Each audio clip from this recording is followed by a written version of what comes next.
Warning: the following content contains strong language and may not be suitable for children.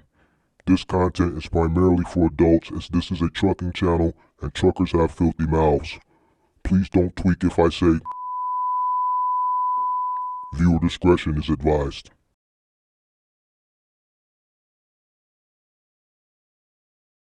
Stay nice, same chair, same ground, right there. Turn it on, lean in close, this that. Welcome to the mark, the mentor show, where the plans turn real and the hustlers grow. Talk money, talk mindset, talk get it, let's go. If you came from the bottom, it's the road you know. It's the mark, the mentor show. Every loss, every lesson, turn it all to gold. From the late night notes to the sold out goals. Say the name one time so the whole world know. Whoa, the mark, the mentor show.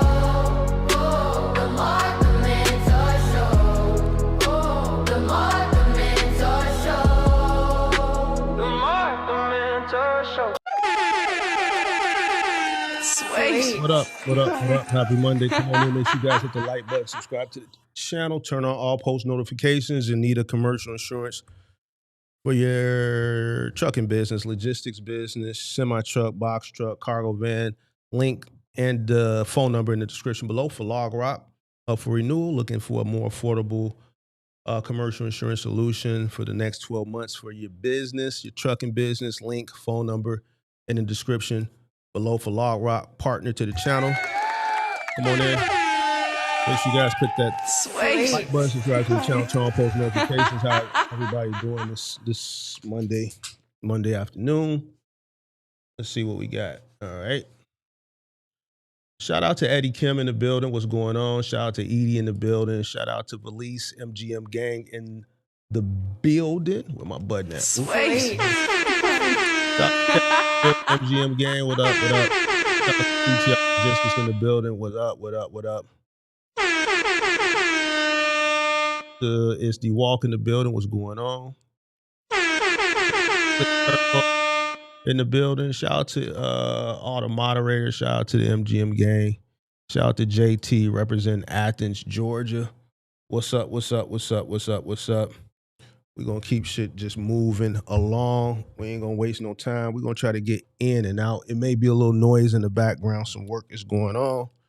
So excuse the noise, pardon the dust. You understand what I'm saying? All right, so boom. What's today? Monday, April 20th? All right, so boom. Today I want to talk about, well, let me just give you the backstory on why I want to talk about this. So last week I got invited on the panel. Make sure you hit the like button, subscribe to the channel, turn on post notifications. Make sure you participate in the poll as well. There's a poll. Give me 1 second here. There's a poll in the chat. Make sure you participate in the poll. Make sure you hit the like button. Last week I got invited on a poll on TikTok. And it was just some different topics that was, brought up. And then one got brought up. Cost per mile, it always gets brought up. And I said something to the effect of, a lot of people add things to their cost per mile that they shouldn't include in their cost per mile. And one of them was their living expenses. Sure enough, somebody challenged it in the chat, right?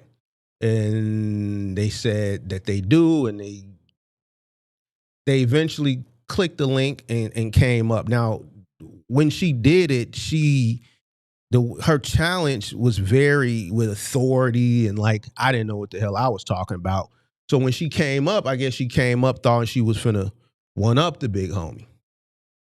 But I mean, if you've been watching my channel, I'm undefeated as it pertains to these debates. So I don't know. She was a white lady, you know what I'm saying? I don't know. But when she came up, I challenged her on, okay, why? All right, so then I'm like, well, how does it cost you? How does your living expenses cost you, per mile? She couldn't really articulate it. So I said, well, what's the formula that you use to determine how much you should add for living expenses into the cost per mile? She danced around that. I wish I could react to it, but TikTok, you can't watch a live stream after it's over with. Only the proprietor can. So I can't go to it and react to it. So then after she danced her way through that, she said, well, we do it at the beginning of the year. So I'm like, and it's a fixed number. I said, okay, if it's a fixed number, what's the number? And then well, we do it at the beginning of the year. Well, I'm like, well, what's the formula to come up with it? So long story short, she couldn't substantiate her argument. So when she realized it was that type of time and she had pretty much stepped into some shit, she just gracefully bowed out and said, you know what, I'm going to go ahead and drop down. Right, cool. So we're going to take the W on that. But that gave me the reason to come and just talk about it today. And then judging from the poll, you got a lot of people that add shit to their cost per mile that they really shouldn't add. You know what I'm saying? And to me, I just don't understand why people do the things they do. But we're going to break it down today, and you do what you want to do. You dig what I'm saying? But at the end of the day, the formula is the formula. The formula is universal, and there's only one formula, and there's really only one right way to calculate the cost of your business. And I'm going to help you to understand why you need to differentiate, you know, what it costs you to live and why it should not be included in your cost per mile. So make sure you hit the like button, subscribe to the channel, turn on post notifications. We got not that many people in here, and I understand that. You know, I was watching a podcast this morning. I was watching, I was actually listening to, I wasn't watching it because I started back jogging. So I'm doing my 2-a-days. I'm not doing the marathon this year, but I am going to start back running in the morning. So today was the first day I started back running. And I just decided that yesterday. This is not nothing that I was planning on doing yesterday. I just said, you know, I'm going to start back running, right? I'm going to start tomorrow. When I come up with shit, I don't waste no time. I get straight to it. Why put off, you know, what you can do now for the next tomorrow, whatever. So I'm running on the track and I'm listening to the PBD podcast, and they started talking about something that I've been talking about recently as far as like the comprehension and just the critical thinking skills and shit like that. Now they're looking at it from a more affluent, right? Like my audience is predominantly people that come from the same type of, for the most part. We know we got some people who come from middle America, affluence, that like to watch and try to dictate how I articulate myself to my people. But their audience is predominantly, well, not their audience. They're speaking from their point of view as far as, you know, their kids, their nephews, and shit like that. And they've said that they've noticed that their comprehension and their critical thinking skills have gone down. And they trace it back to the technology in the schools. They said ever since technology has come into the schools, as far as like the iPads and things like that, and the children depending more on technology in the school, they contribute that to the lack of comprehension, the lack of critical thinking skills. And that is true. I think, you know, picking up a book and reading a book is a good mental exercise, right? I think the more technology advances, the more lazier kids will be, and it's not pushing them, you know, to, like, when I was coming up, we had to show our work. Like, we couldn't cheat. Like, we had for like long division and like algebra and shit, like, we had to do things manually. We had to show our work. There was no AI. There was no chat GPT. We could put an equation in and come up the answer. The only way you could come up with the answer is you actually had to do the physical work. So you had to go through the process. Now everybody with technology just has a way to cheat themselves around everything. And I think that's, you know, what they said is also contributing to just a lack of comprehension, a lack of critical thinking skills. And as technology advances, it's just not going to get any better. And I kind of contributed to this. Now, what I don't understand is the older people who come into this business that call into the show that don't do what's in their best interest, because they come from the old school. They come from a generation or generations of education where you had to go above and beyond, and you had to show your work. You had to go above and beyond. You had to go outside the home. You had to go to the library to acquire information. So I don't understand why an older person doesn't do what's in their best interest. But it is what it is. So, that's just further proof that, not only I or not only, people I know or just us in the community have recognized that the comprehension has dwindled. The PBD podcast, they talked about it later this morning. You can go watch that episode, and they, attribute it to, technology in the school. And I think that's a big part of it as well. So anyway, I was on this podcast Friday and I got challenged. So we took the W, of course, but I just want to talk about today the formula. All right. A lot of people don't do it. I see that people do it. They don't do it right. And then after I won that debate, somebody on the panel tried to challenge the big homie. I had to put, I really didn't do him the way I wanted to do him out of respect for the proprietor. Then some other lady kind of stepped up and was just like, well, Mark, check it out, man. It's one formula. It's cost over miles driven. That's it. That's it. It's cost over miles driven over a specific time period. However you do it. Do you do it weekly? Do you do it monthly? Do you do it bi-weekly? The cost over the miles driven. The cost of operating the business. That's it. All right, so let's get straight into it as far as why you shouldn't add your cost of living into it. And I'm gonna put some graphics on the screen, just so you can have some visuals while we go through this lecture. All right. I think this is a financial literacy problem, and I'm gonna get to why I think people do this, and it's wrong and it's dangerous, and if you do this, it's not correct. All right.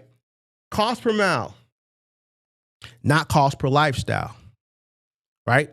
What it costs you to live is on you. It's not on the business, all right? Not cost per survival, cost per mile, all right?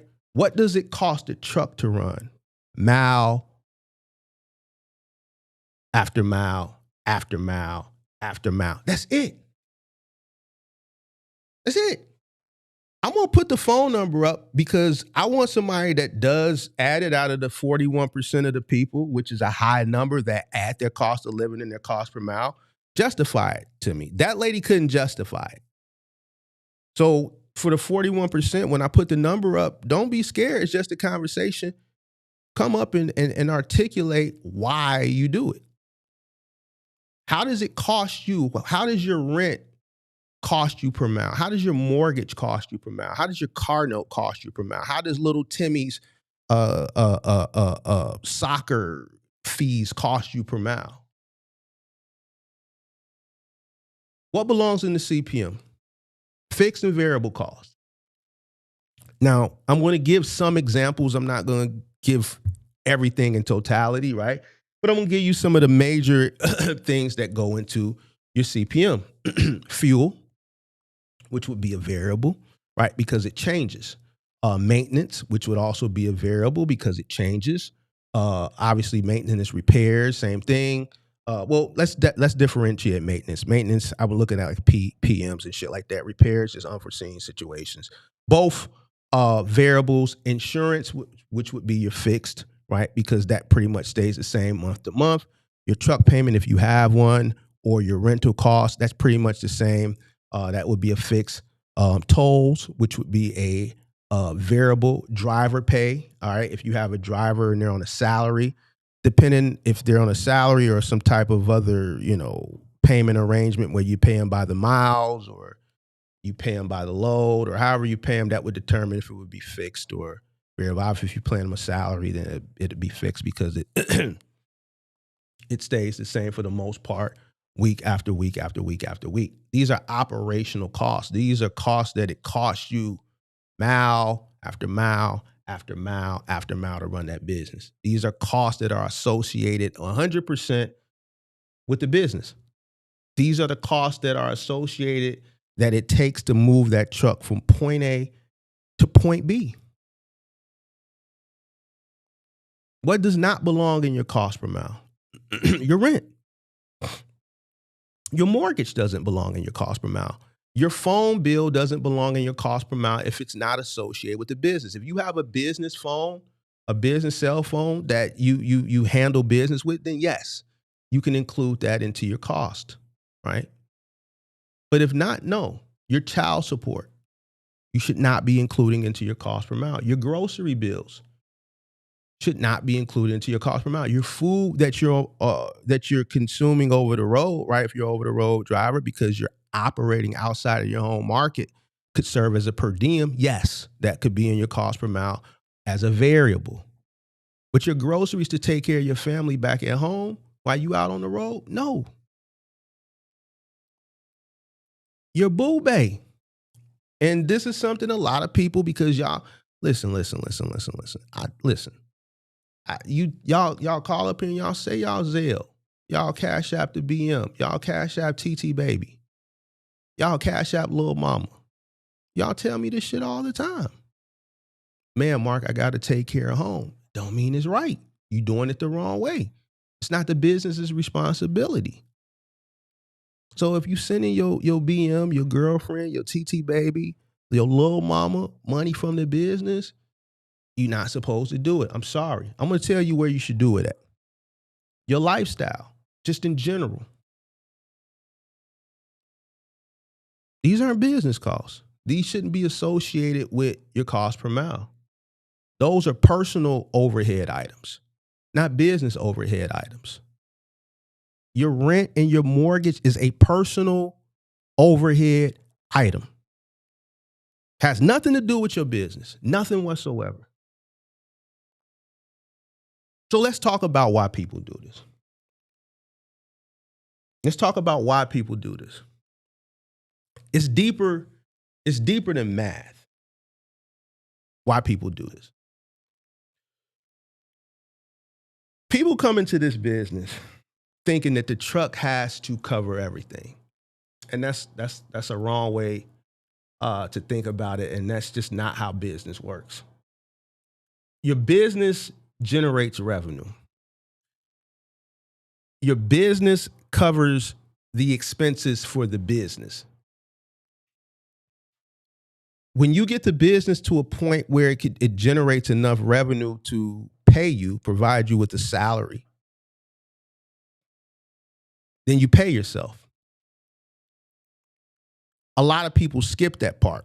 When you hear people call in and you see other people talk on the internet, content creators, or you see people on TikTok where they show, truck rental, insurance, fuel, how much I made. That's all wrong. What y'all do is y'all come in and y'all skip straight to the point of how much do I need to survive, and you're looking at that shit the wrong way. And then what you do is you try to force the truck to match that. That's backwards. That's not how your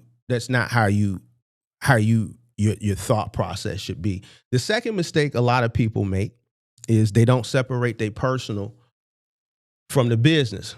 And this is where things start to get frustrated. And I don't know who taught y'all this, or if anybody taught people this, or why people do this, but it's ass backwards, and it's just backwards. And to be honest with you, it's amateur behavior. That's what amateurs do. No structure, no payroll system, no discipline. Everything is mixed together. Commingling shit. Then we get to a time like, last week, because most people are LLCs when it's time to do taxes, and you're just all over the place. You don't know if the business is profitable. You don't know shit.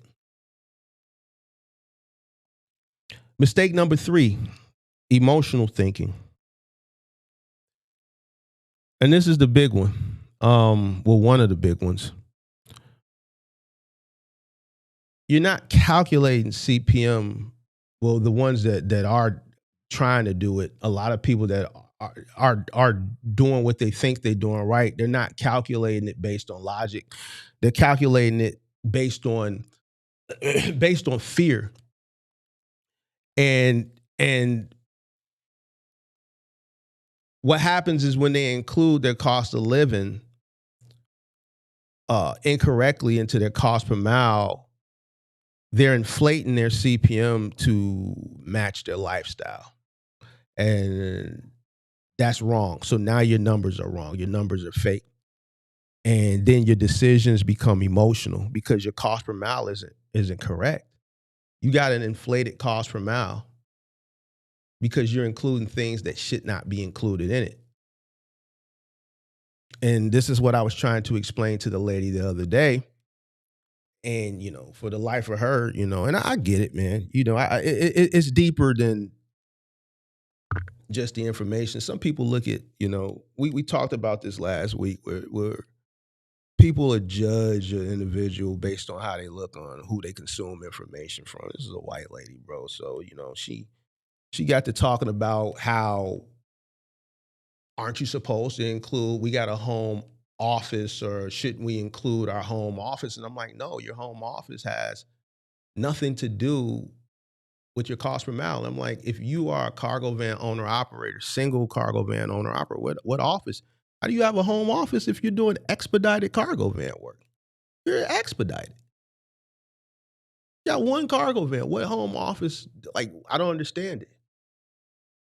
Well, when we're at home, we're utilizing a portion of our home to do the numbers. I said, well, you write that off on your taxes. That has nothing to do with your cost per mile. You can write off the square footage. The formula for that is the square footage of the amount of space that you're using for your home office divided by the total square footage of the home.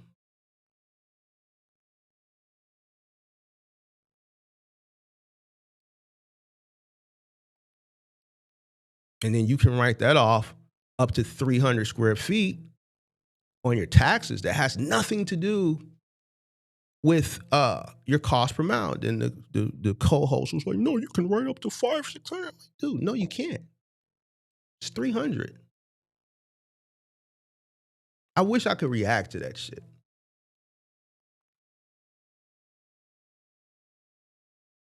So now when you add this, you inflate your cost per mile. Now you got a sky high cost per mile, an improper cost per mile. And then you running around the internet saying, oh, everybody else is taking cheap freight. Because your cost per mile is exorbitant based on what you added into it that should not be added into it. You actually probably have a lower cost per mile. And then you sit instead of running.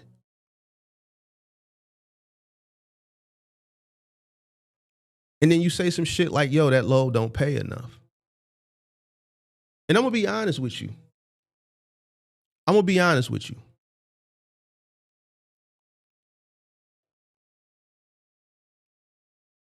A lot of you guys are misjudging the market based on your ignorance. If you're one of those people that add your house note and your rent into your cost per mile, and then you're blaming brokers, you're blaming load boards, you're blaming the industry, you really should be blaming yourself because your math is wrong.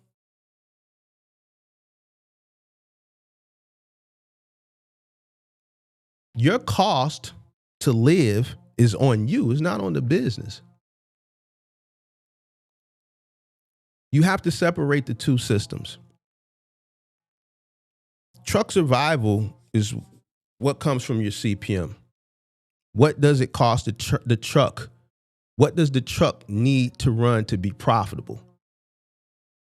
Personal survival is what do you need to live? You need to build a business up enough to pay yourself a livable wage where the business still has money to cash flow, you get paid, that you can take care of your bills. Your rent and your house note and your lifestyle, that's on you. That's not on the business. And I know it's marketed to you that create this business to create generational wealth, but you have to build the business up so that the business can still sustain and pay you a high salary so that you can create this generational wealth. You, the individual, not the business. You want a business that can comfortably pay you $250,000 a year salary? That means you have to build the business up where the business is generating enough revenue that it can pay you as the president of the business or whatever you title yourself $250,000 a year and still be able to sustain.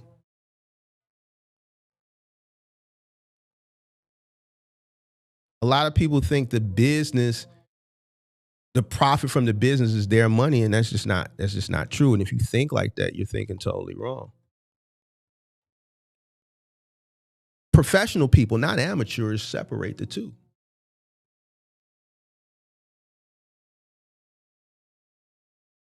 A professional will say something like,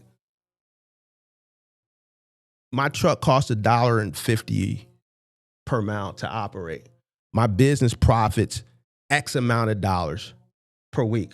I pay myself a salary from that profit. Not when you go on TikTok, my box truck generated $4,000 this week. I spent $1,000 in truck rental, $1,000 in fuel, and $1,000 just a mix of other things. And this is what's left, $1,000. That's wrong. This is what I made. That's wrong.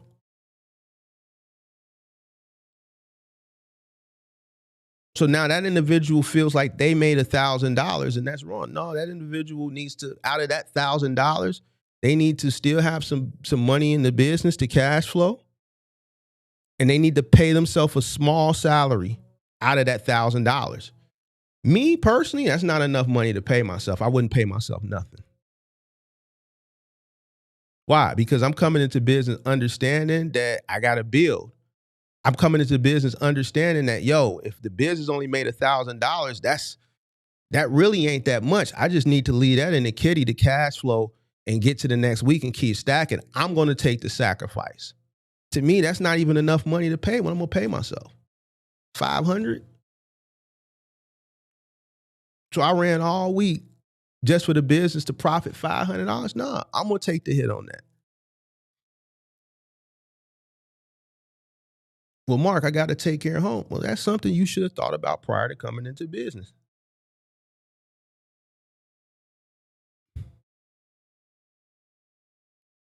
Most businesses at the beginning, no matter what your living cost is, won't be able to sustain whatever that may be.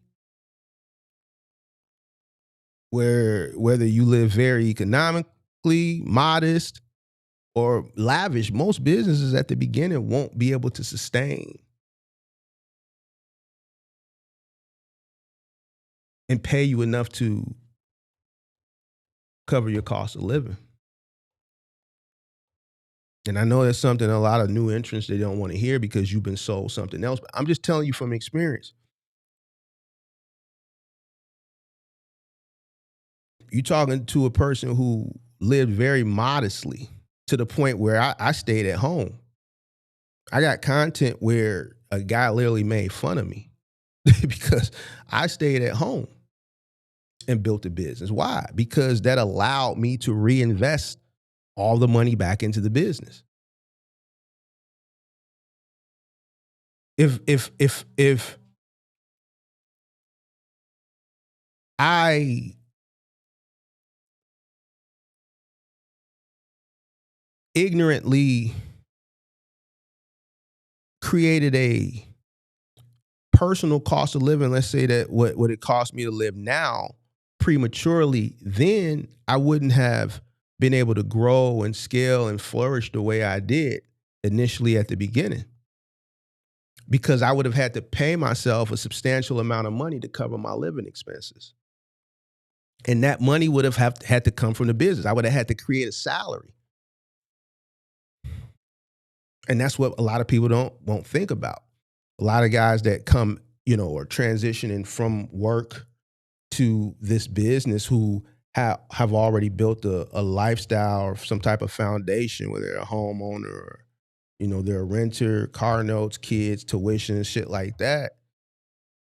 That job may be, or that career may be sustaining that, right? You worked your way up in the business, or your job, your career, to get to that point, and it's sustaining it. Once you come into business, that sustainability goes away, and you got to build that business up to that point. You're not going to come into business and right away you're going to replace your salary, whatever you're getting over here on your salary in this business. Just don't happen like that. And that's why a lot of people take that cheat code and they think adding their living expenses into their cost per barrel is it's justifiable, but it's not.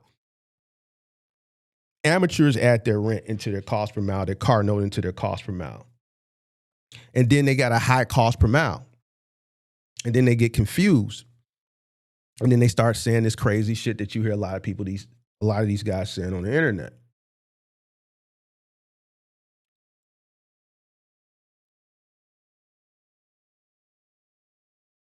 A lot of guys, the lifestyle that you want to live, one truck ain't going to be able to do it for you, bro.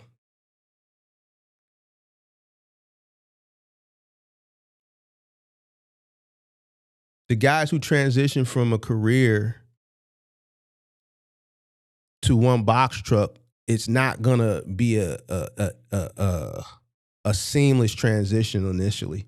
If you're pulling in, let's say, $3,000 after taxes every pay period, biweekly, the likelihood of you being able to pay yourself correctly that with one box truck initially at the beginning is highly unlikely.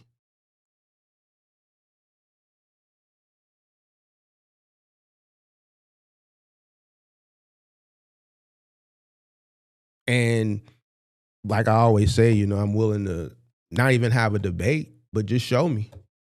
Nobody can show me. The average box trucker is making $3,500 a week gross. I've done the polls. Other people have done the polls. The number is consistent across the board. It's about $3,500. Now I know you see people promote $7,000 and $8,000, and I'm not saying they don't, but if those people are anomalies, the average $3,500. And that's $3,500 gross. So within that $3,500 on average gross, the cost of operation has to come from that, right? And then whatever's left, you have to take a portion of that and create some payroll for yourself, and then you still have the cash flow. So where I don't understand is,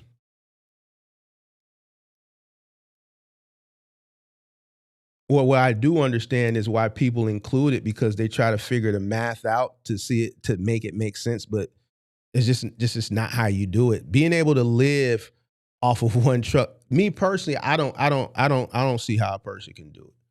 And that's the reason why I say, yo, you need to have a nest egg coming in. You need to have a cushion. And I'm speaking at the beginning. I'm speaking initially coming in, right? Because I'm calculating and I'm thinking about that learning curve. I'm thinking about the cost of the learning curve, and more so importantly, to the guys that operate OTR. Those are the guys that seem to struggle the most.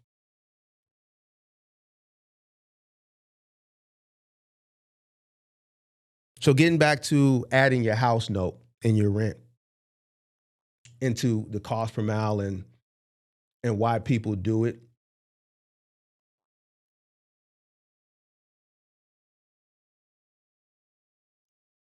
It's just not the right way, bro. I just don't know what else to say, bro. Like, if you look at this chart on the screen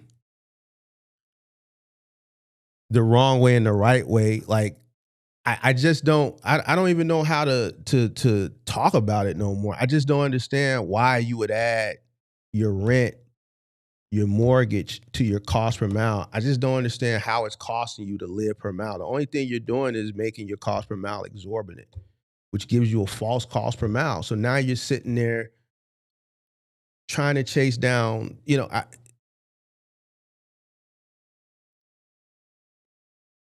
just not right. I I'm not going to sit up here and continue to wreck my brain to try to come up with more and more ways to break things that I think and I know are very, common sense down because it's just starting to drive me crazy, bro. Cost per mile, bro. Cost per mile. Cost per mile. It doesn't cost me, my rent doesn't cost me per mile. It just doesn't.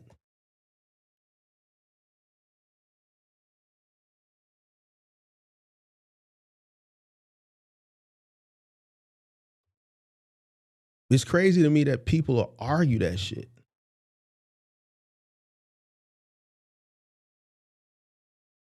It's just getting to the point where, like I said the other day, I just really think this niche has just turned into a hustle.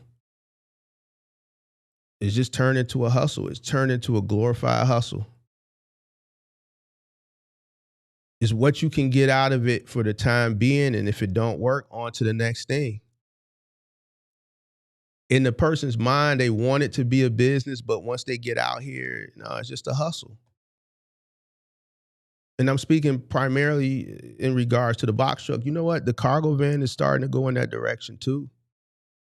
But the box truck business, it's a hustle, especially with the OTR shit. It's a hustle. It's very rare I come across a person that's just doing things the right way. Very rare. I think I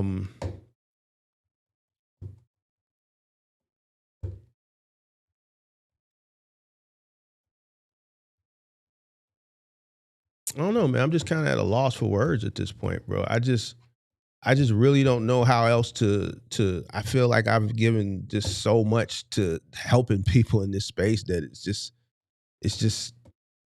I just don't know what else to do anymore, bro. Or if it's even worth it.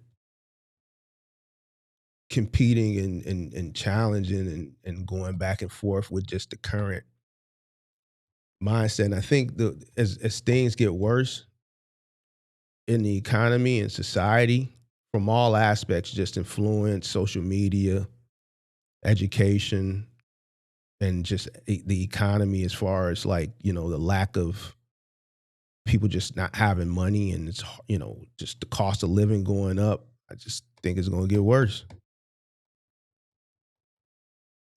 I think it's just hard for people to sit down at the end of the day and do what's in their best interest and calculate cost. So I'm gonna have to figure out a way to just talk to people who just want to do things right. I think on the grand scheme of things, I think just this is the worst I've ever seen it, bro. And it's just really challenging trying to, uh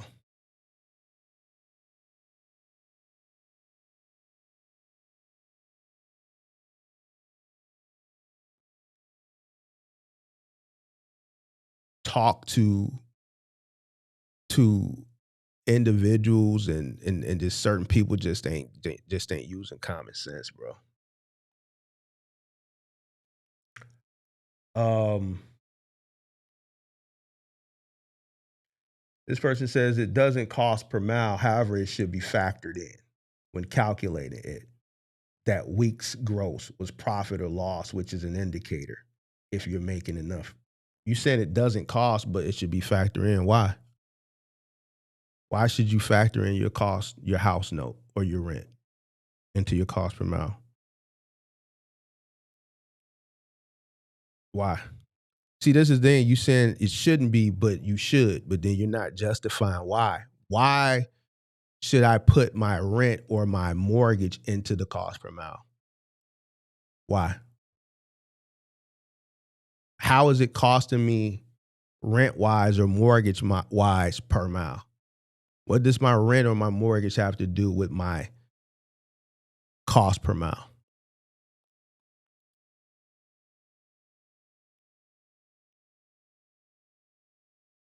Why? What's the justification behind it?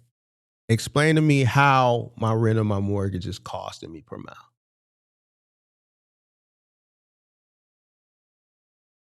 Justify it.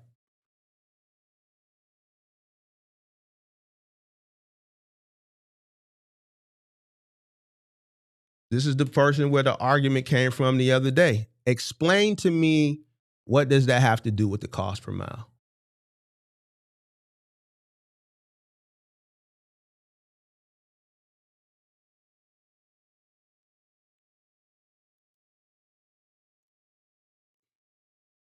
Can't you use your rent cost as a radar for an office for your LLC? Once again, what does that have to do with your cost per mile?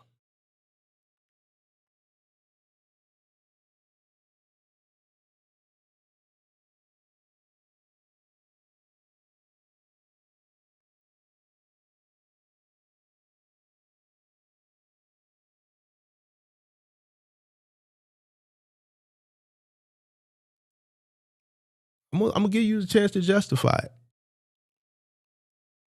What does it have to do with your cost per mile?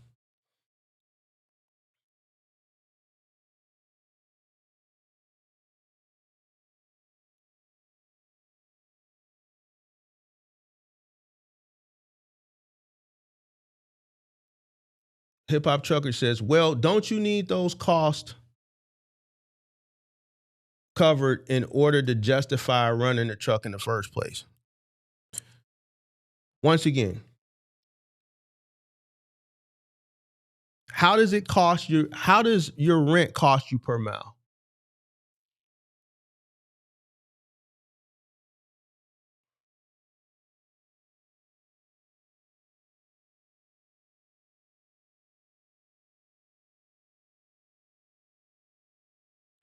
Because your vehicle is your main source of income. If you're not making enough for the week to sustain a roof, okay. Are you a business owner or are you a hustler or what are you? What are you? Let's have a conversation. What are you building? Are you a gigger? What you just put right here sounds like a gigger's mentality.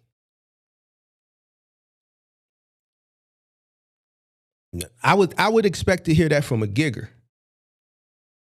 not a business owner.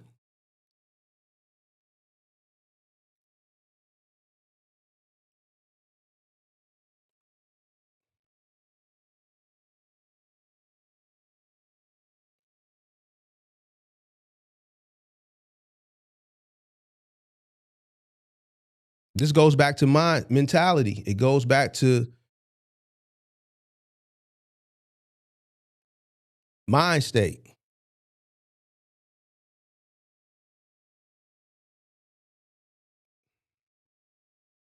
Let's go back to this one. Because your vehicle is your main source of income, if you're not making enough for the week to sustain a roof over your head, you're not making enough. Whose fault is that?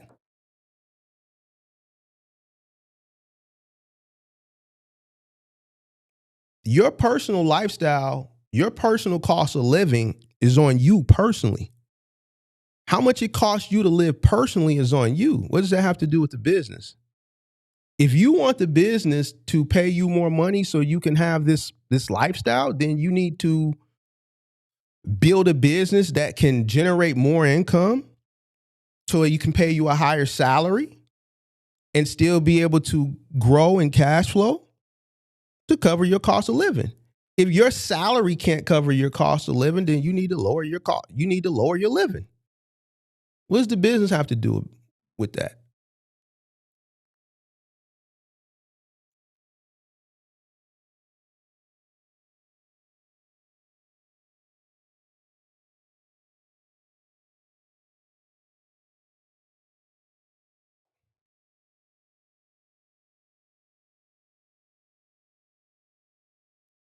That's why when somebody's truck breaks down, they ain't got the money to fix it. You know why? Because they had that mind frame.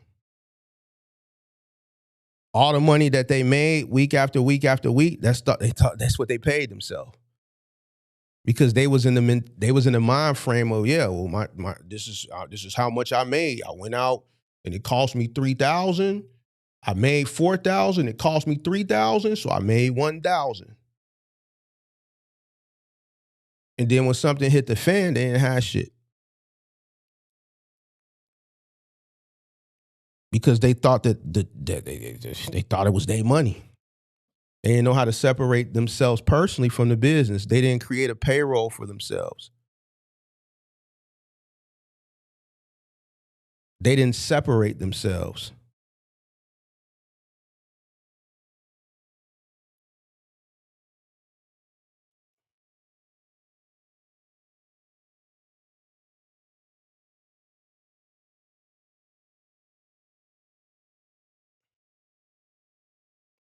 Your rent, your mortgage doesn't cost you per mile to operate.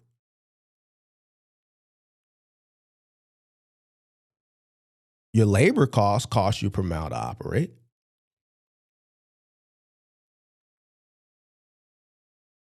How much are you paying yourself? Are you paying yourself correctly? Are you paying yourself at all? Are you robbing from the sustainability of the business? Are you being fair and paying yourself a fair wage based on what the business is generating? Or are you just robbing the business blind because you think it's your money? That's what most people are doing. I've also come to the realization and the understanding, just talking to people for the past 4 years, most people don't do their taxes. We've had people come up on this show repeatedly in 3-4 years have never done taxes that they've been in this business.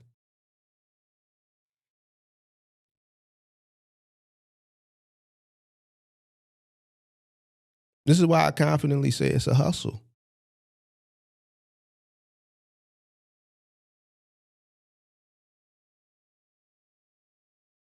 You can do what you want to do. Don't mean it's right.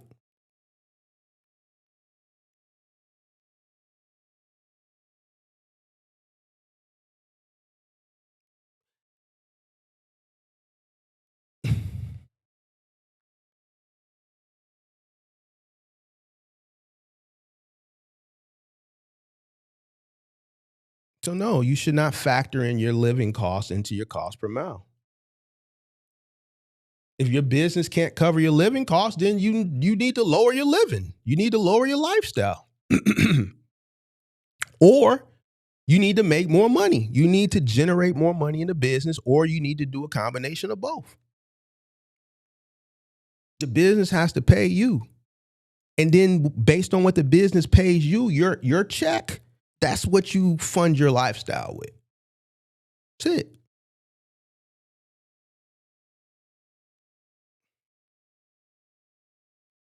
If the truck ain't generating enough revenue, then that means you may be living above your means.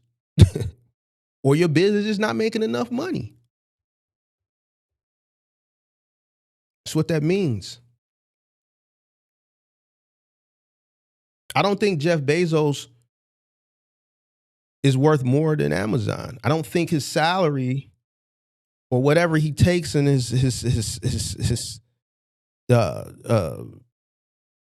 share, it doesn't equate to what Amazon is worth. He's not pulling out he's not making more than Amazon. He's not robbing Amazon.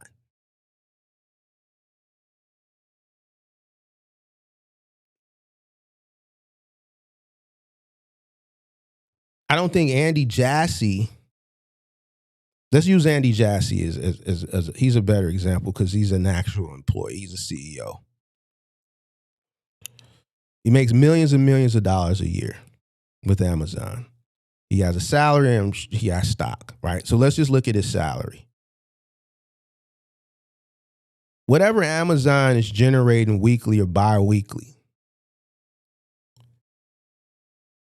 he's not taking all of that.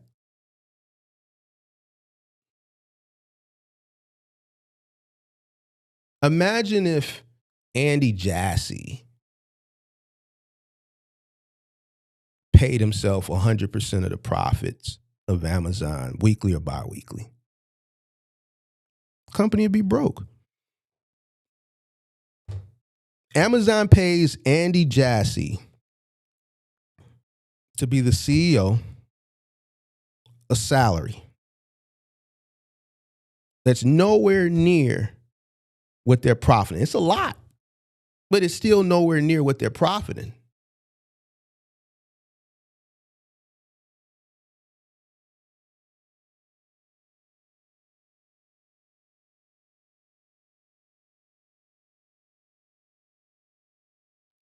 So how is it that you can have a box truck and take all the money? No business does that. No other business that I know that operates on the up and up does that.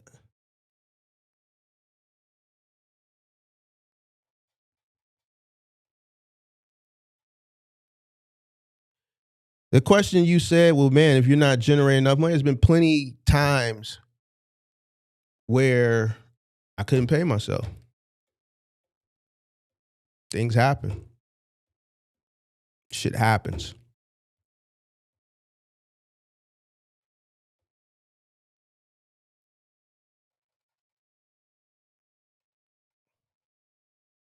It's just part of being a business owner. That's the risk you take when you become a business owner. That's why you don't live above your means. That's why you always prepare for the unexpected by, keeping some shit tucked in the kitty, both from the business side and the personal side. When you do start making money, you don't go and increase your lifestyle based on you having a good run and everything is going your way and the money is coming in. That doesn't mean increase your lifestyle. Why? Because eventually the storm is going to come. It's inevitable. Nothing goes up and to the right forever. Last year for me was an expensive year. A lot of shit hit me last year, just unexpected shit, bro. Now, if I didn't have the resources and the capital, right, then that shit would still be fucked up, right? But because I understand business and I understand, unexpected, unforeseen situations, I'm always prepared.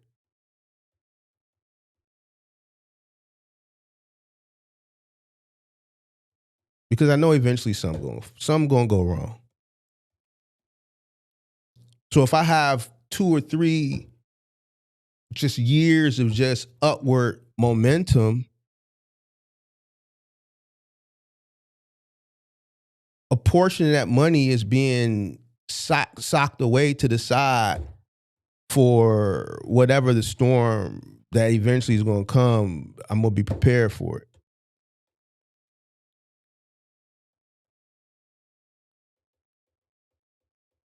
And that's what people just fail to realize. Appreciate the super chat. So I baked all my living expenses together and factored in as fixed employee wage of $2,000 a month. So if I understand right, that's still incorrect, correct? No. What if your business can't afford to pay you $2,000 a month?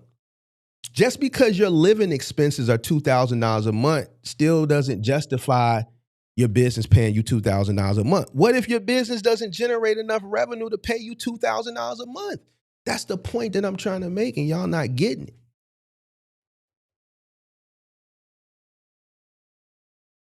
You'll pay yourself $2,000 a month because your living expenses dictate $2,000 a month, but your business is not generating enough to pay you $2,000 a month. But you're saying no because the cost to live is $2,000 a month. So, what does that have to do with the business?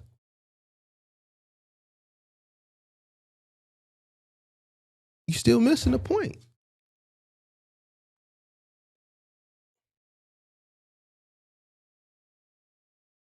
This is where I started to get disappointed.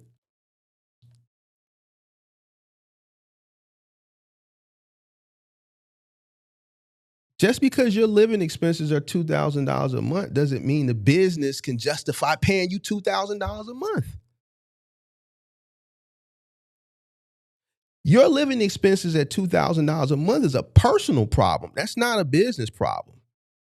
If you want to justify, and we're just using this for example based on the way you wrote it.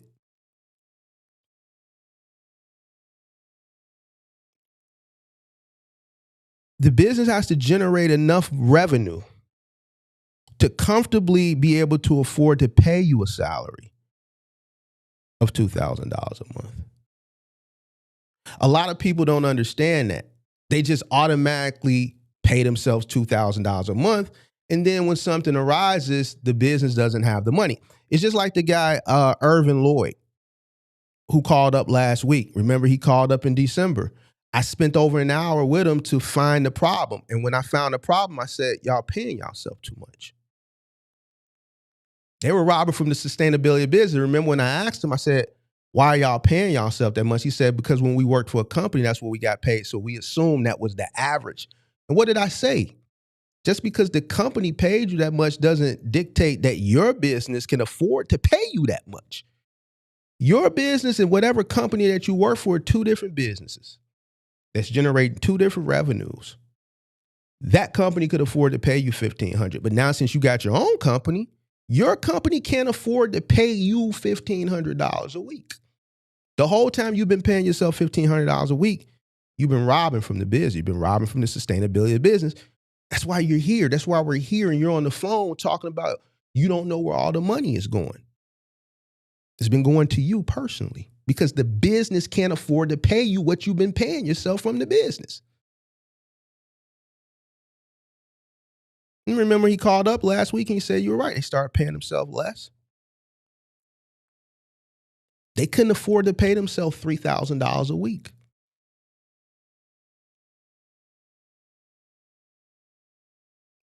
Just because it's cost of living is that don't mean the business can afford to pay you it. It's the point. That's the point. More people are focused on their living expenses instead of building a business. And you know why a lot of people get fucked up like that? Because they already have this cost of living when they come into this business.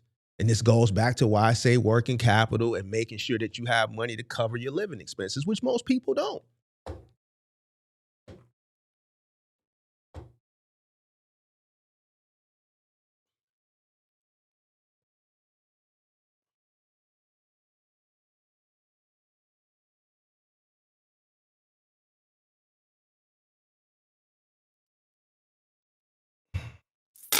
Sweet. Hi. I wonder what's the legality of deducting your personal rent from your business. Deducting your personal rent, I would deem that illegal.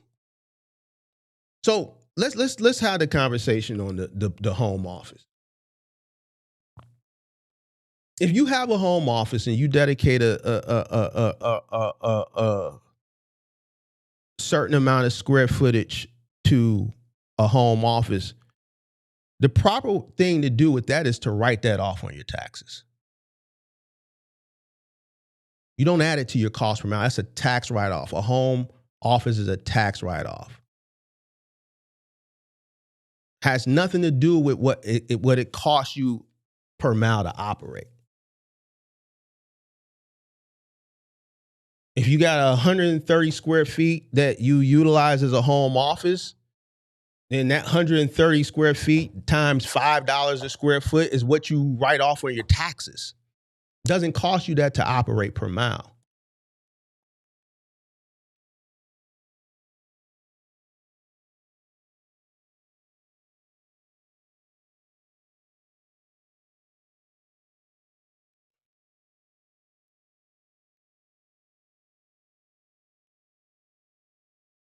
It's not your business's responsibility to pay your rent.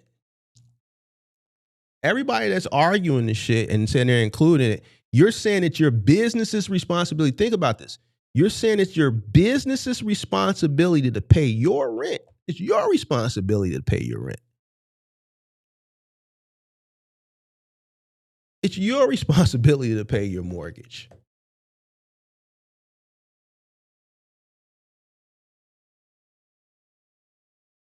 Not the businesses. It's the business's responsibility to make sure that the business sustains, has revenue coming in, and pays you an honest salary if it can afford to. Key word at the end, if it can afford to. A lot of y'all not making enough money. You think you are to pay yourself, but you're not. A lot of people are robbing from the sustainability of their business because they believe what you're saying in the chat.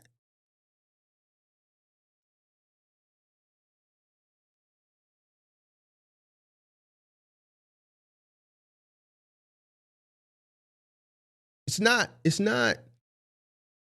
if I work at McDonald's, it's not McDonald's responsibility to pay my bills. It's McDonald's responsibility to make sure my check is there on Friday. Based on whatever I agreed to work for per hour at hiring. If we agreed $20 an hour, they hired me at $20 an hour and I accepted $20 an hour. And I work X amount of weeks, X amount of hours, and they give me my that's what they're responsible for, to give me my check. If I earn $200 that week, then their responsibility is during that pay period to give me $200. Now, if my living expenses for the week are $1,000, that's on me. It's not on McDonald's. I never looked at any business of mine as my business. I just started it. I don't even want to have nothing to do with being owned or nothing. I'm just an employee.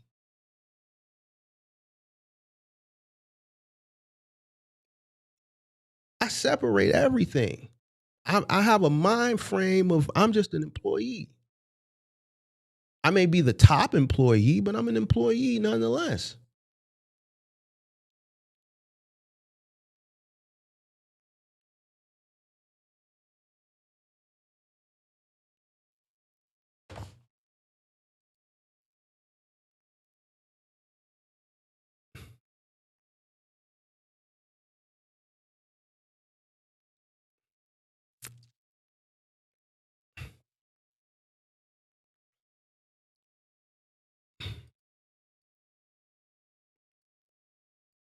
So the problem is just, it goes back to education, goes back to a mentality.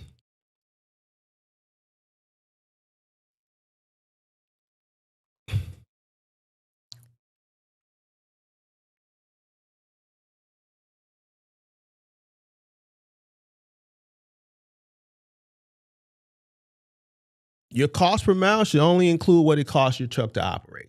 That's it. That's it, and that's all. Like, y'all keep trying to.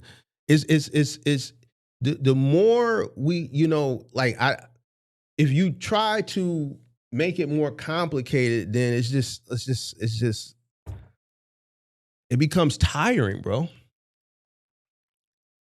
Your operation cost. That's it. What does it cost the truck to operate?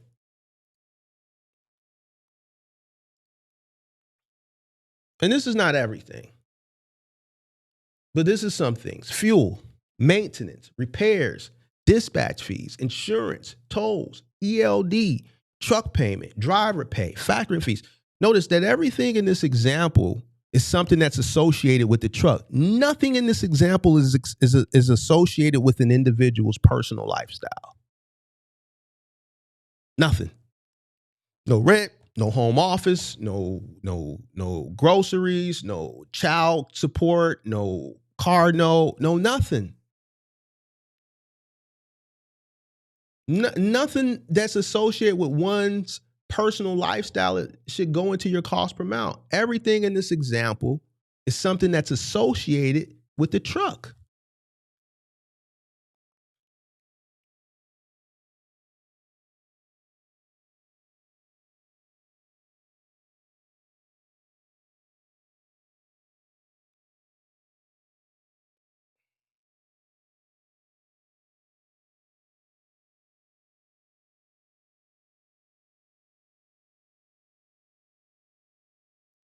That's it, and that's all. Now, if you do it the other way, like the lady who and some people in the chat, do what you want to do. I don't. It don't make me no never mind. But that don't mean it's right. And the thing is the phone line is open to 312-772-5483.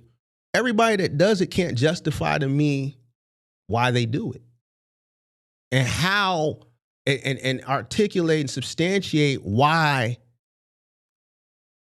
it's feasible. I can argue why you shouldn't because it's simple. It doesn't cost you per mile. Your rent doesn't cost you per mile. Your mortgage doesn't cost you per mile. Your child support doesn't cost you per mile. Your car note doesn't cost you per mile. As far as your business. Hello. Hello? Yo, Yeah, I just got a super simple question. what up? Hey, so if I move to the Chicago area, like Gary, Indiana, and live out there and do like local box trucks, could I do that on a 3-month authority? Like, are there brokers out there? There's a lot of brokers out there where I can work under a 3-month authority. What do you mean brokers out here? I'm trying to understand what's your authority 3 months? Yeah, my authority 3 months old.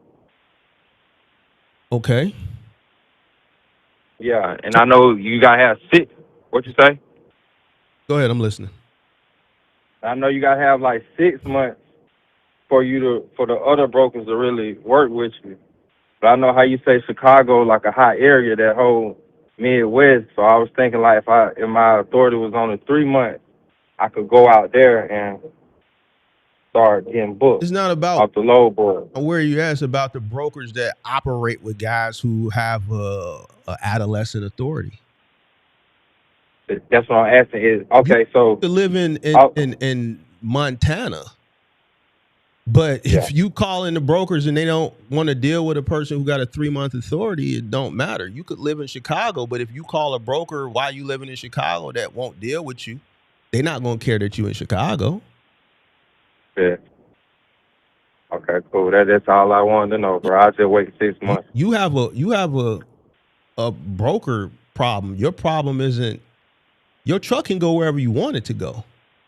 Truck is mobile. You can create a zone or of how you operate, right? Okay. But you got to find in your situation, you got to find brokers that are going to be willing to deal with you. So what you on the new? What you got a rental truck on the new?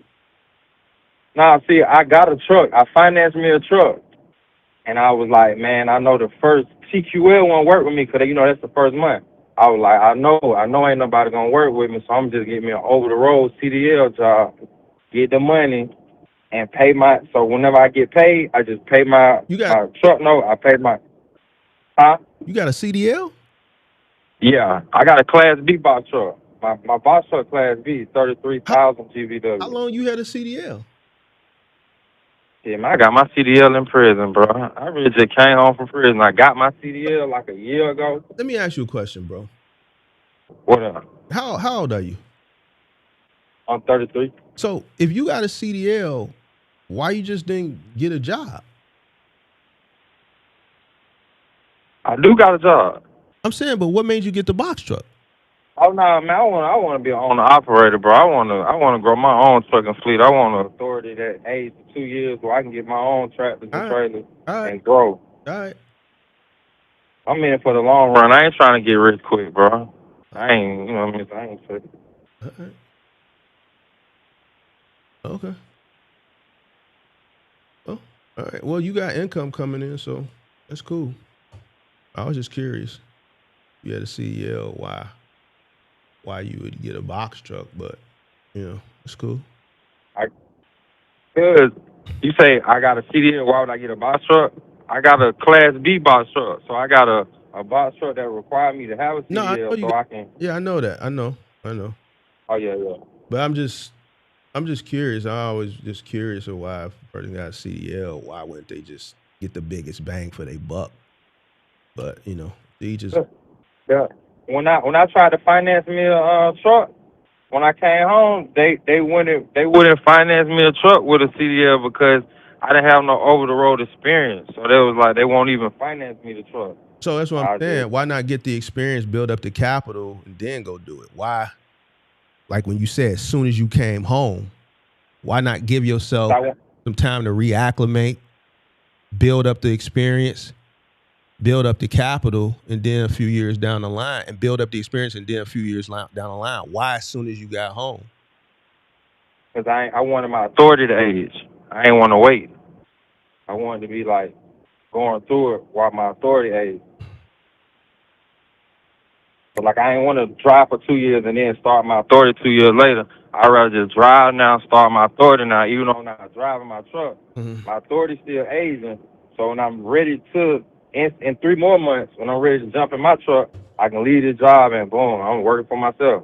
As long as I at least pay the insurance and the car note, the truck note, I ain't tripping. And just stay down until my authority gets old enough for the brokers to work with a 2 year CDL, like a tractor. Then I buy me a tractor, and I just go from there. That's really my plan, like that. All right. Cool. I appreciate it though, bro. All right, man. Be safe. Oh, yeah. Yeah. What if the truck is paid off? Should you still factor in the truck payment into your CPM? Did you recoup? If you bought the truck outright, then yeah, you should include your truck payment. You should generate a truck payment. If you came in and you used your money to infuse the business, right, to acquire the truck cash initially, then you have to pay that back.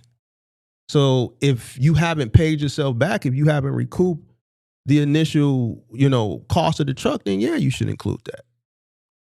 Instead of you paying it to a finance company, you paying it back to your personal. And then you write it off. Why? Because when you infuse the business initially to acquire the truck, that's still a credit. Right? So you have to offset that. You got to pay that shit back so you can write it off. So yeah, you should include that.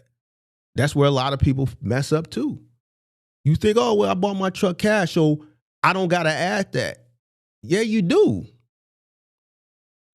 That goes back to what I said in the lecture, separating yourself from the business. If you loan the business money, the business has nothing initially. If you start a new business, it has nothing unless you infuse it with something. If you infuse it with this initial working capital, the truck, then you personally infuse the business with that. So you have to recoup that personally. Don't you want your money back? That's what I'm saying. You're thinking that you're cohesive and you're not. You're you and this is the business, bro. This is where I frustrate. This is where I get upset, bro. I ain't gonna lie. It ain't disappointing. I get upset, bro, because I feel like this is where you tell on yourself. Because this is very, very, very amateur. That if you educate yourself just on business, fuck trucking, business, which you should do anyway, you would know that. If I loan the business money for whatever reason, I need my money back. I don't got shit to do with the business. Why? Because if one of my drivers goes and hits somebody, unfortunately, and eliminates them, this is why my business is structured in a way that it doesn't affect me personally. Why? Because I've separated myself from the business. So whatever happens to the business, it's just going to happen to the business. If they sue the business and the business has to dissolve and they come after all the assets of the business, I can live with that. It has nothing to do with Mark's property. If Mark got a boat, whatever Mark owns as far as assets, it has nothing to do. That's the whole point. I'm separated from the business. So if I loan the business money, the business has to pay me back.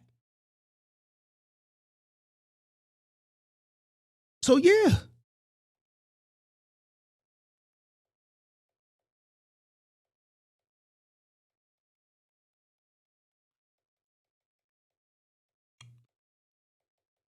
I'm a different person. I'm a different entity. I'm not like this with the business. I don't want to be.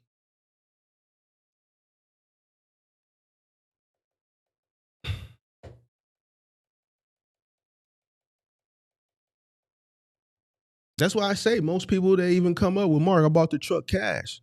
And you still have to determine if you paid $60,000 for the truck. All right, well, you know what? I'm gonna do a payment from the business back to myself, $1,000 a month for the next 60 months. So for the next 5 years, I'm gonna pay the truck. I'm gonna have the business pay me back $1,000 a month for 60 months. So I'm gonna include that $1,000 a month into my fixed cost, right? Because that's the truck payment from Get It Out the Mud Trucking LLC to Joe Schmo every month for 60 months, right? Because I initially infused that $60,000 into the business account, right? Because I acquired the truck under the business. So when I went to the truck dealership, I wrote the check from a business check. But initially, I infused the business bank account with $60,000. So to the IRS, all they see is $60,000 credit. That's positive cash flow. I need to write that shit off. I want my $60,000 back. I loaned this $60,000 to the business. The business has to pay me back. So yeah, you include that into your fixed cost until the business pays you back.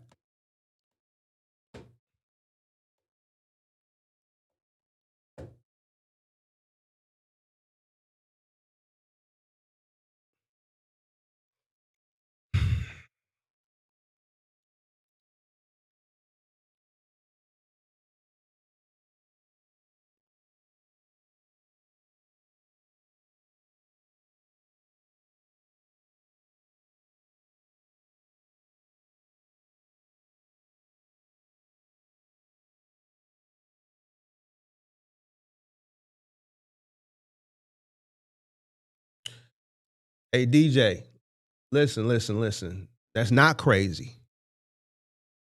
It's not crazy. You looking at it wrong. You're not looking at it like a business person. You're looking at it like a hustler. It's people that start businesses and they not profitable for years. But you know how they can sustain? Because they was prepared. They understood what they invested in.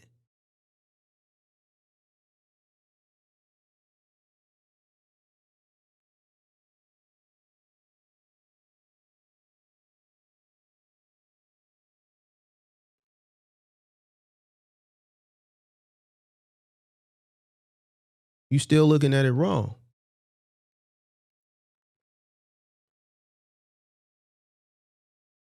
Can one truck generate enough revenue to sustain and pay you a salary where you can sustain your cost of living? Not can the truck generate enough money for you to pay your rent? That's it. You're looking at it wrong.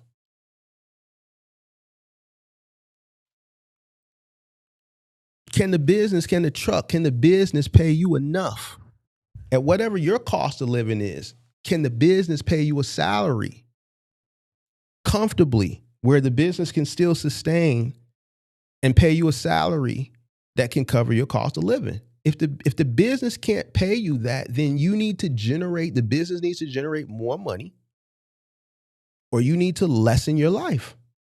or a combination of both. Not, can the truck pay you enough to pay your rent? That's how a hustler thinks. That's how a gigger, a person who's out door dashing, man, I got to make 300 because my cell phone is due. So that means however long it takes for me to go out here, however many door dashes I got to do or Uber Eats, I got to be out as long as it takes for me to get that 300. That's how a hustler. That's how a gigger looks at it.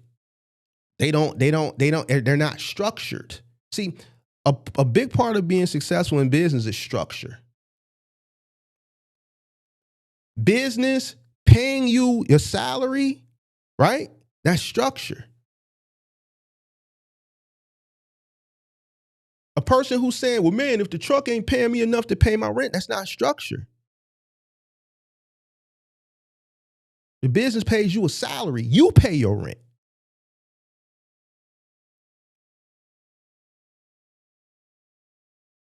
The way you saying shit is no structure there. The phone number is up. You want to have a conversation, we can have it. Just make sure that when you call, you can articulate. You can substantiate your argument.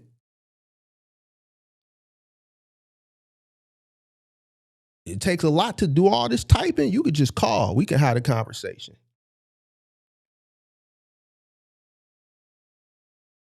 There's no structure in what you're saying. None whatsoever.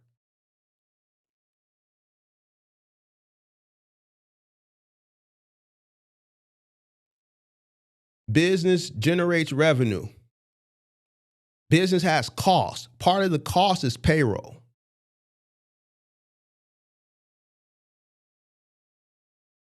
Not business generate revenue so I can pay my rent. I yank money to cover my bills. There's no structure there. I think I missed a super chat too. Hold on.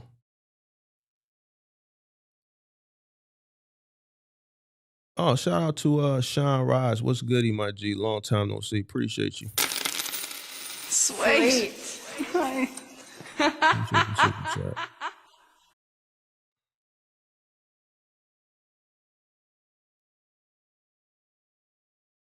But I mean, if you want to do it, do it. Do what you want to do. I don't care. But that don't mean it's right. I just want you to explain to me and justify it.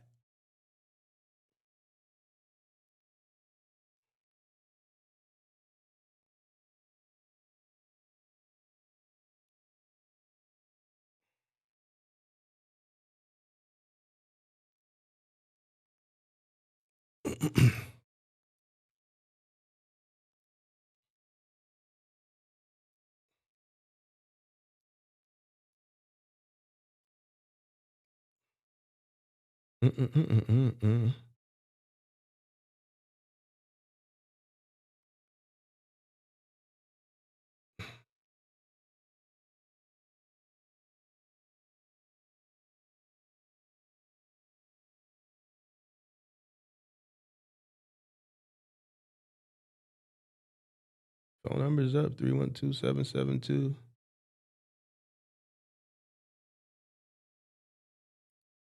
Just to be clear, if I made enough to cover my CPM for the week, the business.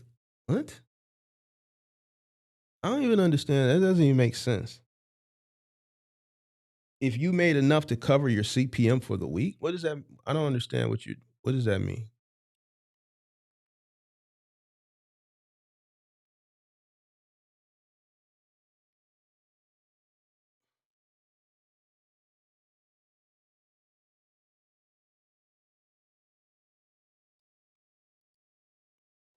Why won't you just call the number, bro?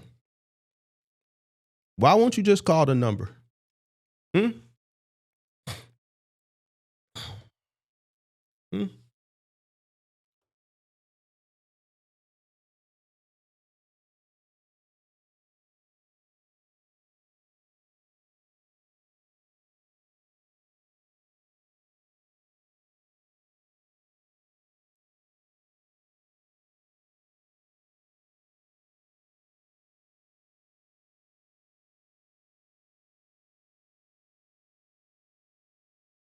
Why don't you just call the number, bro?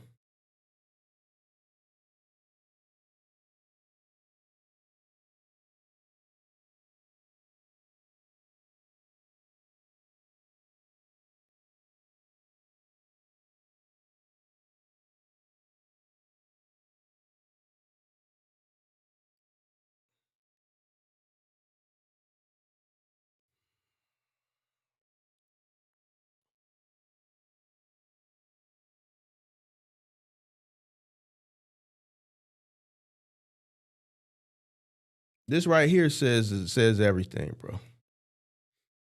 Right here says everything.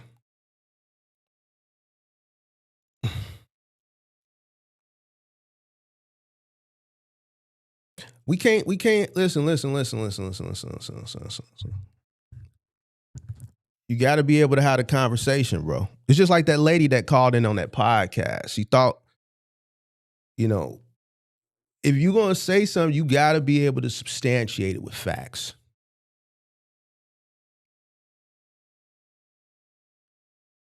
It's just a conversation. It takes way longer to type these long Bible scriptures than it is to dial a number one time and have the phone conversation.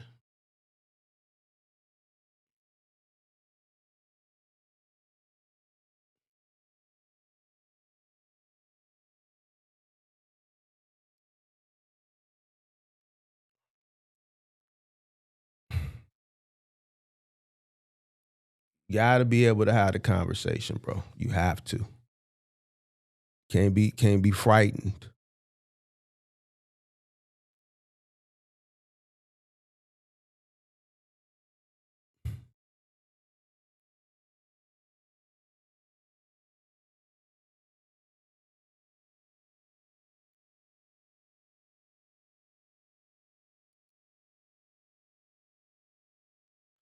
Your vehicle is your main source of income. That right there tells a lot.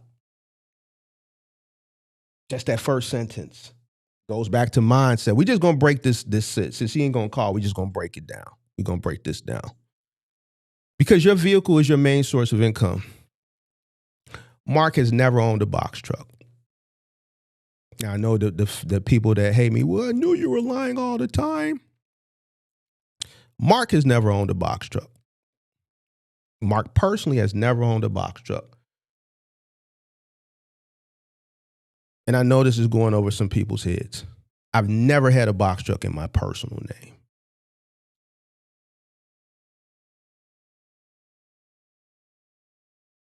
So I've never had a box truck that was my main source of income. Every truck that I've been fortunate enough to acquire on behalf of the business belongs to the business.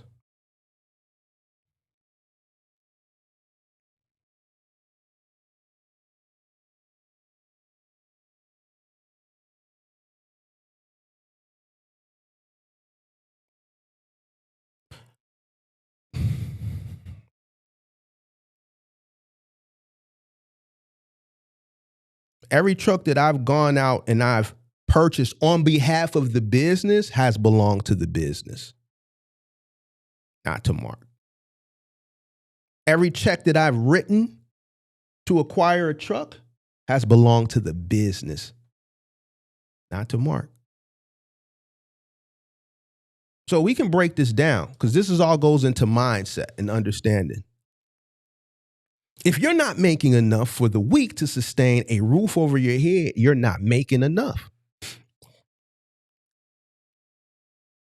That means you need to probably go find something else to do. Nobody promised you that when you came into business, the business would continuously generate enough money to comfortably pay you enough to cover whatever cost of living you've created for yourself. If you want that level of predictability, you should probably just go get a job.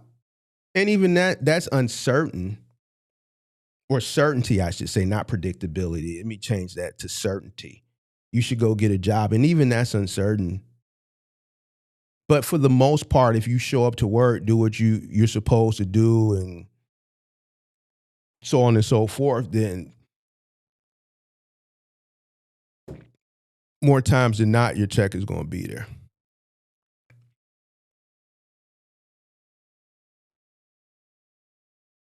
In business, that's a risk you take, right? Something happens and the business takes a hit for whatever reason,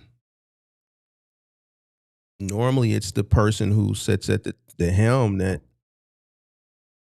is going to take the hit.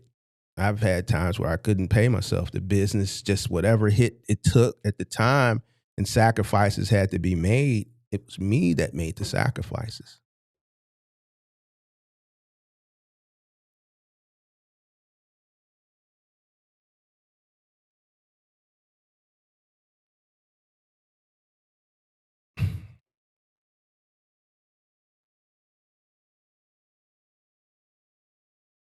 Rent is a non-negotiable.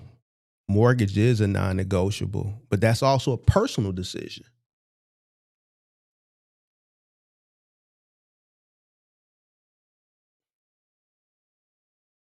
That's also a personal decision, not a business decision.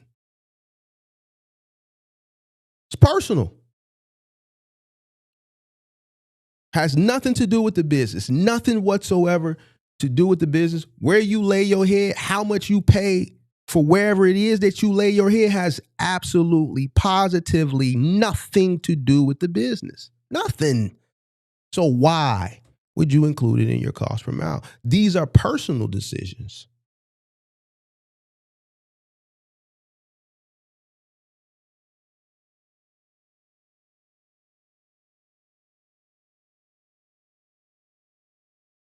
Not business decisions.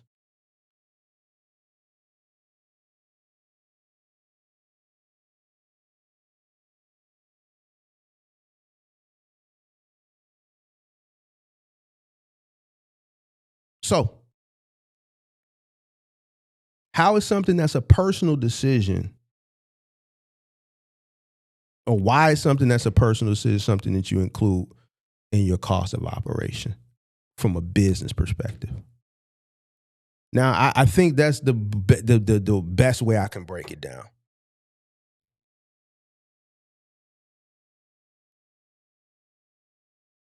If you go work a job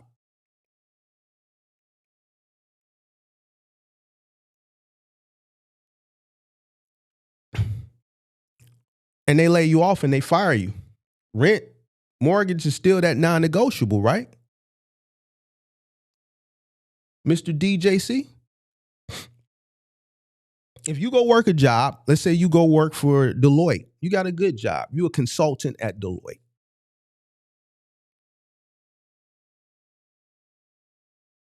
And they fire you or they lay you off.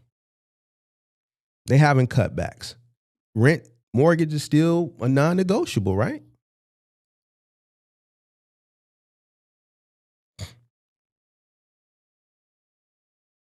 It's personal. It has nothing to do with the business. Either way, it has nothing to do with the business. It's a personal decision.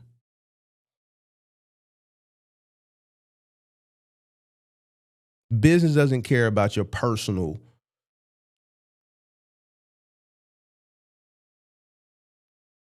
quorums.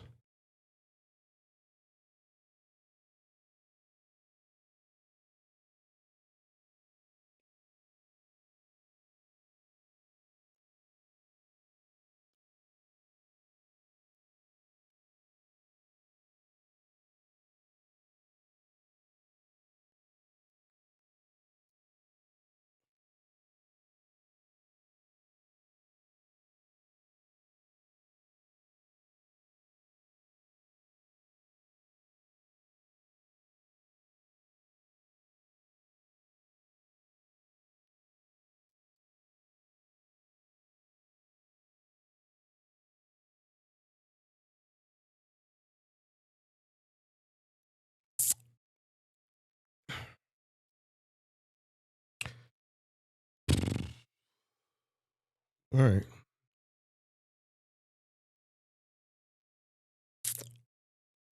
Mm,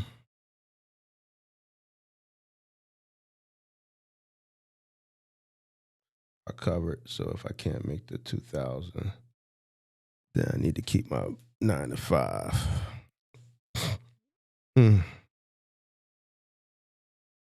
I guess DJ don't want to call up.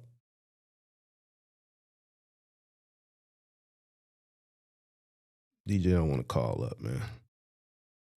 Listen, y'all gotta stop being scared too, bro. Y'all gotta stop being scared, bro. Y'all gotta stop being scared.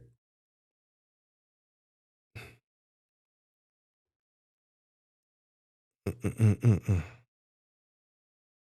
Shout out to Hugo in the building. Y'all have to stop being scared, bro, and call. I'm not finna be having these debates in the chat, bro. You gotta call.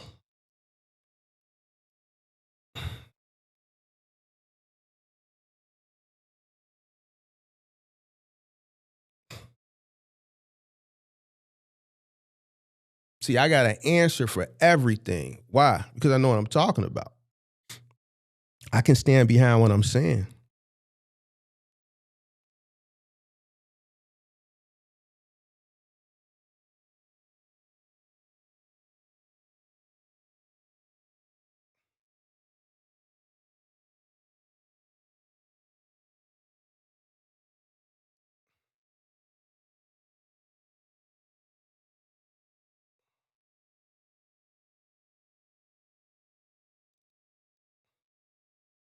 Yeah, he ain't got quiet now.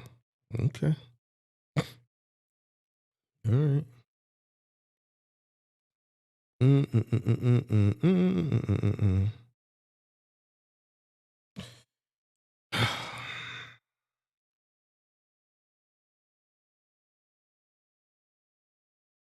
Mm-mm-mm-mm-mm.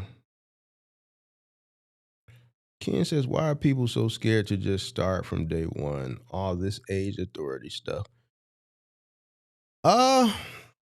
Social media. Social media, and then just the things have changed. But then that goes back to working capital as well. Knowing what you know, you have to be prepared.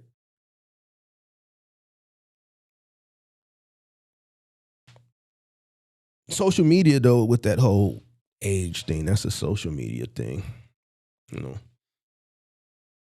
know. Most of these guys are looking at it from the short term POV of them being the business. Exactly. They think they are the business and you're not. And if you think you are the business, then mentally you have the wrong mentality as it pertains to business.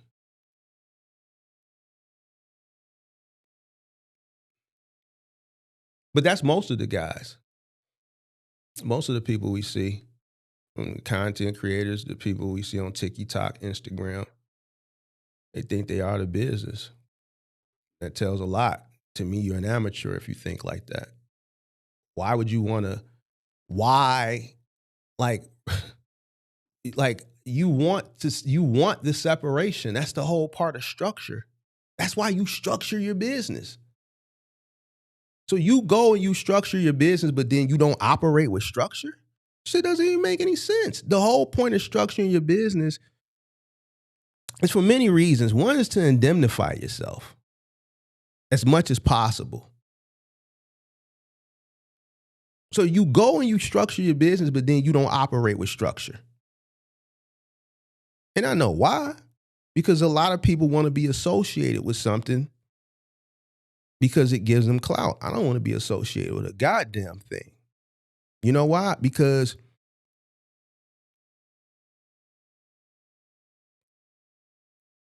I want to protect my personal assets. That's the most important thing to me. There's a guy, we haven't seen him in a few months since this situation happened with the fatality of two people.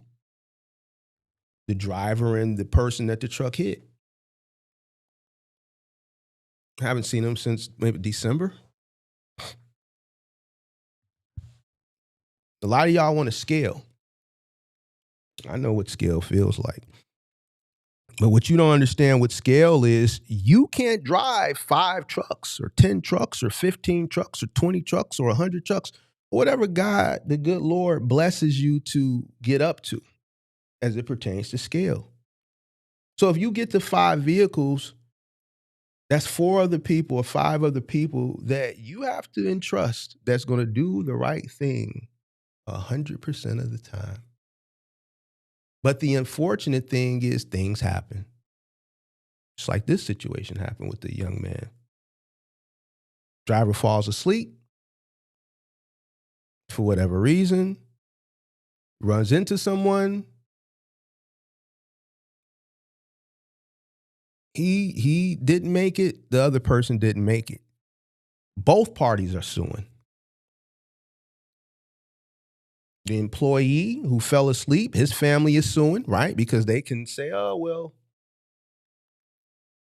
and I don't know what reason they're suing, but I'm assuming, right? They're probably going for something like unsafe working condition. He was working too many hours, blah, blah, blah, blah, whatever. Obviously, the other party, he fell asleep. They can sue for, reckless endangerment, whatever. I don't know. The fact is that both parties are suing. That's the fact.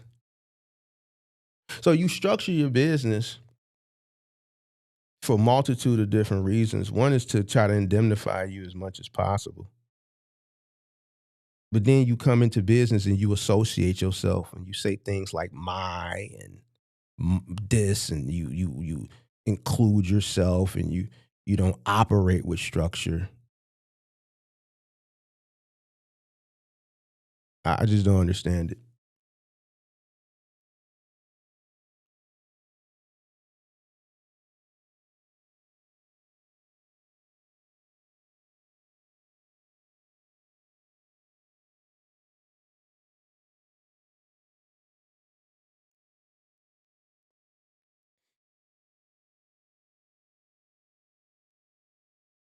Last I heard, that guy was depressed and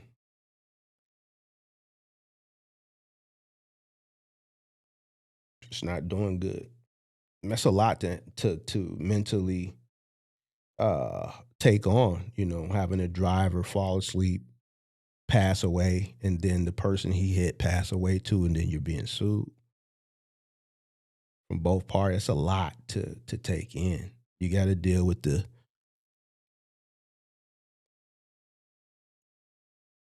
situation is from the employee standpoint, how that weighs on you, psychologically, emotionally.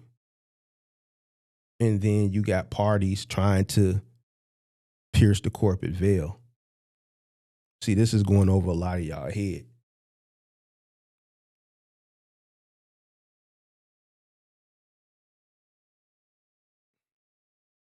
$1 million insurance policy is not, it's just not, it's nothing when life is lost. 2 lives? One accident?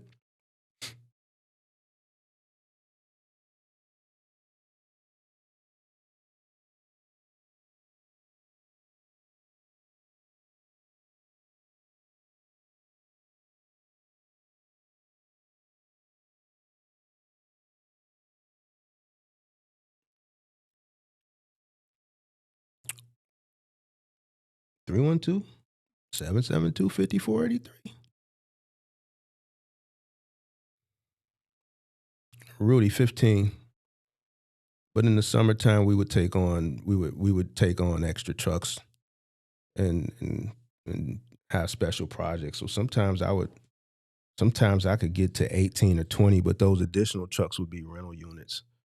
So like when Lollapalooza comes around, we would go get extra trucks. Well, we would have extra trucks anyway in the summertime, and we would do. Um, I had one account with a company that was a vendor for Lollapalooza, and we would just do cases of water every day. So with a lot of the festivals in the summertime, and just a lot of shit going in the summertime, I could get up to 18 to 20, but me 15. So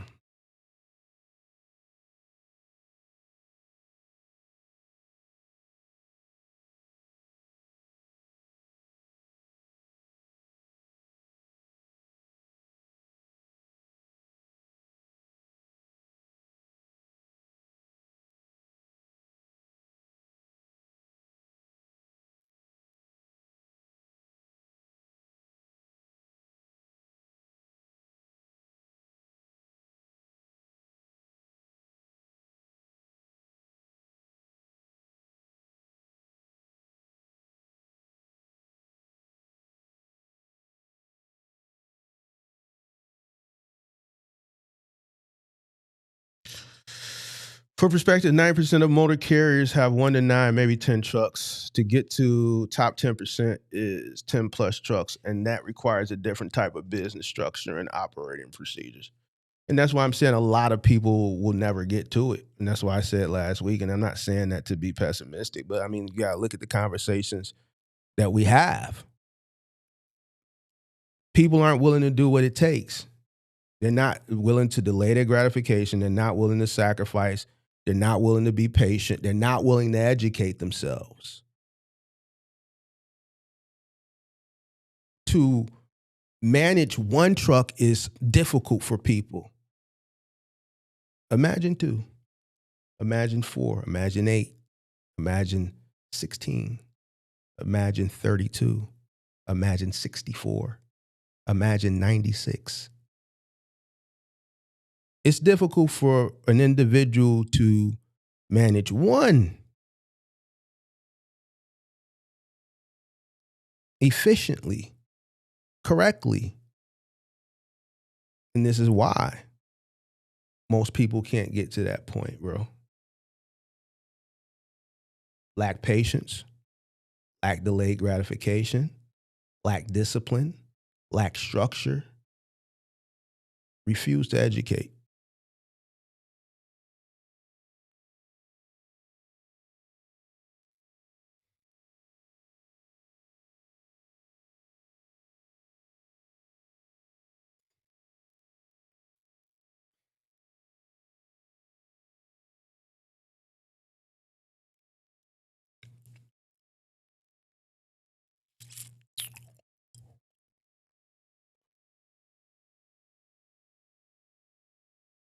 Mm-mm-mm-mm. That's it.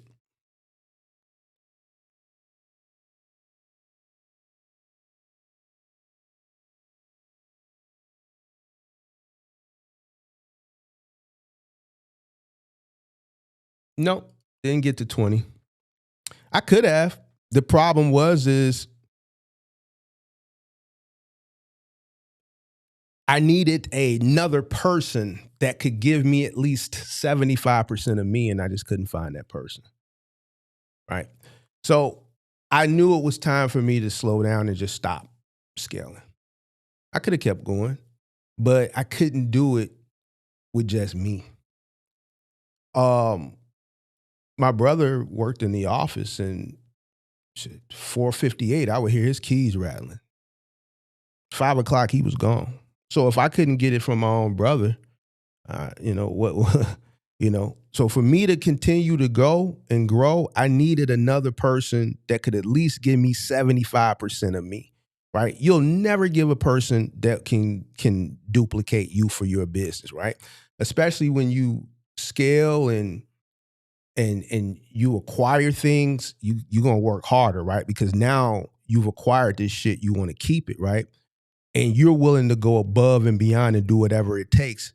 That's what got you to that point in the first place. But now when you got to that point, you still got to maintain that shit. You still got to go above and beyond and work wee hours in the night and get up wee hours in the morning, right? And go above and beyond to keep and maintain, right?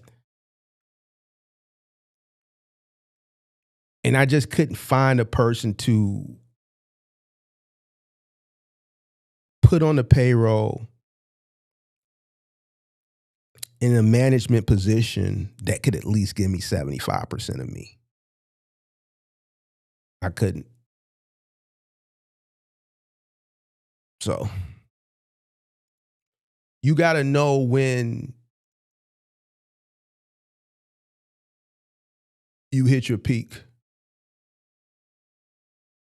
right? And I realized it because I was just overwhelmed. So I stopped scaling at that point, right?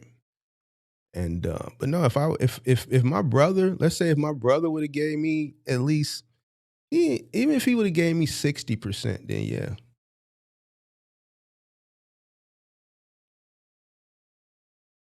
But yeah, I needed somebody else to give me. I needed to duplicate another me, or at least 75% of me.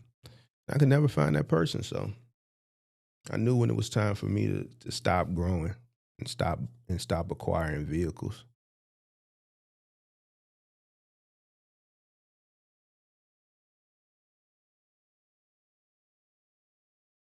It was a guy. Um, I mean, the people that have been following me, the discipline that it requires to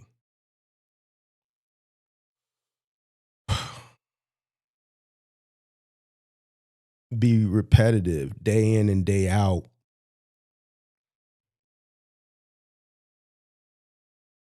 A lot of people just ain't going. They just don't have that level of discipline that it takes to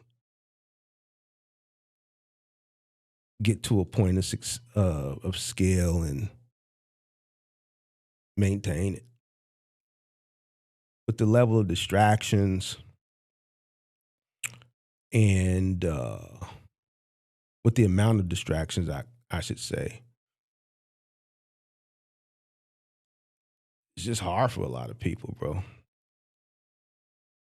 So it's about you. It's about the individual and what you want. You know, if you really want it, you'll do what it takes to get to it. You'll make all the sacrifices. Just most people can't. So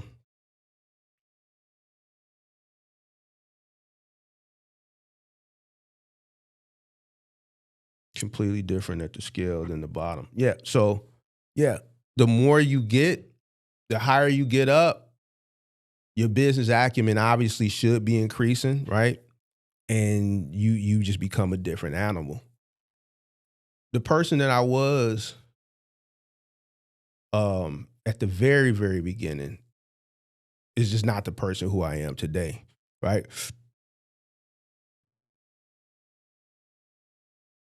The smarter I got, the more I grew, the more I went. I usually say ruthless. I would say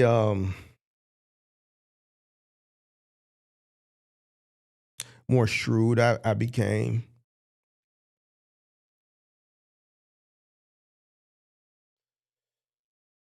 Uh, the less I would say, the less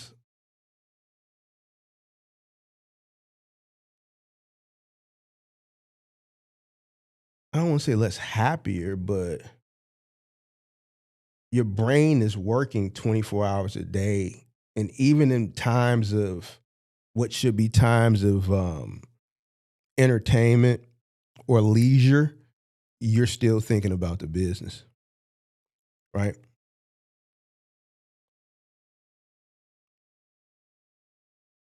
You never have a moment to yourself. Never.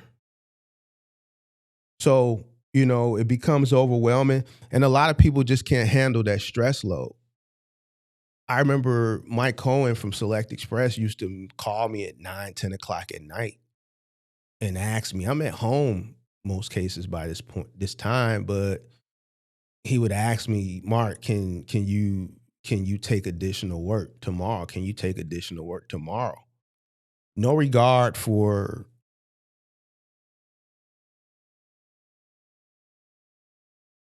me personally, I would say, but the reason why Mike would call me, one, he's related to the owner at that particular. This is before Select Express was acquired by AIT, and it was his responsibility to cover all the routes on a national level. Select is national, right? So in this market has always been a tough market for them, but I would always be the guy that would come through. And he knew that I was about one thing, is about money. So he knew I was going to pick up those calls. So I did. A lot of people at that particular time, 9, 10 o'clock at night, they would see the phone, they would see who it was, and they wouldn't answer it, not me. Vacations, I'm looking at the GPS, I'm looking at the tracking, I'm taking calls. I'm still fielding calls. Why? Because I understand the reason why I'm in this foreign country is because this business pays me a salary that I can afford to take these trips abroad. So I'm not going to neglect it, right? I could be at dinner and instead of me enjoying the food and the ambiance, and I'm trying my best to do it, my mind is racing and mentally preparing for the next day or trying to problem solve something that occurred earlier in the day that I need to have a solution for the next morning. So I could be at Roof Chris at 8:30, 9 o'clock at night. Beautiful lady across the table, nice steak in front of me. And instead of just focusing on that and I'm problem solving. Some shit that happened early in the day that I need to have a solution for by 8 in the morning. So yeah, it can be a lot of pressure for a person who just isn't mentally prepared. You got a lot of people that's just not mentally prepared and can't handle one truck.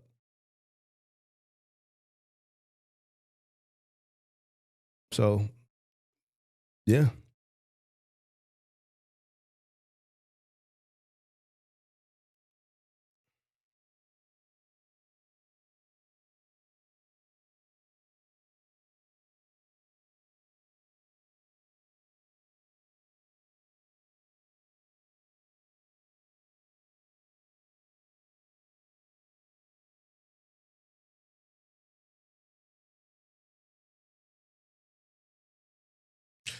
This isn't a business to jump into after you've structured your life around a 9-to-5 paycheck. And that's what I was saying earlier. A lot of guys just don't get it, bro. A lot of guys don't get it, bro. And it's getting to the point where it's just becoming just, I don't know, like redundant, bro. Just and social media's got these guys thinking this shit, bro. They got them thinking this shit, bro. But then it goes back to Beats understanding. I say this shit all the time. You can tell who owns shit and who doesn't.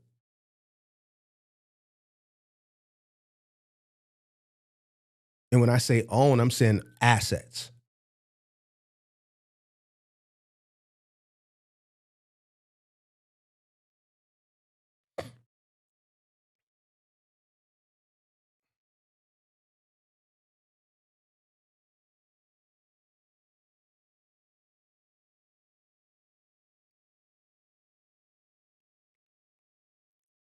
Social media got them thinking that. I look at shit like this. If I came out right now in the current state as an OTR box trucker, I can tell you one thing's for sure, two things for certain.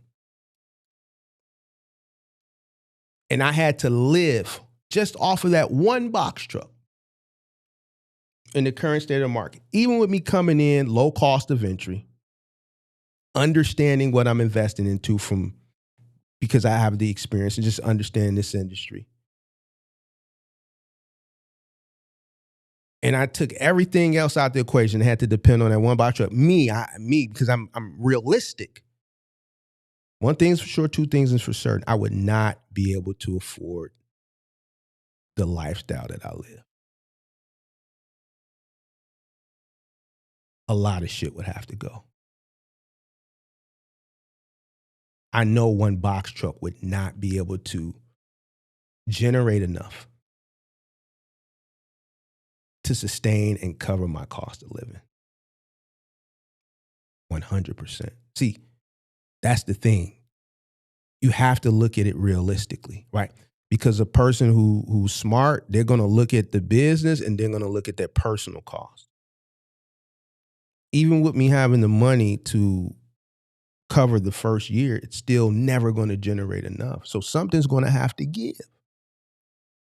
Either I'm going to have to utilize my savings to cover my living expenses until I build this business to a point where it can pay me enough that it can cover my cost of living, but I know that's not going to happen with one truck and in 1 year.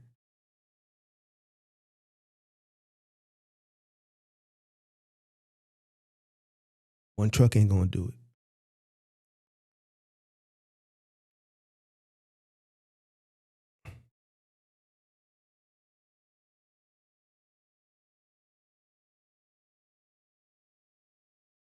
And that's the right way to look at things. Most people don't. They come in, like he said earlier, and they think that the truck should pay their cost of living, and that's wrong. You pay your cost of living. I know what a truck will probably be able to pay me honestly. Probably pay me about $600 or $700 a week, realistically, based on me understanding this industry, knowing what the truck is going to generate, and knowing how much logically that one truck would be able to pay me comfortably and still float the business.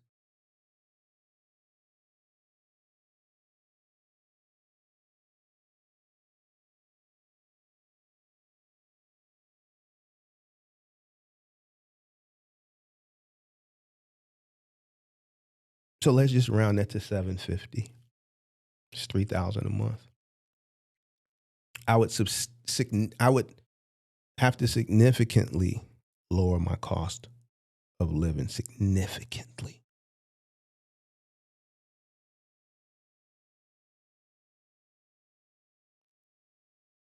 So I would have to make a decision based on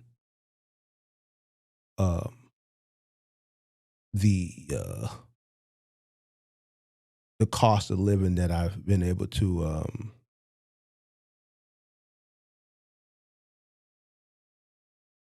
create for myself. Is this something that is feasible?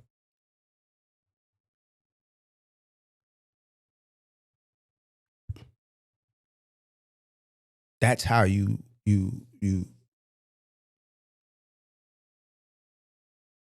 should properly go about things when assessing taking a risk and starting a business, not just assessing it from the business perspective, but also from the personal.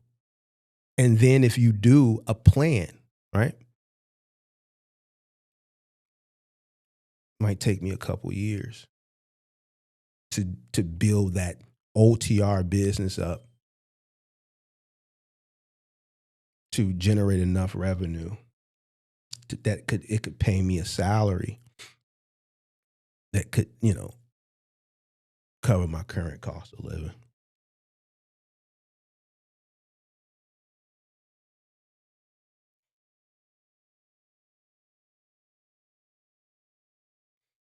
Person who doesn't think like that, what they do is they come in, like Buddy earlier, and they end up robbing from the sustainability of business. And they say things like the truck should pay me enough to pay my mortgage. Because realistically, my cost of living, what I've been able to create for myself is years and years of hard work from a multitude of businesses and investments. Right? So realistically, look at that like a person who has, let's say made, worked almost 2 decades on a job, and they worked their way through the ranks, and they've created a career where they're making a couple $100,000 a year, let's say. And then for whatever reason, after 20 years, they want to just quit and go start a box truck business. They've been making $250,000 salary year after year after year after year. And then for whatever reason, let's say they want to quit and go start a box truck business.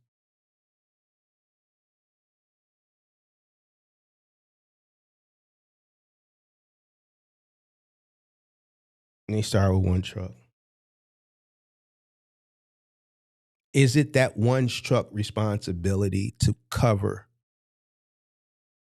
that cost of living that they've earned, righteously so, from the work that they put in? And the revenue justified it.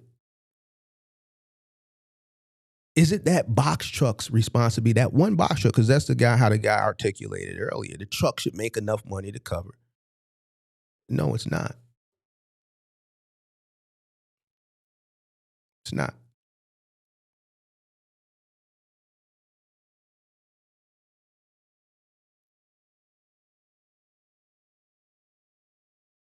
It's not.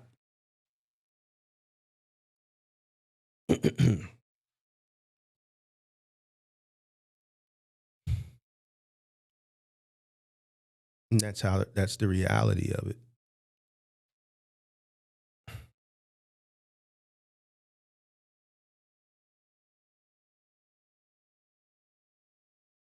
So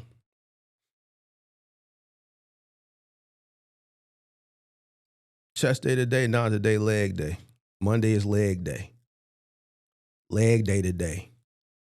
We doing the sled today. Today we found out the sled is more effective than squats because you recover quicker with the sled and it's about the same amount of uh tear down like doing squats, but you recover, they saying 3 hours versus like 72 hours with squats. So we fucking with the sled. We gonna fuck with the sled today. Heavy on the sled. I usually do about 8-9 plates on the sled. You dig what I'm saying? Heavy on the sled today.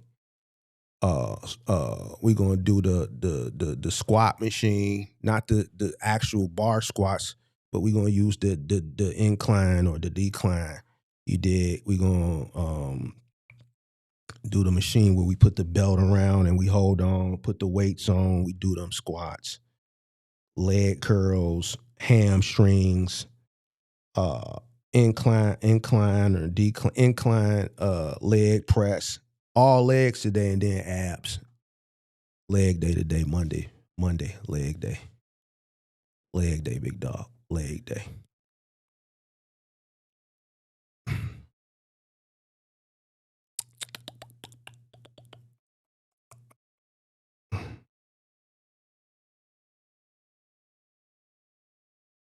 Uh,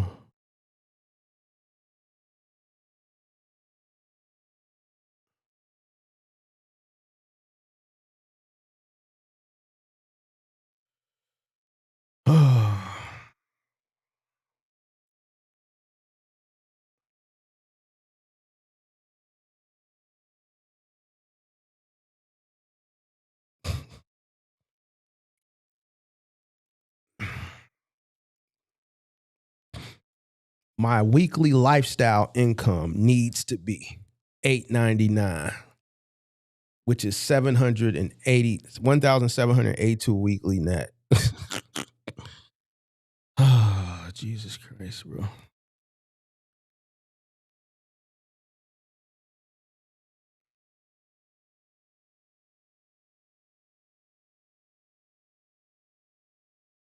Mark, the amount of guys sitting at these truck stops during the busiest time of the day is sad. It's so high right now. Pilot in Dallas only had 7 open spots at 8 this morning. Fuel is making these guys sit still. I already know. As soon as fuel went to $5 a gallon, we went from having 100 people in here to a little over 100 people to about 60 people. So that's damn near almost 50%.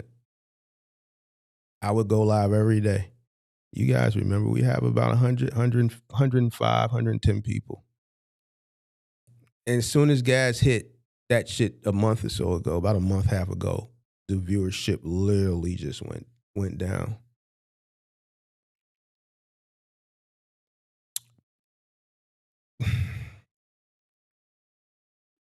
Dixon says, how are you? I'm doing good. I'm doing good. Thanks for asking. Do you think it's still okay to start a box truck or sprinter van business? In California, these $8. I mean, here's the thing, bro. It all depends on what niche you're doing. Listen, I've never been an advocate for OTR, bro. Anybody that watches me will tell you that. I've never been an advocate. Me personally, you do what you want to do, to each his own. But me, if I got a tool, which is the truck, I want to maximize my profitability. I want to maximize my earning potential with this tool.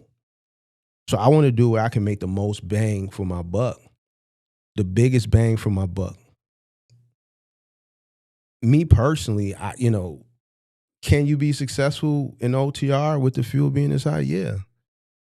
Is your profit margin going to be lower at $8 a mile in comparison to what it was maybe 3-4 months ago? Absolutely. That doesn't mean that you can't make money. You know what I'm saying? I would advise a person to look at other things that you could do with a box truck. Maybe do something that's more specialized, right? Now, obviously, when you go into specialized things, right, it requires more effort. Sprinter van, I would look at fitness equipment delivery, Peloton, Perform, Lifetime. There's different 3PLs that have fitness equipment delivery and assembly options that just require a cargo van. Get paid more money. It's local. Just requires more work. Final mile for a household requires more work, more people.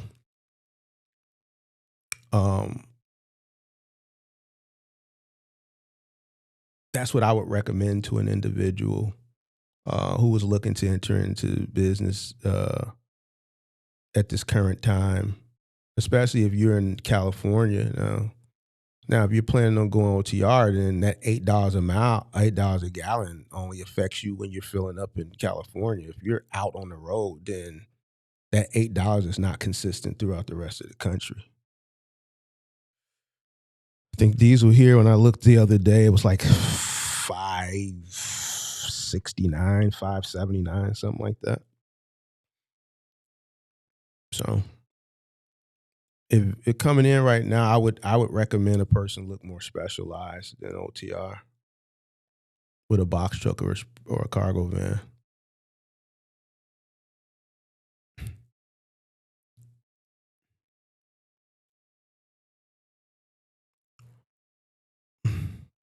All right, ain't nobody else gonna call up. We'll just get out of here. Hit the gym early, get it out the way.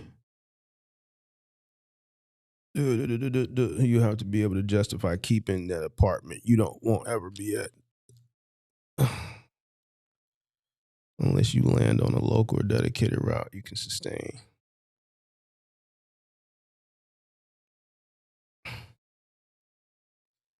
Man, if I was a young buck coming in with a box truck on the OTR side and I didn't have like really no major responsibilities, the last thing I would be thinking about is an apartment, right? I would probably stay at home with my parents or, move back in with my parents, get rid of the apartment, and that first year, dedicate that first year to understanding and learning this business and staying on the road. I think a great way to understand a business from the field is to be in the field. I think the more time you in the field, the more you're going to learn. I don't think they should come home. I think they should be out there. If this is what they want to do, then do it, right? Be out there in the field in different, weather conditions throughout the whole year and run that bag up. Now, if you got a family and all that shit, some type of foundation already built prior to coming into this business that just doesn't justify you staying out, that long, then that's one thing. But if you're young and you can just stay out and work and you have nothing really to come home to, no responsibilities, no kids, you can get rid of your apartment, cut that cost, then why not? Why not?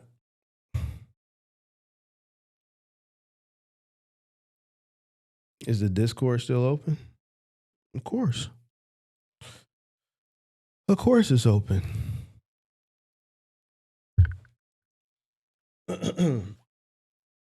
So no kids, no girl, just an apartment I'm trying to keep. So you want to include your house note into your cost per mile, and you don't even need. What be wrong with some of y'all? Like, why? What's? Do you want the business to build, or you want to keep an apartment? What do you want to do, bro? What do you want? Do you want the business to grow, or do you want to keep this apartment, bro? Why is this apartment important to you that you include in your cost per mile, which you shouldn't be including it, and you want to keep it?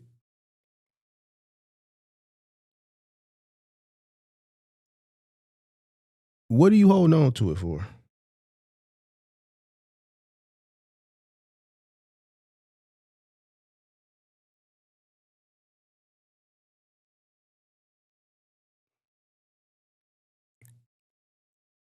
Hmm?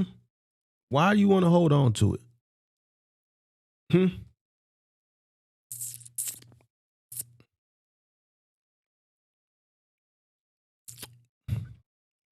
Thug it out in your truck for a year.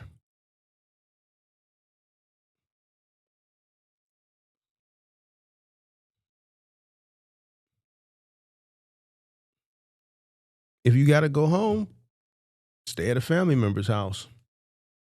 Why hold on to something that you're not utilizing and you're trying to build a business?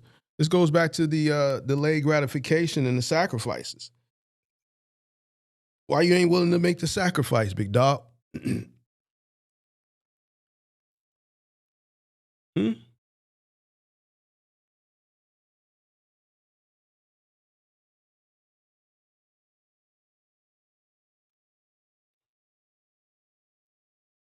56% of the people in the poll said business only. You got 36% that said they include everything. 6% says, I'm not sure how to calculate CPM.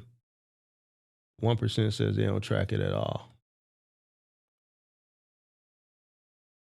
Out of this 56% of the people, I say 3/4 of them don't do their CPM either.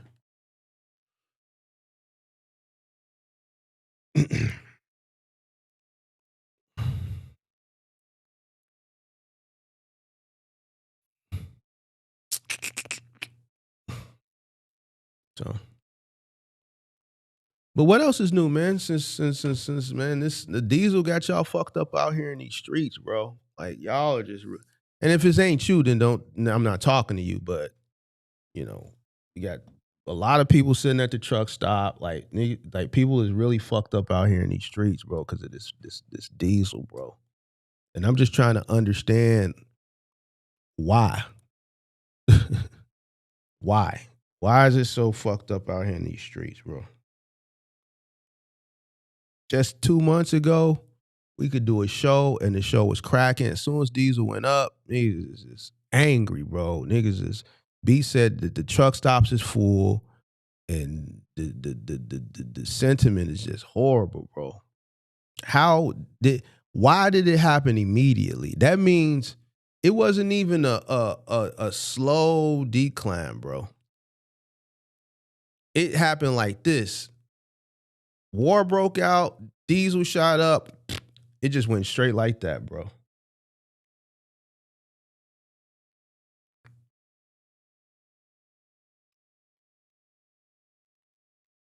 That tells me that a lot of people was winging it. They was living day to day.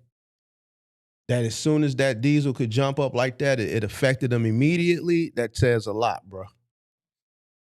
That says a lot.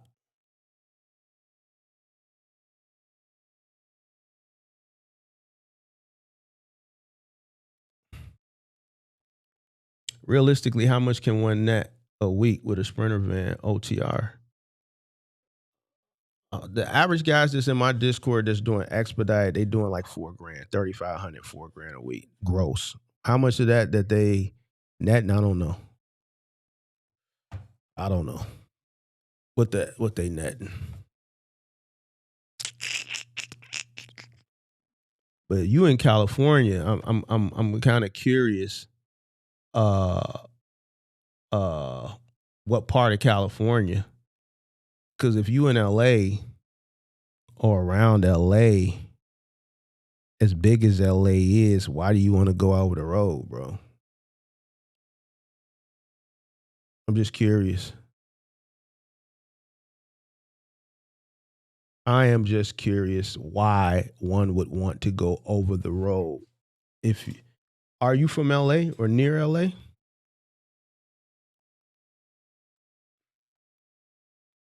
Sacramento. So why do you want to go over the road?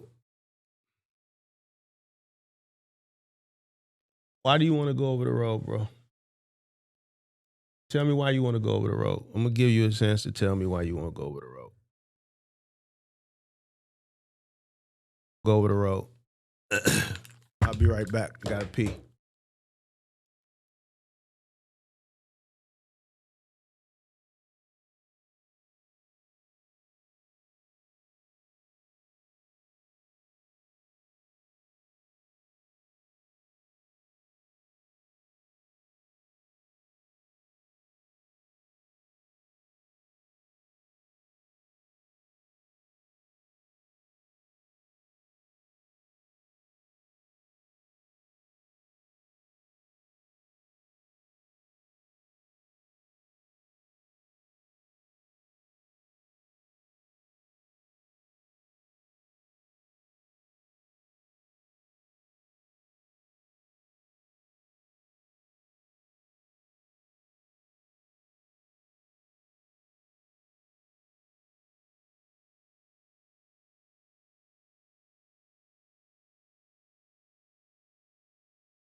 All right.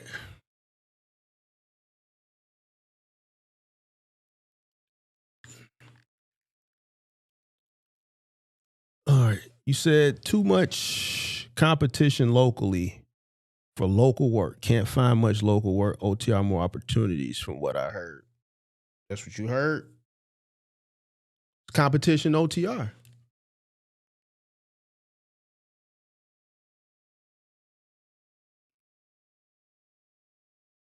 I'm gonna be honest with you, bro. You should be able to make it where you at, bro.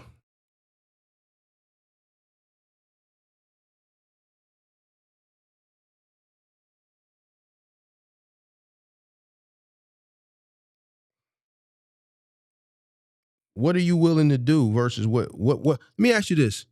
What aren't you willing to do? Matter of fact, just call the line, bro. Listen. I don't like these chat talks, bro. I got a line that you can call. We can have a conversation, bro. Just call the phone, bro. I hate having to have these because then you gotta wait. The delay, it's a 10-second delay from when I talk versus when you hear it. And then you gotta type it. Then we gotta wait for you to type it. Hey, bro, we could just have a conversation, bro. The chat conversation is a thing of the past, bro. That shit takes too long. Takes too long, bro. We could just have a conversation, bro. Put veteran mark, give rookie mark. What when it did shit different? Did everything the right way. For the most part. Some of it was unbeknownst to me. I ain't gonna sit here and act like I just 100% knew what I was doing. Like some of it was unbeknownst to me. I've been transparent.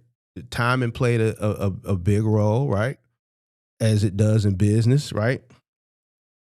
But I delayed my gratification, right? When the money did start coming in, I didn't increase my lifestyle immediately, right? The business was more important. Growing the business was more important, right? So I didn't increase my lifestyle right away, right? I continued to reinvest back into the business. And even when I did start to acquire things personally, right? They were things that would appreciate, and they were investments as well, right? Anything that would have been deemed a luxury, like an automobile, was leased under the business. So I've never, made foolish decisions because I've always educated myself on every decision that I make. I don't make impulse decisions, right? I think things through. I educate myself to the best of my ability. And if I can't find an answer, I try to seek the knowledge, some way, shape, form, possible. So going back, looking back on just my elevation, for the most part, there's nothing that I don't think I would do different that I can think of right off. Oh, I know one thing, but that didn't come at the beginning. That came years down the line. I think the only thing that I can think of right now I would have did different is when I started inbounding freight to my warehouse. Instead of my trucks running it, I would have contracted that shit out. If I could do that part all over again, I would do that totally different. I would still inbound the shit, but then I would 100% for the most part, I would have subcontracted all that shit out. That would have eliminated a lot of the cost, right? I would have took a smaller profit margin and got rid of all the additional cost.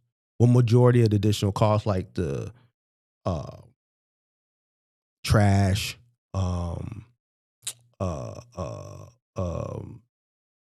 what else? What else could I got rid of? Trash, labor, fuel, right? Obviously, forklift, that shit, warehouse management, security. Those are things I wouldn't have been able to get rid of. Reverse logistics costs would have still been on me as far as shit coming back, because I would have still been responsible for preparing that shit to get shit back to the manufacturer. So material costs from that aspect, but I would have eliminated a lot of costs if I would have just subcontracted a lot of that shit out. So that's one thing that I would do differently. For the most part, everything else I think I did the right way. I think that's the only thing that I would do differently. I would have subcontracted that shit out. So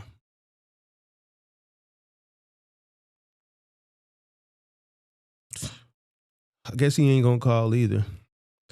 But here's the thing, I'm gonna say you like this, bro. You in LA, I'm in Chicago, right? So we in the number. Well, you're not in LA, you in Sacramento. So even still, that's a nice size market, bro.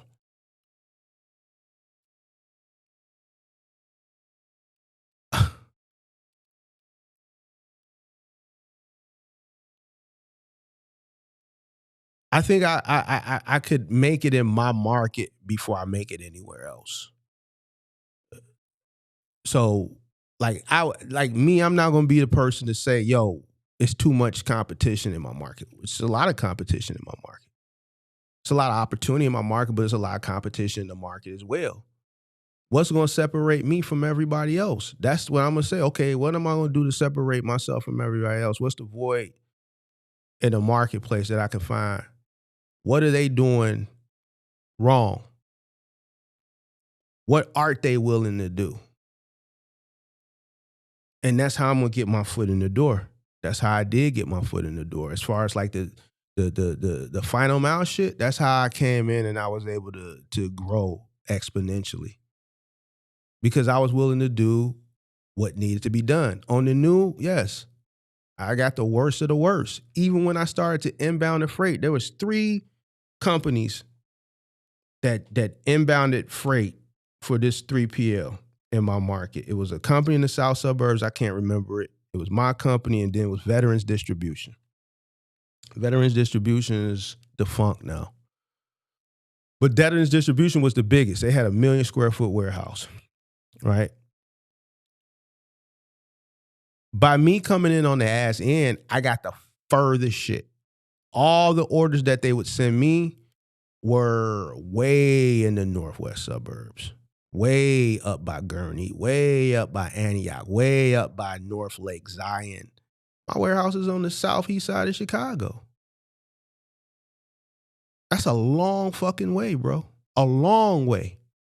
In some cases, a truck leaving my facility to get to Gurney is hour and 30 minutes, hour and 45 minutes. Right? Same thing with the 3PL contracts. I'm on the new. I got to take what they give me. So now that we in here, we taking the bullshit routes. Now I'm in here. I'm looking at the lay of the land. I can't dictate shit when you on the new. You just got to accept the opportunity. So we got the opportunity. Now I got to make the best of the opportunity. All right, we now I'm scoping the lay of the land. What's going on? Talk to me. Yeah, Mark, they got city routes, but you know, these guys got them. The guys that's been here the longest, these are guys that got them. And them routes sweet too because they doing the hospitals, they doing the schools. So, you know, a school will get a pallet of paper. A hospital, that's half of the truck. They get supplies half of the truck going to Cook County Hospital.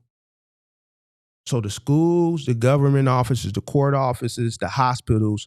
Okay, so all the office supply products, a big portion, you know, and it's a big city, so they ordering a lot of shit. Yeah, all these suburban stops, these mostly residentials, and the commercial stops is going to like banks and shit like that. And then when you out there, those stops aren't as dense as it is in the city. But then one stop here at a school might be a fourth of the truck. The one stop. All right, bet. What else going on? Yeah, man, you know, the equipment ain't really up to par. They be breaking down, shit like that. Then I'm noticing I'm getting calls for recovery. I'm always saying, yeah, I'm paying attention to the pattern. I'm a smart business person. You got a dedicated route, something that is dense in the city. Nigga, my warehouse is in the city. So you mean to tell me I can send my trucks to Wooddale to load out and then come back and do a route that's probably 7 miles all in. And then once the truck is done, they got a 10-minute ride back to the yard versus an hour and 45, 2-hour ride back to the yard. I need that.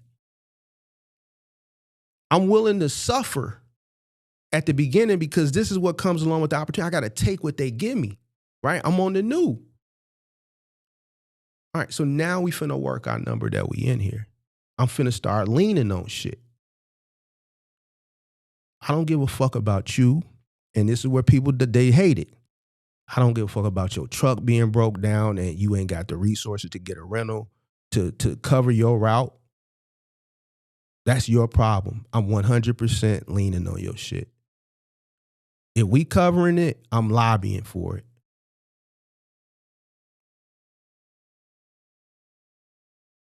Man, Mark, that's dirty. No, it ain't. That's business. If I got a route and it's dedicated and my truck goes down or my van goes down, it's my responsibility to rent something. If my shit gonna be in the shop for a week or 2 weeks and I got a sweet route that's dense that everybody want, I need to rent a vehicle so I can keep my shit. If somebody else covers my shit, I don't know what they saying. I don't know what they doing. That's on you. Mark, you bogus for that. No, I'm not. For all I know, a lot of those guys are still in there figuring that shit out. Damn near 15, 20 years later. Why?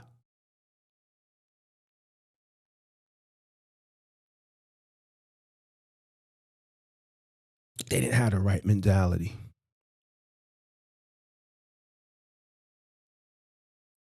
I'm going to come in, I'm going to learn the lay of the land, and then I'm going to start pushing our way through shit. I'm going to start bullying shit. I'm going to start taking opportunities.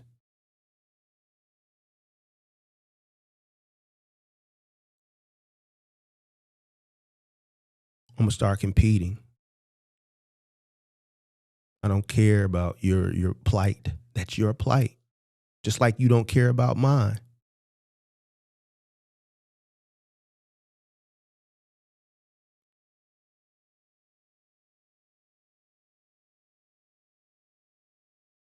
Why would I continue to be complacent with sending trucks 50 miles, 60 miles out? Knowing these drivers and listening to them bitch and moan and complain about, man, Mark, after we finish the route, we still got an hour and 45-minute drive back to the yard. It's nothing I can do, right? Currently, but when those opportunities start to arise, I need to start taking advantage of them. Why? Because I want to appease my guys. Also, and I also want to alleviate the overhead as much as possible. And this is a great opportunity and a way to do it at that individual's expense. That's on them, not on me. Because I'm never going to leave my food on the table. Never. I'm never going to leave my plate on the table. If something happens, we got a dedicated route, I got another truck to replace it, or I'm going to go out and rent a truck. I'm not going to allow somebody else to cover my shit so that you could take my food from me. Never. And that's not something that nobody had to teach me. That's just life. I'm not going to get out the car and leave my car running. Somebody going to take that shit.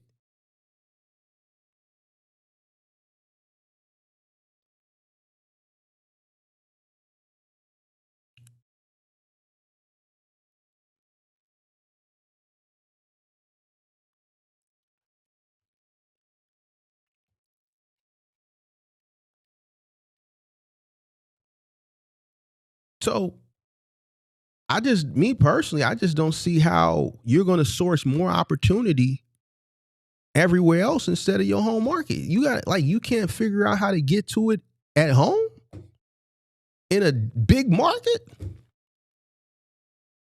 You competing at home, you're going to compete over the road. I think it's going to be tougher for you over the road.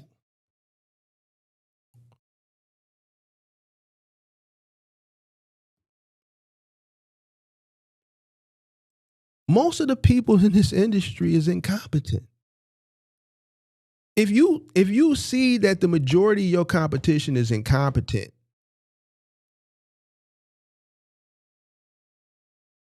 that should be enough for you to know what you need to do.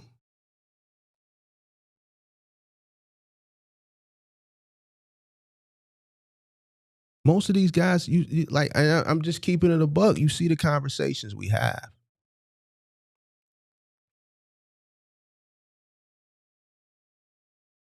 The solution is to educate yourself, outthink people.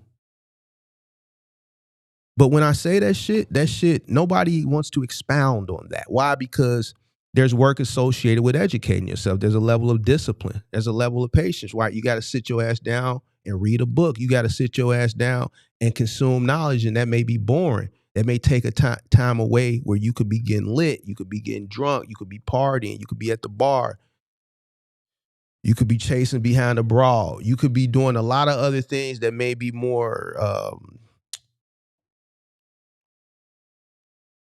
provide some form of entertainment that may be more pleasing to you from an entertainment perspective than, obviously versus the educational. But that's what most people rather do. But, the way I look at things based on the conversations I have and just, it's just what's known don't need to be explained. I think the easiest way to compete and beat a lot of these guys is just to outsmart them. And it's not that hard to do, obviously. And you know what?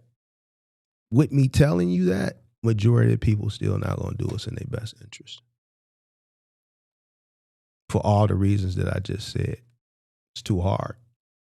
It takes too much time. It takes away from you scrolling on Instagram.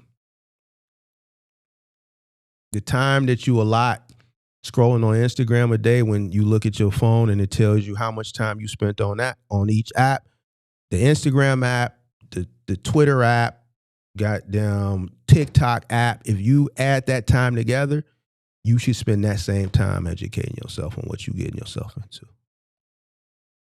And I guarantee you, if you do that over the course of 30 to 90 days, you'll see a big difference.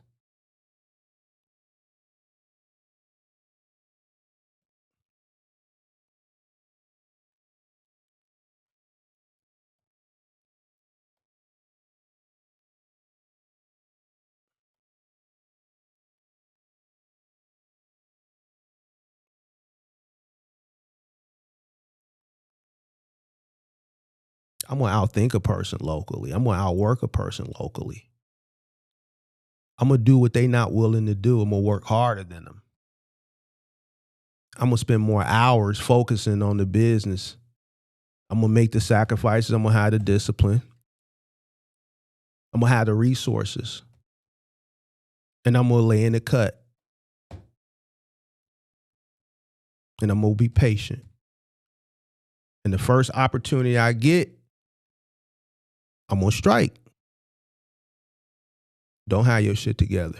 If you got something that I want,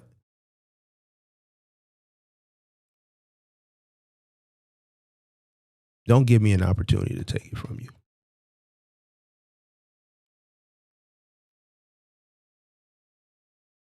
Anybody that knows me, they will tell you, listen, leave your food on the table. We coming to get it. So from a local perspective, bro, I ain't never finna say, yo, it's less competition over the road. That shit sound crazy within itself, big dog. That shit sound crazy within itself to me, big dog, that you even said that.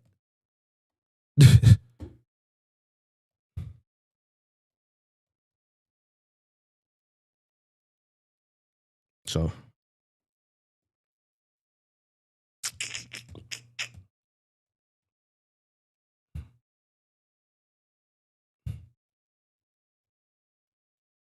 I'm in a bigger market. Well, you said Sacramento, not LA, but let's say if I wanted to do something right now, who would be my competition? It would be percentage of individuals that can't speak English. I already got the leg up there. A large percent of people who just don't understand business, who refuse to educate themselves. I got the leg up there. Me being able to communicate effectively and sell myself in comparison to these two groups of demographics of people that I just spoke on, I got the leg up there. There's no way on God's green earth I'm going to let somebody that can't speak English or can't articulate themselves, if they can speak English, who I know hasn't gone out and educated themselves, right? They're winging it, beat me in my local market. No. The worst thing for my local market is to see me coming.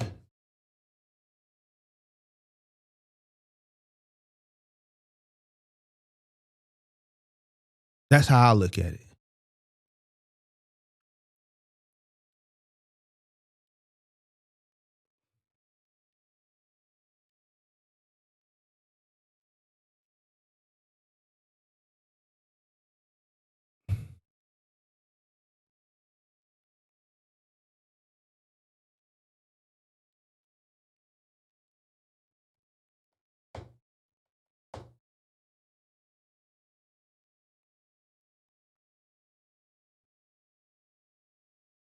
You know why? Because now you got to work.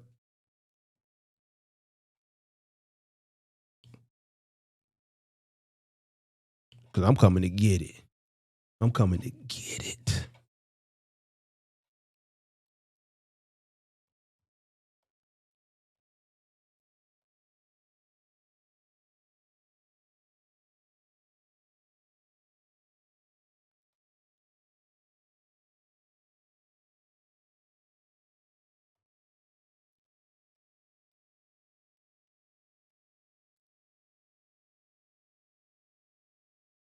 All right, I guess ain't nobody gonna call in today. Man, bro. This diesel is really fucking people up, bro. That's crazy. Maybe we should give out some gas cards.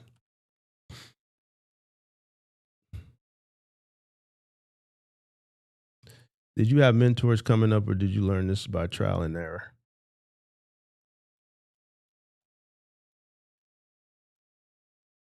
Education and trial and error.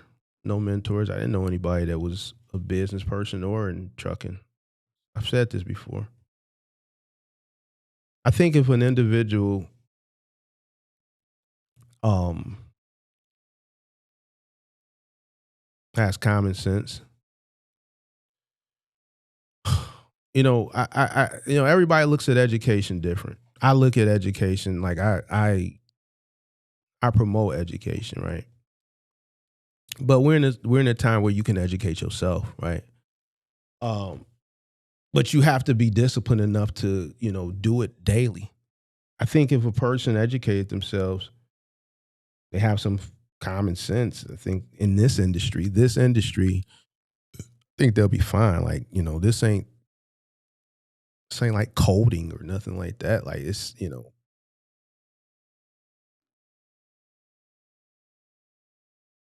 like understanding is pretty simple, bro. If you have some common sense and you willing to put the work in and educate yourself on what you're getting yourself into, it's not difficult to understand this shit from a basic perspective, bro.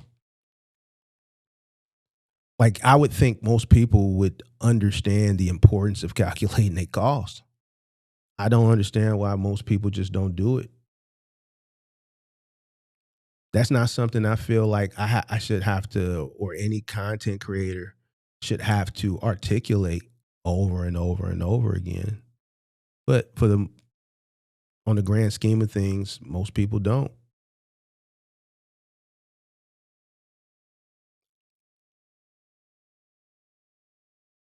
So I don't know, bro. Just having common sense, education, continuing to educate myself, and trial and error. You know,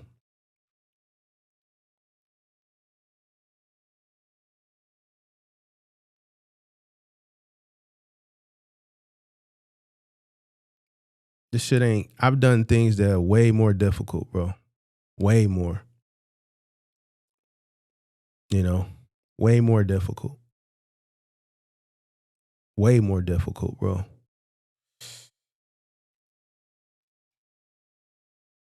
Than this. The toughest part of this is just, dealing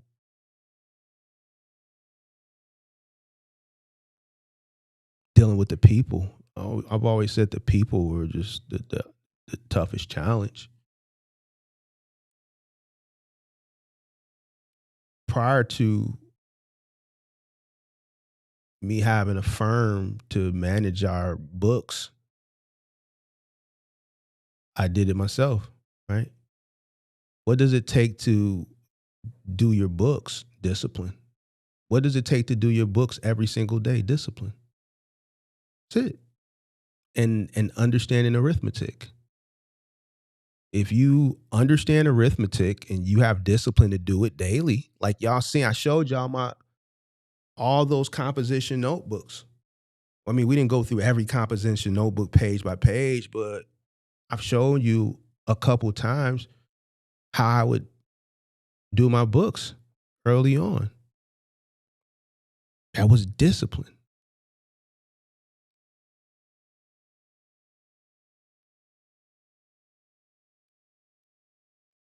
I don't understand what's hard about that. So, shit is not that. Certain aspects of it are difficult, but the aspect that we talking about, this shit ain't difficult at all.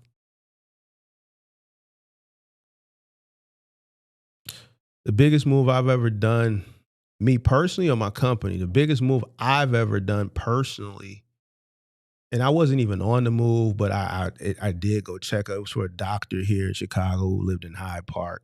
It took 3 days. And it was a local move that took 3 days. He was a doctor at the University of Chicago and a professor. Lived in a mansion in Hyde Park. We moved him to a big house in South Shore. Took 3 days. Took 3 days, a multitude of guys. So this is 6 to 10 guys working a day on average. And 6 to 10 guys working a day on average, working somewhere between 10 and 14 hours a day. And then the last day, that third day, it took all the way until we had to get it finished that third day. And the job wrapped up 4 a.m. the next morning, like 4 a.m. the next morning. It was just a big house. He has a son. I'm not going to go into who he is, but his son was a professional football player. So, and then by him being a doctor at the University of Chicago and a professor, between his son being a pro football player, there was a lot of memorabilia that, was collected from the son, plus, being a father and having a professional son as a pro football player, he got a chance, obviously, to go to a lot of games. So he collected memorabilia from a lot of other players from the same team, opposing team. So there was a lot of signed helmets, a lot of signed jerseys. So it was a lot of things that needed to be cared for and packed from that aspect that were just, irreplaceable. And then the professional aspect of him being a doctor and a professor at the university, just a lot of books, a shit ton of books. When I say books, don't quote me. I think we had 2 26-footers, front and back, top to bottom, all book boxes. And then the book box is about that big. About that big.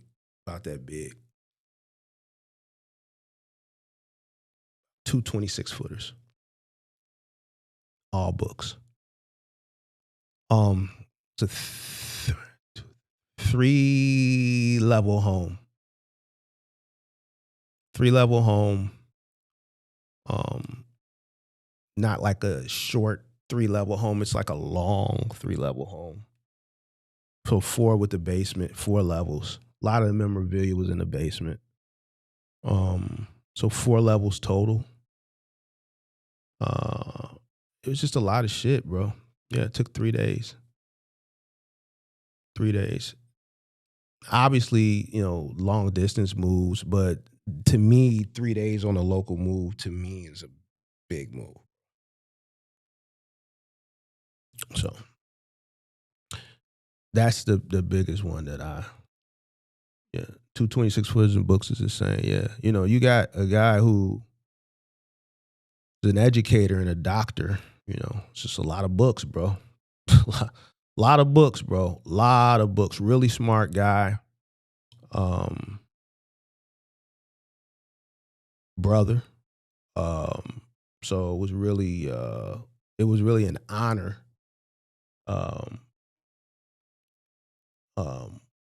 that he hired my company, to provide that service for him. So, yeah. The most expensive item that I can think my company has ever done is between 2 things.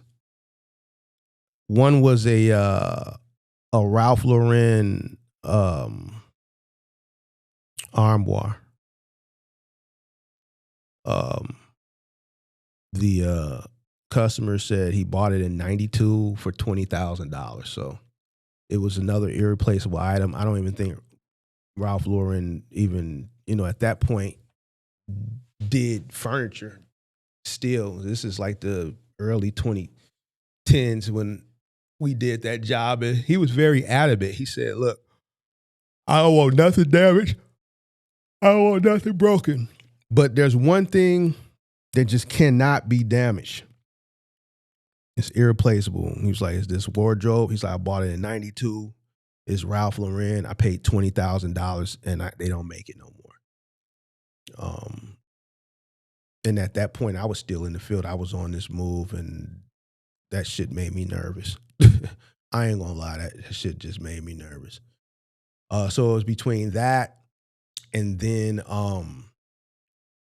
about 5 years ago, what year is this, 5? Maybe about 4 years ago, it was either 21 or 22. This guy had he commissioned a artist to carve a head of Caesar, and it was made out of concrete, and it was special. It was made just for him. He commissioned to have it made. It was really, really heavy, and it was really, really expensive. Those are the two items that I can remember offhand. If was there anything that probably was moved, on a job that I wasn't on? Pretty sure it was. That the customers didn't dictate to the crew, probably was. I remember a piece of art that a customer wanted moved. They wanted it moved. It was just the art, and they were adamant. I can't remember what the art was. I can't remember what the cost was, but they just wanted an empty truck, a 16-foot truck, to move this one piece of art. They didn't want it strapped to the wall. They wanted it laying wrapped, but on its back, and they didn't want any other material in the truck, and they just wanted it, laid flat. They didn't want anything else in the vehicle, and it literally went like a block or two. And it was something that, like, I almost turned it down because they were very, very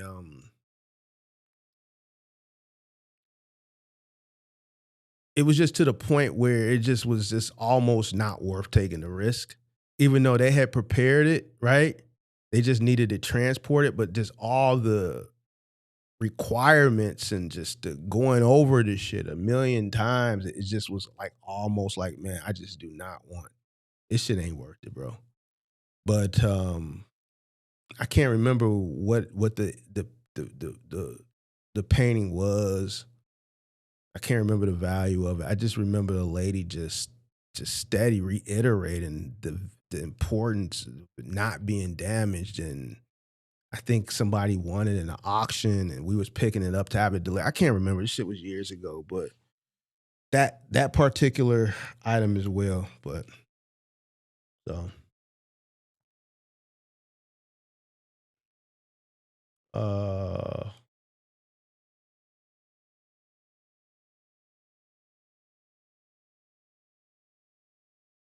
when hiring helpers for moving, what main qualities are you looking for?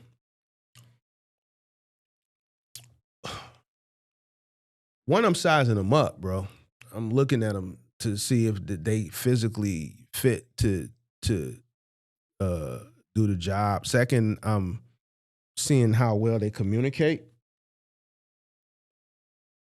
And then, you got to test them in the field, bro. Like, I've always been the person to give everybody a shot for the most part, because you can find value in everybody. Everybody may not be able to lift an armoire correctly, right? Everybody may not be able to lift a sleeper sofa. They just may not have it in them and go up 3 flights of stairs, right? But doesn't mean that individual, there's not something that we can get some value out, especially in this industry where, the turnover rate is high and not a lot of people want to do this type of work. So you got to see what you can get out of a person. That person may not be strong, but they can be a mule for boxes. So this guy may not be strong enough or in shape enough to do like sleeper sofas and armoires and shit like that.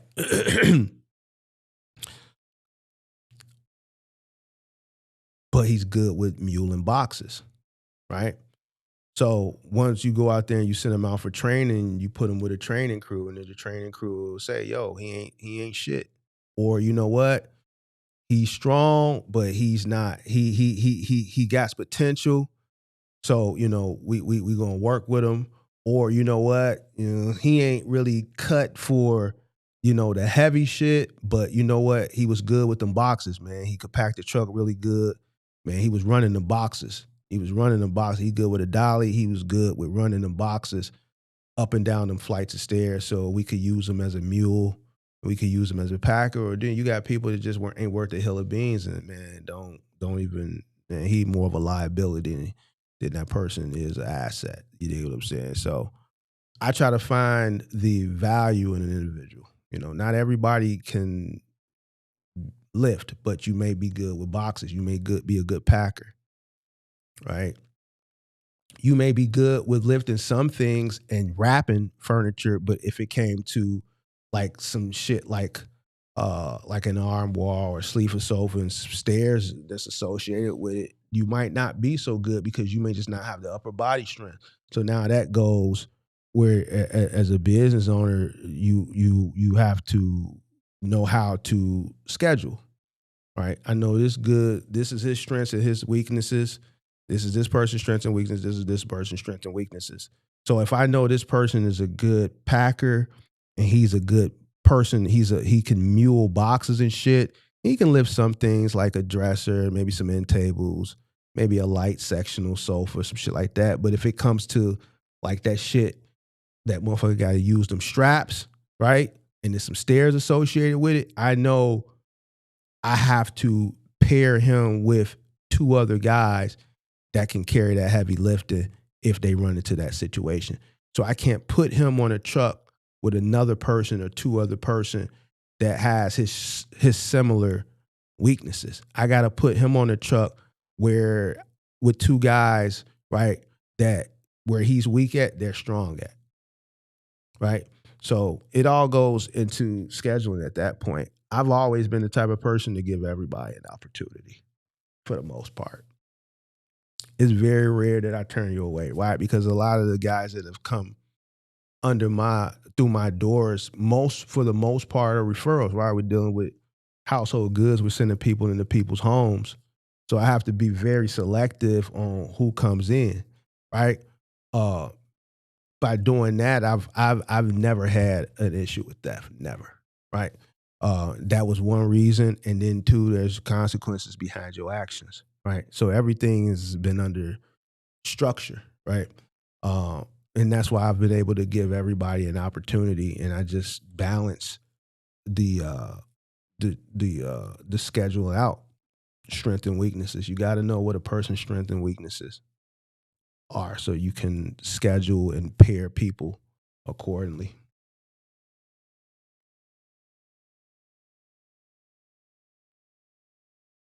No, exchange it for what? If you start to ascend up 3 flights of stairs with a sleeper sofa, then you gone. Like all that switching and shit for what? If you got 3 guys on the truck and you going up a 3rd floor, then the 2 most qualified guys should be the guys going up the 3 flights.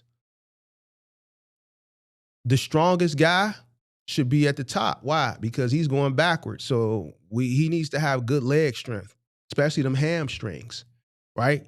And he also has to have good upper body strength, because if he's going like in a typical Chicago 3rd floor, every landing he has to turn, and those landings are tight. So when he gets to that landing, he has to go straight up. Ain't no squatting and getting all the way up under it. He's gonna have to go straight from here to here. So you got to have upper body strength to, when you get to that landing, that wall is right there. It's not turning it. There's no room. So you got to literally go straight up. And the person at the bottom has to set it and tuck it under on that stair, and then you turn it, because that opening has to ride around that banister. So that person has to have the upper body strength and the lower body strength. So the strongest person should be at the top. But see, that all goes to experience. You got to know this shit. You know, you got to know how to schedule people, and the team has to always have a good leader. So, you know, everybody knows their role. Everybody knows their role. So you got to switch guys to go up 3 flights, then that says a lot. Like, what are you switching? What if it's an armoire where you got to use the hump straps? Once you got them hump straps on, and I ain't talking about shoulder straps, you might have to hump that bitch. So now you got the hump straps, you done threw the hump straps under the let's say it's a chest.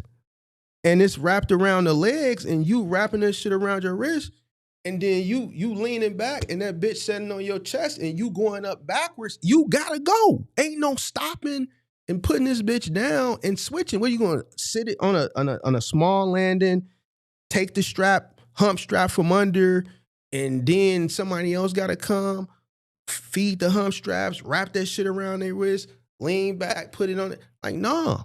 Once you hump strap that bitch, the whole point of the hump strap is so that you don't stop. As soon as you hit that landing, you go. It's already up. The hump straps is holding the weight. You got it sitting on your chest. You got all the pressure wrapped around your fist. You gotta go, bro. Don't do it if you can't do it. That's where the skill set comes in, and knowing who can handle that shit. Not everybody can handle that shit. So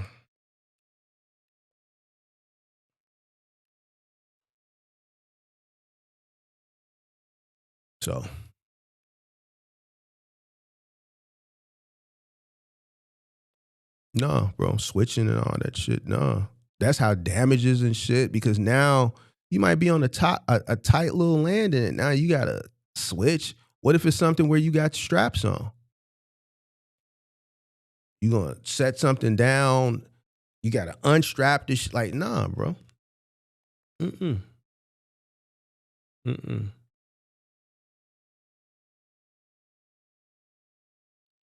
If you coming from a third floor, you going all the way to the truck.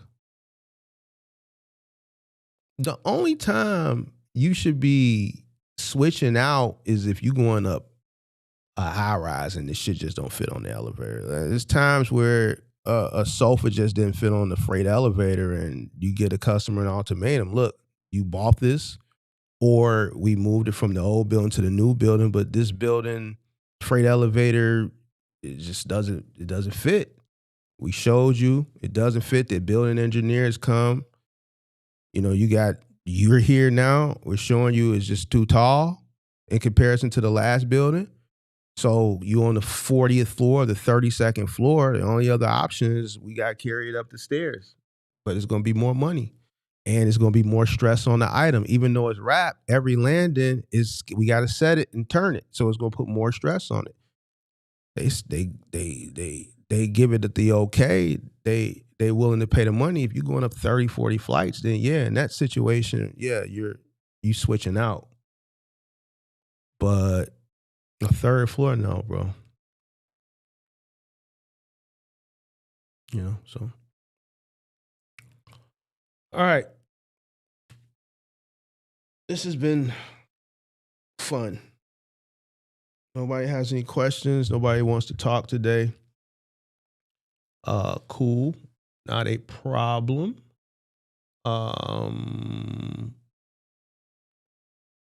Moving jobs pay the most. And junk removing, I don't have to put a lot of miles on my truck. Sean, you must be trying to come back and get into the moving business, huh? You got a lot of moving questions. You disappeared for like 3 years, and now you back with moving questions. What's going on? You trying to give it a second go at it? Because I know the OTR thing didn't work in your favor, big dog. You trying to do the moving thing this go around?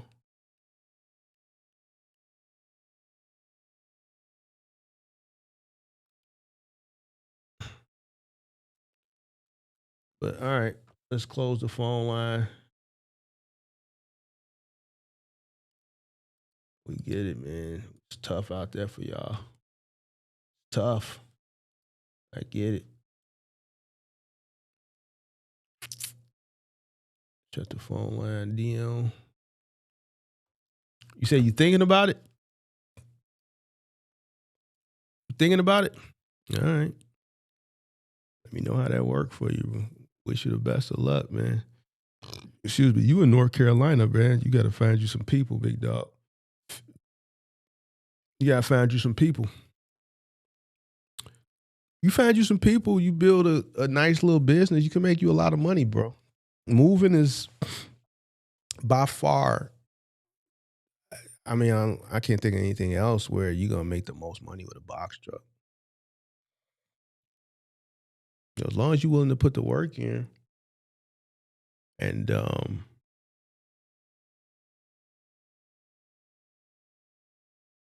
put the work in and and and and uh and uh and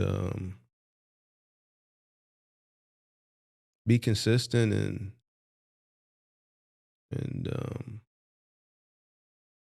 you should be all right. You can build a lot. You can make a lot of money. Way more than anything else, bro. Way more than OTR. Way more than Final Mile. Way more than just local. Uh, uh, B2C, B2B, curbside. It's nothing. Ain't nothing beating it, bro. Nothing.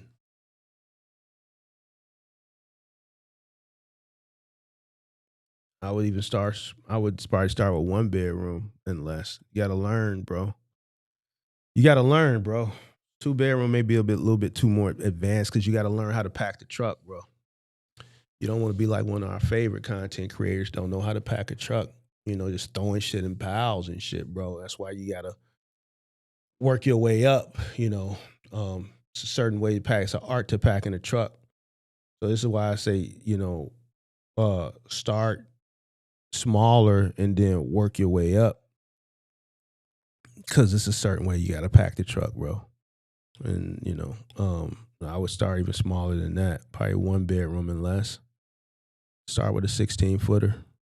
Don't even start with a 26 footer. 16 footer. Focus on 1 bedrooms and less, and then go from there. Yep. Just be consistent at it. Come up with good marketing strategies. Um, do good work so you can get good reviews. Understanding that each customer can turn into a lifelong customer, and they gonna also turn into a brand ambassador for your business. They're going to promote you. They're going to refer you to their friends, family, and colleagues. So every job you got to go in with this in mind, right? And I think it's a great way to make the most money out of that tool of a box truck. A lot of work, more physical labor in comparison to the OTR, but like the payout is like it's like night and day, bro. So it'd be different if the workload was way more heavier just for a little bit more money, bro. The money night and day, bro. It's not even close. It's not even close, big dog. So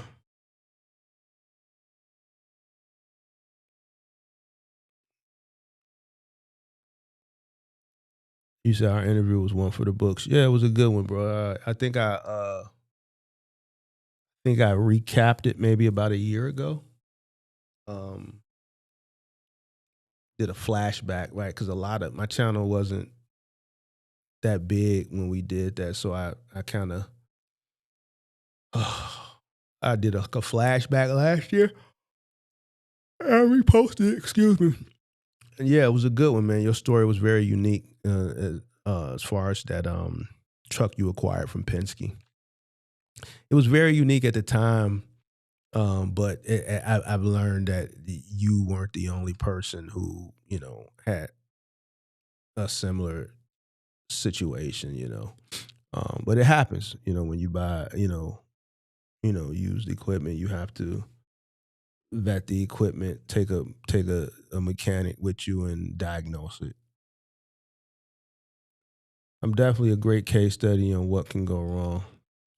Well, you know what? You were one of the earlier case studies. We've had thousands of case studies since you. So your story at that particular time, because I think that was 2023. Let's see here. I think that was 2023. Let me close the poll. Make sure you vote in the poll. Hold on, I can tell you when that story. I think it was 2023 when I was doing testimonials. Let's see. Um,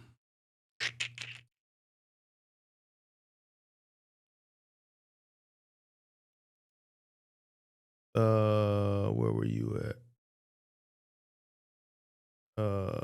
This was you right here, right?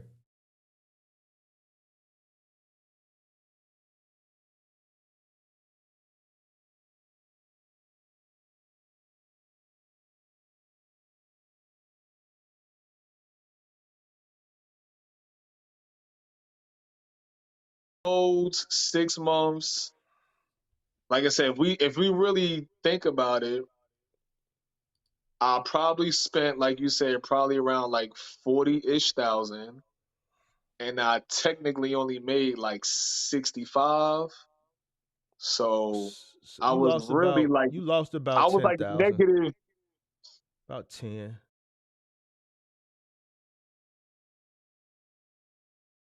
3 years ago.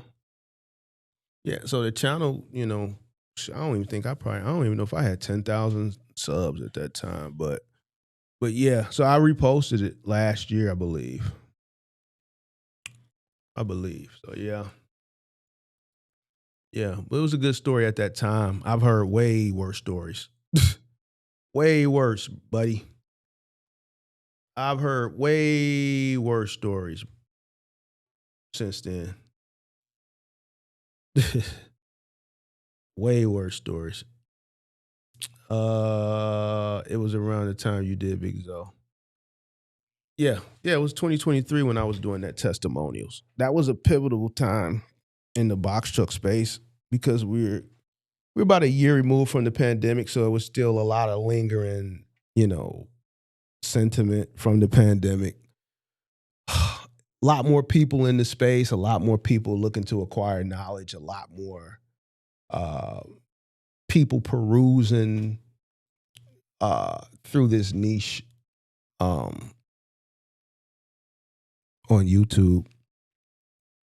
I wouldn't be able to do this shit today. Like this show today, I wouldn't be able to do it. That's why I knew after I did those episodes to put that show to bed. Yeah, but it was good for this time period because it was the testimony of a lot of people who came in right during the pandemic. And it was good to catch those people like you around that time. There's no way I would be able to get that many people to talk from a ignorance level. Not no like I'm not trying to be negative, but the ignorance from coming in during the pandemic based on the hype, it was just real close. So it was easy to have those conversations then.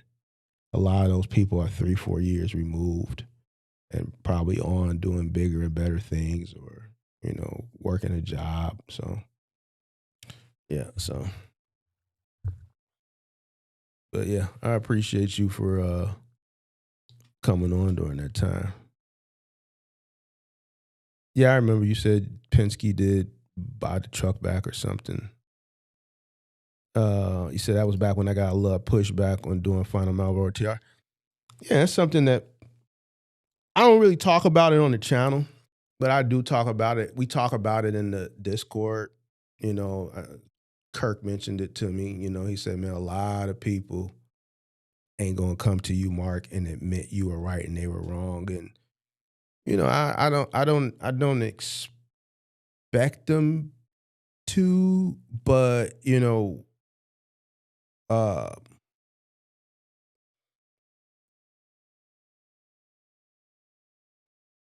I knew time would tell all with that. It didn't take me long to just really realize the amount of ignorance.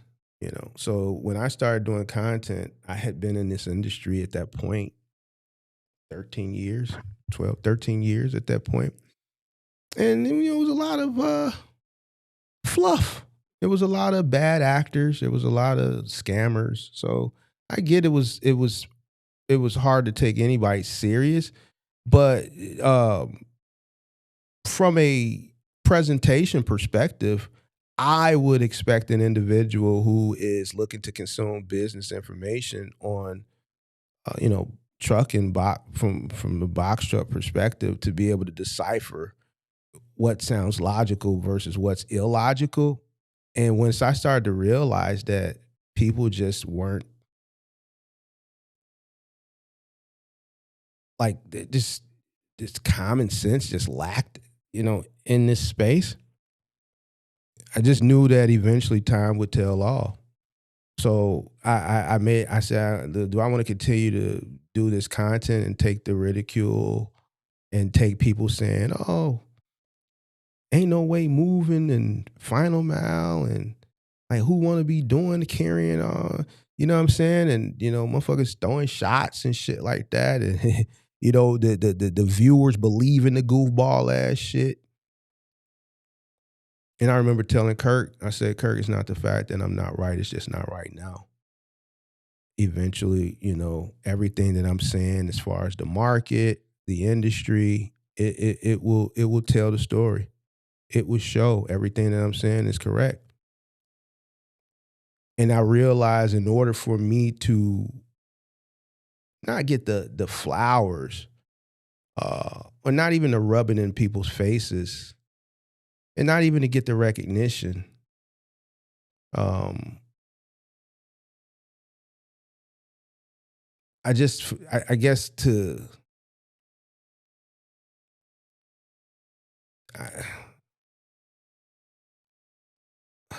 how do you say it?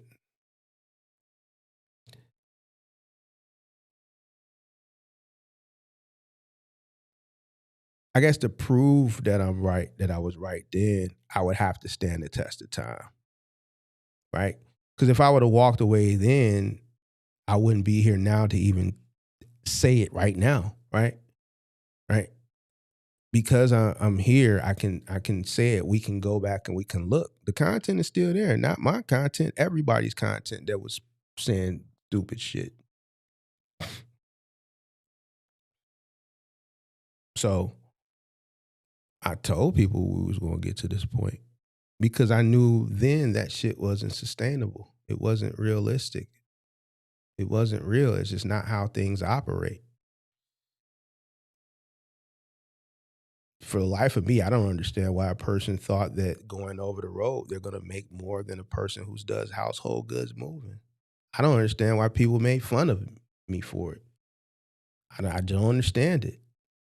I don't understand how you can make fun of any individual who put in work. Okay, the work that is associated these trucks, there's more labor, but people were arguing me that OTR and Amazon and so on and so forth was just,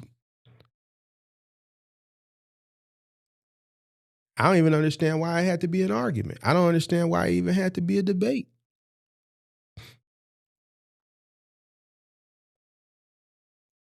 I thought that certain things were just common sense.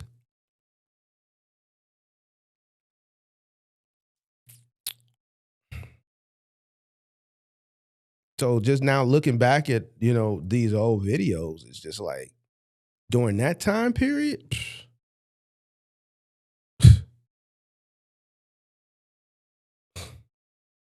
you think people were delusional then. They're way more delusional now, but back then it was a lot delusional with content creators. Like delusion back then with the content creators was crazy.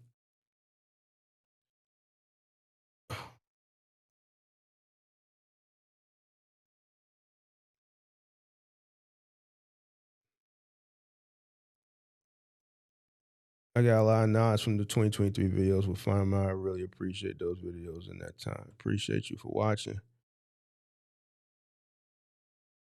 Watching your channel show me firsthand that common sense ain't and that's the part that's disappointing, bro. Like I don't understand why people don't have common sense, bro.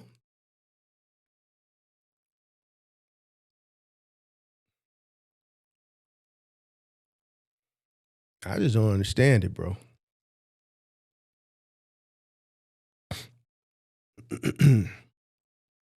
I don't get it. But it is what it is. I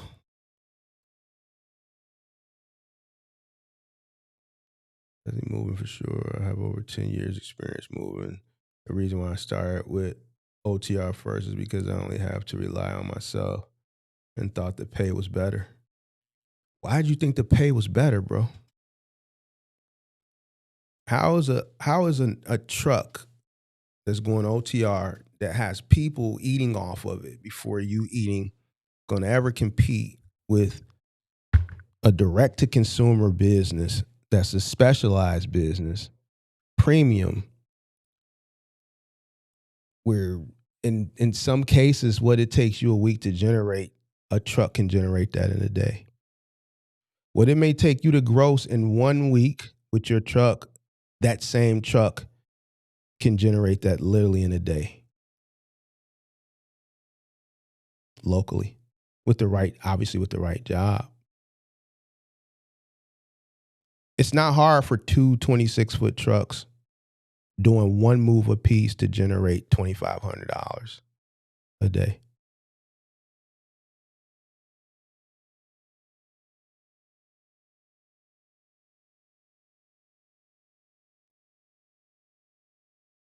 Imagine a 10-hour job at $300 an hour. That's $3,000 right there. And that's just for the labor.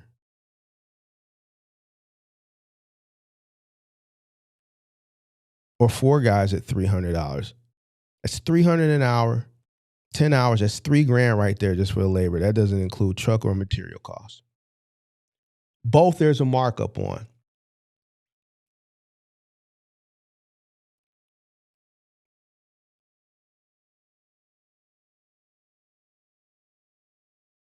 So I just don't understand how you would think that. That goes back to educating yourself and researching the different opportunities that are presented to you with that tool of a box truck.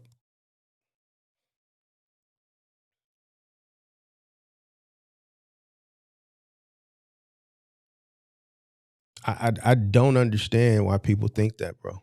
To me, it's asinine.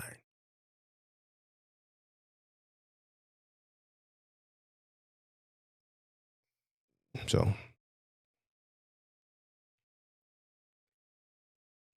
ain't nothing in no box truck gonna pay better than household goods moving. Nothing. You find me one person that makes more money in a box truck over the road than household goods. You won't be able to find one. You won't be able to find one. You won't be able to find one.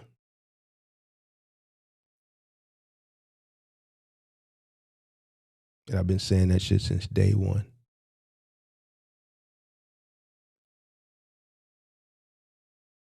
Still sitting here. Still 4 years later. 2 days, it'll be the channel's anniversary, April 22nd. I'm still sitting here.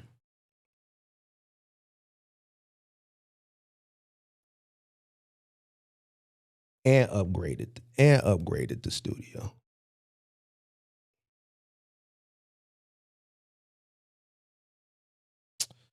So, you gotta pick and choose who you consume information from. Could save you a lot of time, and it can also save you a lot of money. You can consume what sounds good, what sounds trendy, or you can choose and consume what makes sense and what's logical. So I'm not the popular choice, right? Because there's too much logic associated with the shit that I talk about.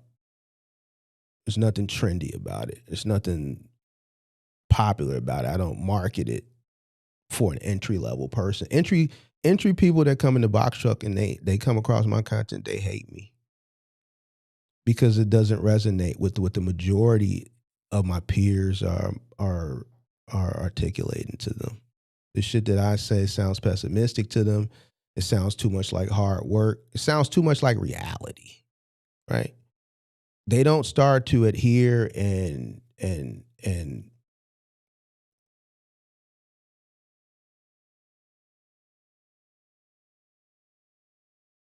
listen to my shit until reality hits them.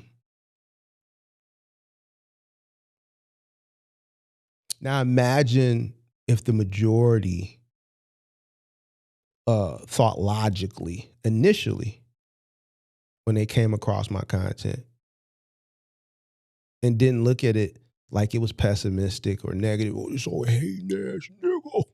It's hating ass nigga. Like, and I still can't figure out how a person who has everything that you need can hate on you. I still don't understand that. What those people say, they don't, I have what they need. So what is it to hate on? I still don't understand that part either. That's an emotional response, right?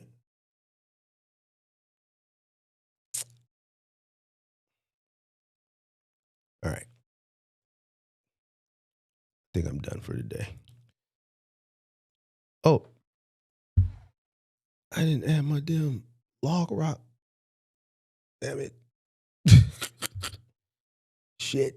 I took it off that day from when me and Kirk was up here. I forgot to put it back. Sponsored by Log Rock, guys. I definitely want to do a testimonial on my final mile journey in Atlanta and give you your flowers, Mark. You really are a mentor. And if you quit the channel, I appreciate following you when I did. I appreciate you for watching all these years. Yeah, man, you know, it's sometimes you gotta realize when your work is done and move on, bro. You know, it's certain milestones that I haven't articulated to the public that I want to get to for the channel, and I'm really, really close to one, and then I'll determine, you know, if I want to reach the next milestone that I have set. But you know, for the most part, I just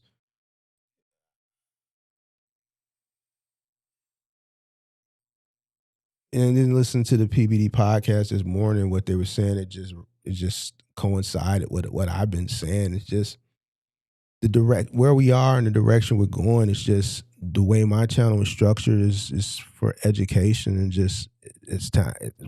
Just less people want knowledge. Less people want to be educated, bro. So, so eventually, it's gonna be time for me to just pack it up, bro. It was a good run.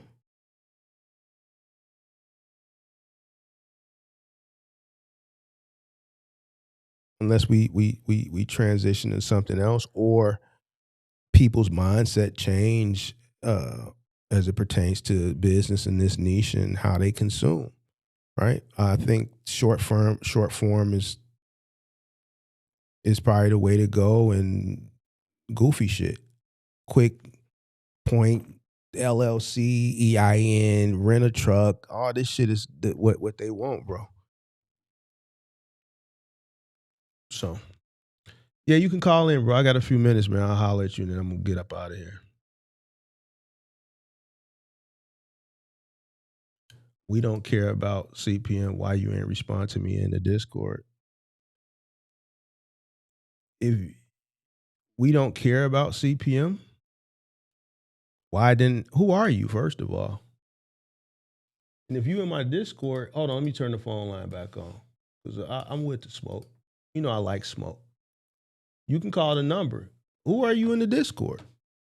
Who are you in my Discord that I didn't respond to?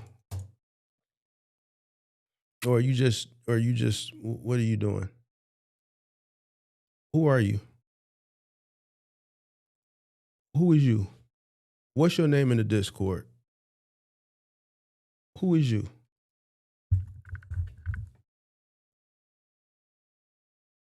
You spelled your name Breed with 3 E's.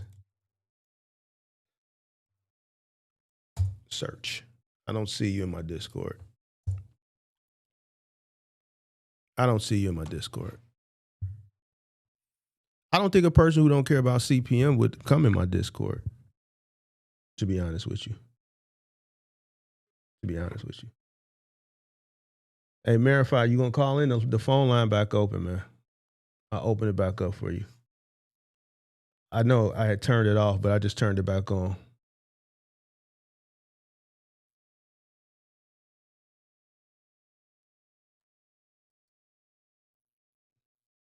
I'm trying to figure out who this is. It said I didn't respond to him in the Discord.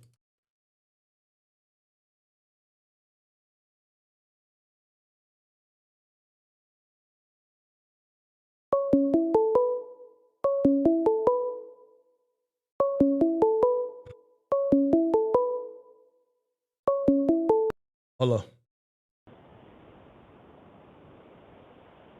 Hello.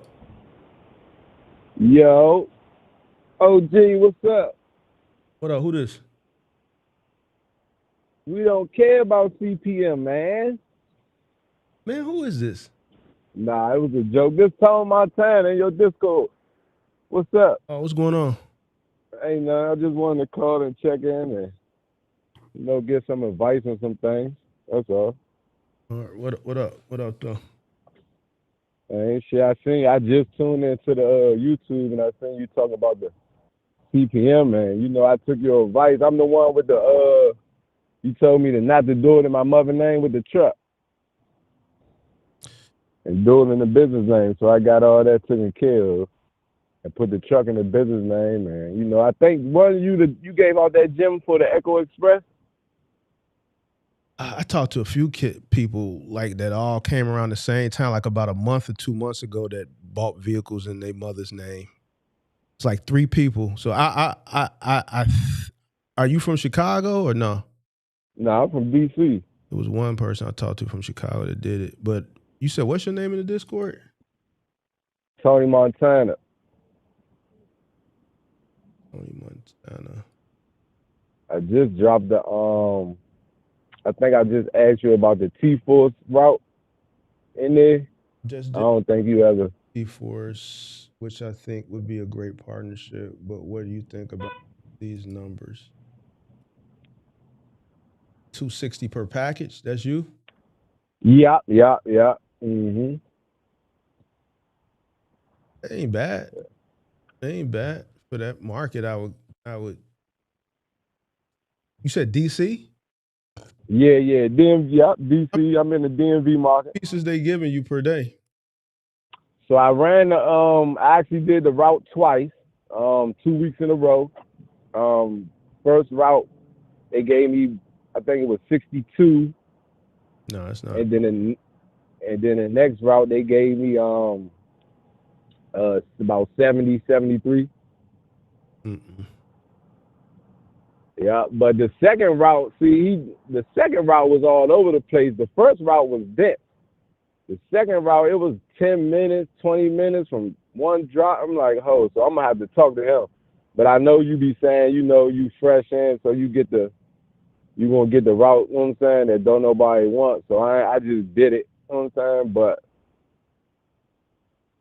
that second route was, man, that shit was all over the place. Yeah, it's just not enough money. You need at least about 125, 120 pieces. Okay. To get worth a while. So then I came across the laser ship. I got in with them too, and I do them on Sundays. I did that yesterday. That was 100. What was that? 106. But they only doing 150 per what is it, per stop?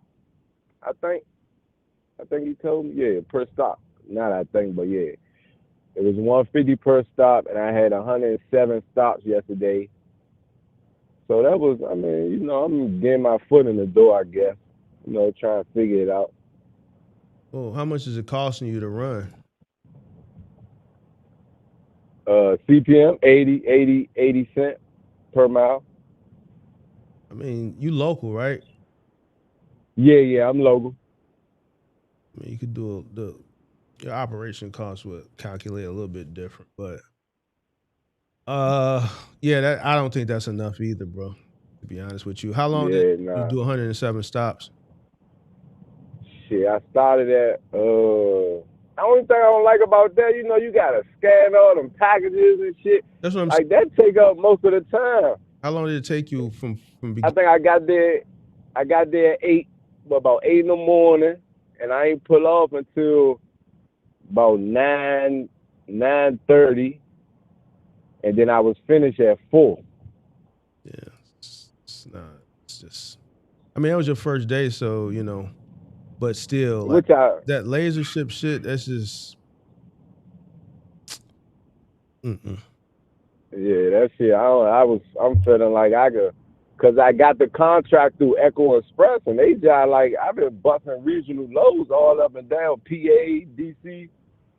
So I'm thinking like I need to just I was just stick with the regional side, but I know you be saying dedicated routes, and that's something good to have. So I was just But you gotta find trying. something that pays. Every market is different.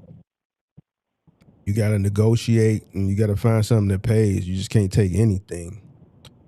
Um, the 260 is actually pretty good. You just need to get the piece count up. If they get the piece count up to about 120, 125 pieces a day, you good. 70 Okay, ain't yeah, gonna cut it. You need about 120, 125 pieces a day to make it. yeah, and that's what that T-Force. And I was trying to get, because I know she said that they got the e-com and they got the medical.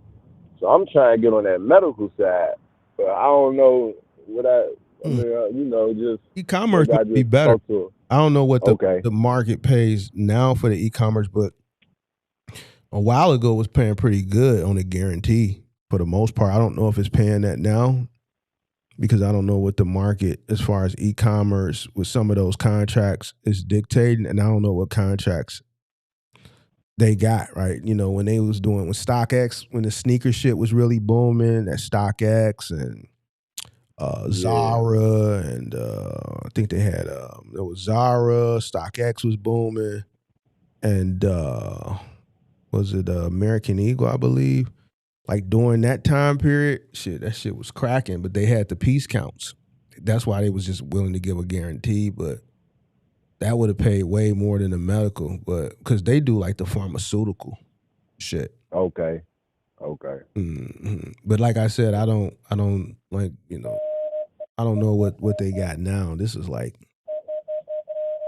a couple years back. Yeah, yeah. I mean, yeah. I'm just, I followed your blueprint. I've been looking at your channel. You just like steering me in the right direction. Even with just changing the car. Well, I was gonna get the van in my name, and then once I talked to you, and you was like, "Hell nah, don't do that." I was like, "Oh yeah, let me not do that, and let me get it in the business name." So I got that done, LLC. So I've been doing good, Mm-hmm. running little regional loads up and down. And like I say, I've been trying the T-Force and the leadership thing, but like I say, I don't think it's enough money for me. I don't know. Yeah, laser ship is just not. I think to be successful in laser ship, you got to have a multitude of vehicles, right? Because that's a volume game with laser ship. You got to have those. You got to have a lot of vehicles. You got to make your money in volume. I just one vehicle is just is not. Yeah, because the goal is to scale up. You know what I'm saying? So I'm trying, but you say you don't like OT. You ain't an advocate of OTR. Mm-mm. I'll never be Yeah, an advocate because I know. See, once you and this wasn't like I didn't do it because I like when I started, like I knew, it was by chance, but now, what I'm saying, like bro, ain't no way in the world you build a household goods moving business you'll ever do OTR, bro. yeah, I'm just not like it's just not it just don't make sense to me. It yeah. just I don't make understand. sense. You dig what I'm saying? So, I know what a truck can really make with a little sweat equity. And I know, and a lower operation cost on the grand scheme of things at scale versus a OTR business at scale, right? Yeah, And what the earning potential could be is day and night, bro. yeah, So I'll put the extra work in and the extra sweat equity and make a way more amount of money than OTR, bro. Way more. yeah. Okay. Yeah. So no, I just I just nah, bro. Not to knock anybody that do it, but Yeah, because I was gonna try to take that first OTR run, and but like you say, just get the foot, just work yourself into it. I'm gonna hit the ground running, so I'm trying to start this shit from the ground up. So I just been doing little regional loads and taking shit like that. Echo Express though, they job like came through because that's a good company. I wasn't really seeing nobody like you say the brokers not messing with you on them low bulls or nothing like that. So me getting that contract with Echo Express job like helped me out because Somebody in the Discord tell you that? I feel like you said that.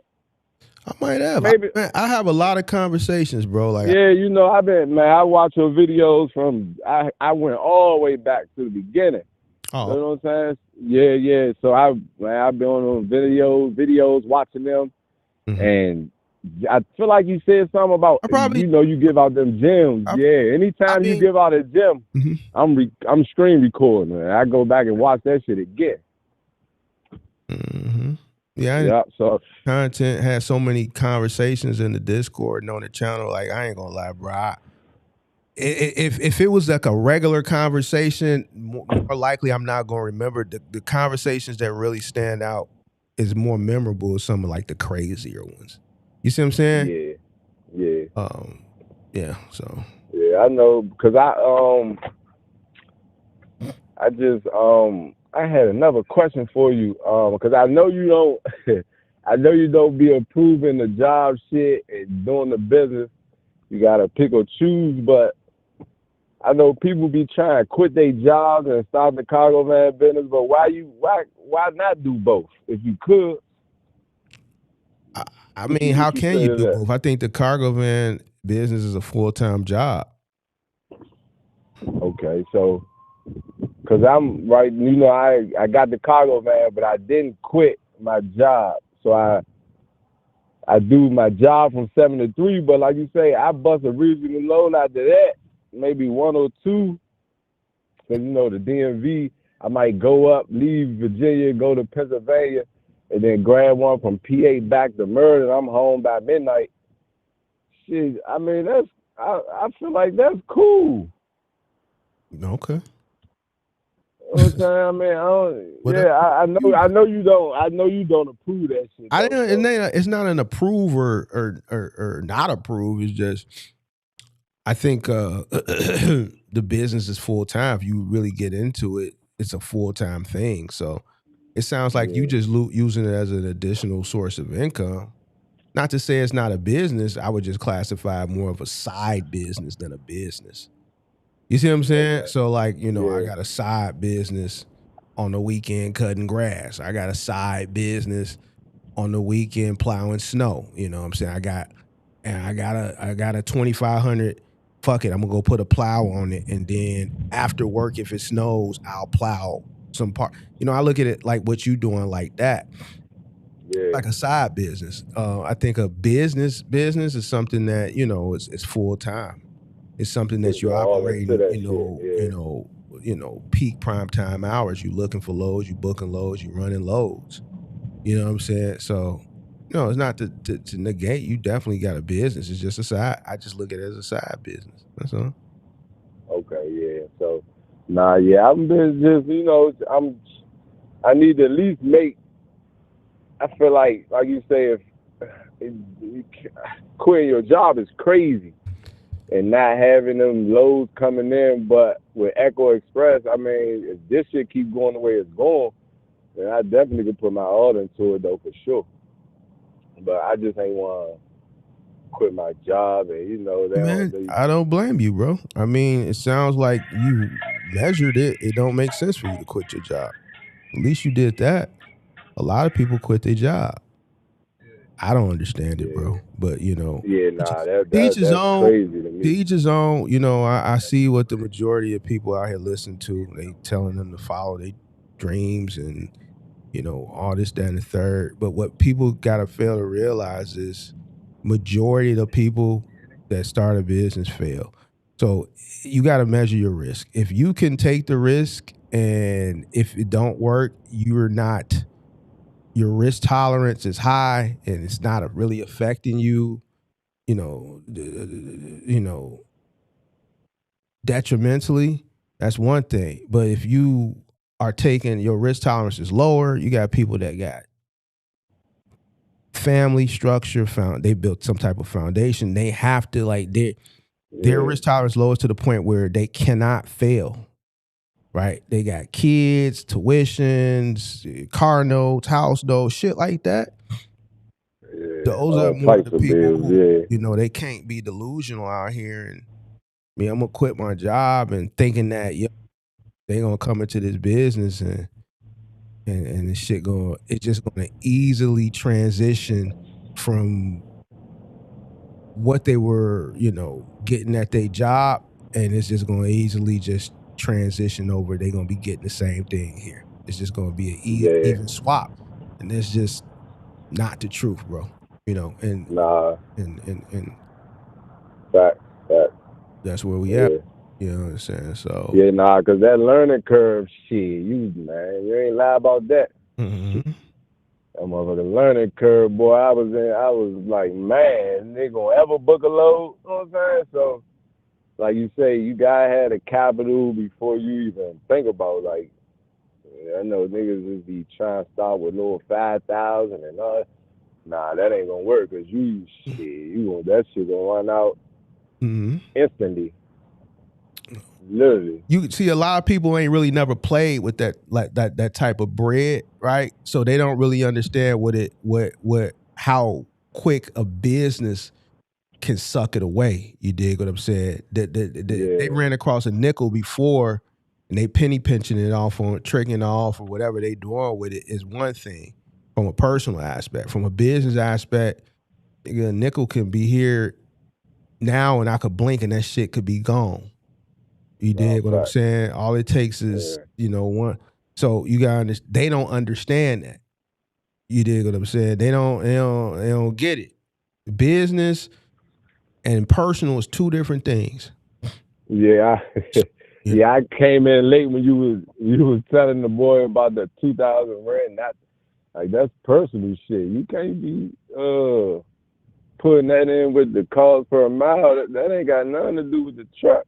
mm-hmm. Unless you sleeping in that motherfucker, I guess. I don't know. Yeah, but you can't. But that's why I said you could tell a person who owns some shit versus a person that don't. And then later in the conversation, he said he don't own anything. He got no kids. He rents an apartment.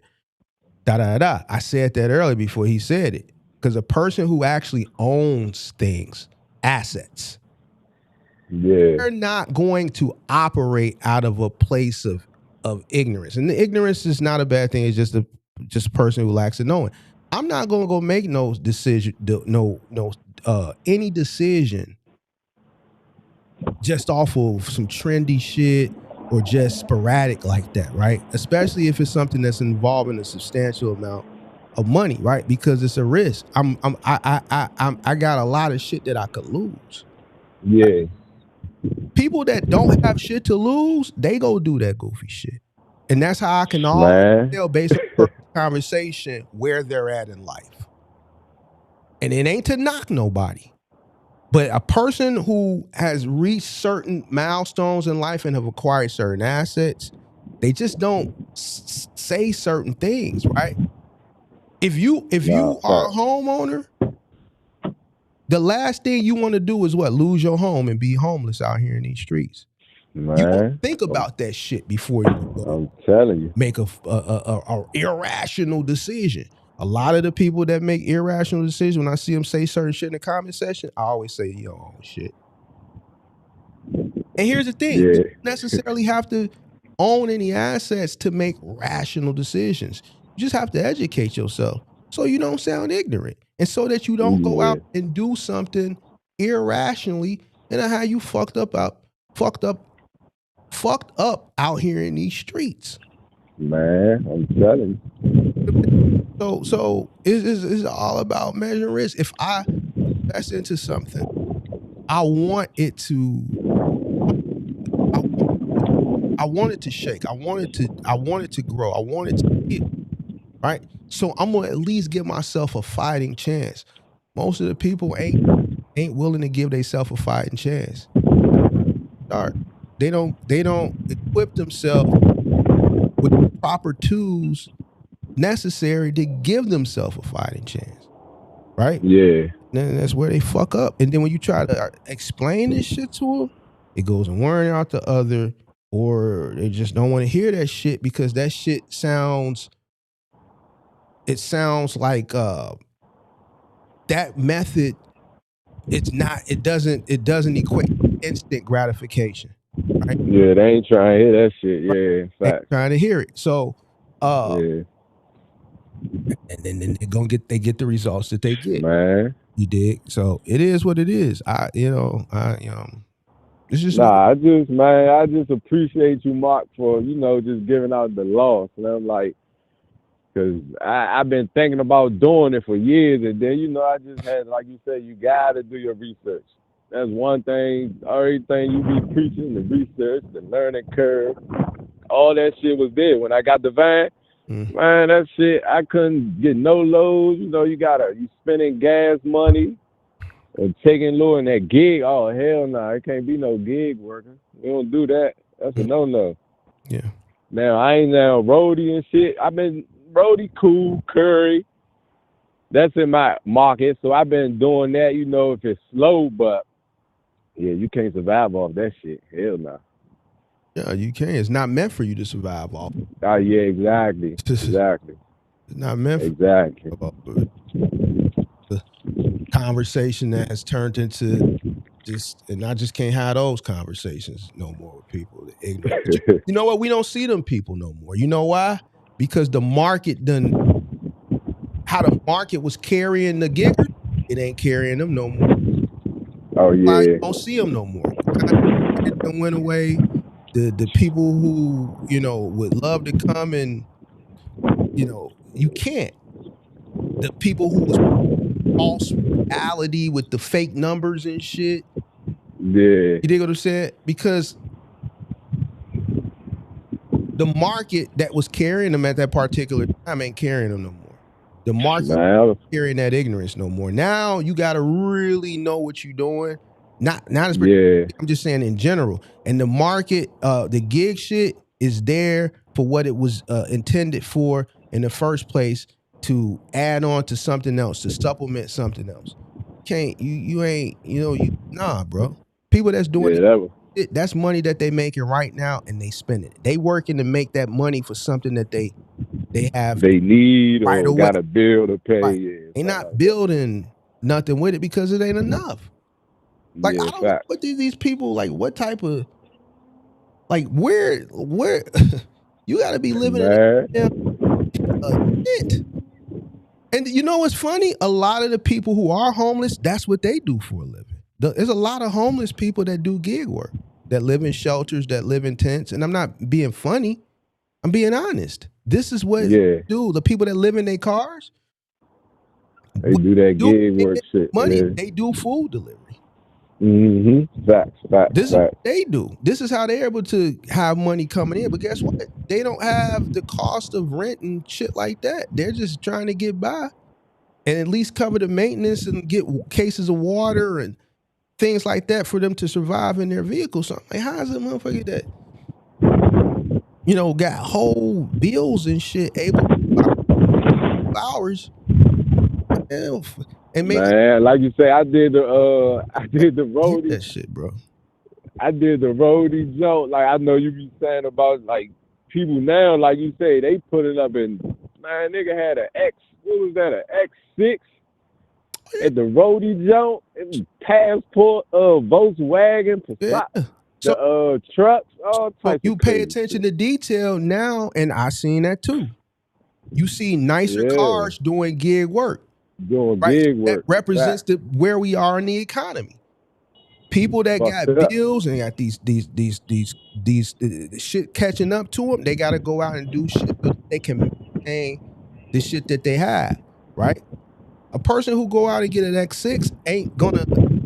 When they got that X6, I could tell you they probably had it in their mind that they would have to do gig delivery. It's something something didn't happen that's forced to go out to have to do gig work in a $90,000 crossover SUV. Shit crazy.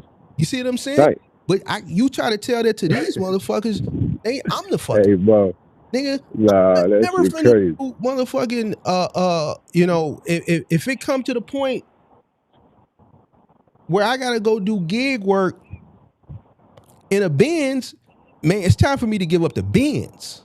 Man, you hear That's me? what I'm saying. So that's why I can't be having these. for That's why I real. don't have these conversations no more with these ignorant motherfuckers, bro. Shit crazy. You see what I'm saying? Yeah. So I can look because I see it too, bro. I see, when I get deliveries, vehicles, and I just pay attention.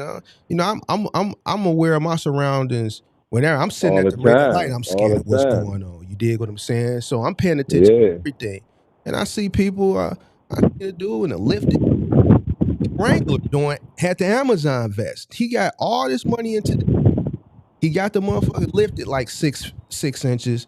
I already know that's bad on fuel. And okay, flex. Why? The economy. But here's the thing: these people are doing what it was intended for. You dig it? Yeah. So, man, like I already know, you can't, sustain off. Yeah, that shit crazy. Hell nah. Yeah, all that shit you be talking, that shit is law. For sure.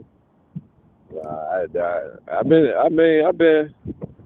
been doing, I guess I'm trying to figure it out, listening to you and just, doing my own research and trying to figure it out day by day. Facts. Yeah, just keep educating yourself, big dog.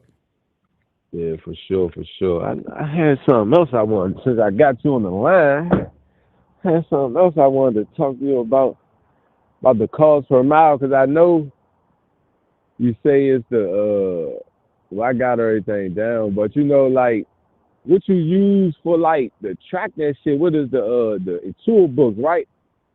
To track what? Your cost per mile? Nah, like the miles, because I be doing it in my notes, but I don't be trying, like you say, when you got the laser ship route or something like that, and you tracking the miles and How shit. do you do like, your cost per mile, bro?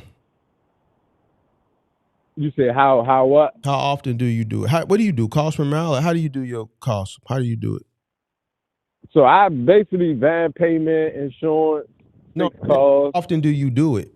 I just started in March. So you don't have no software that does your tracking, your vehicle tracking, right? nah.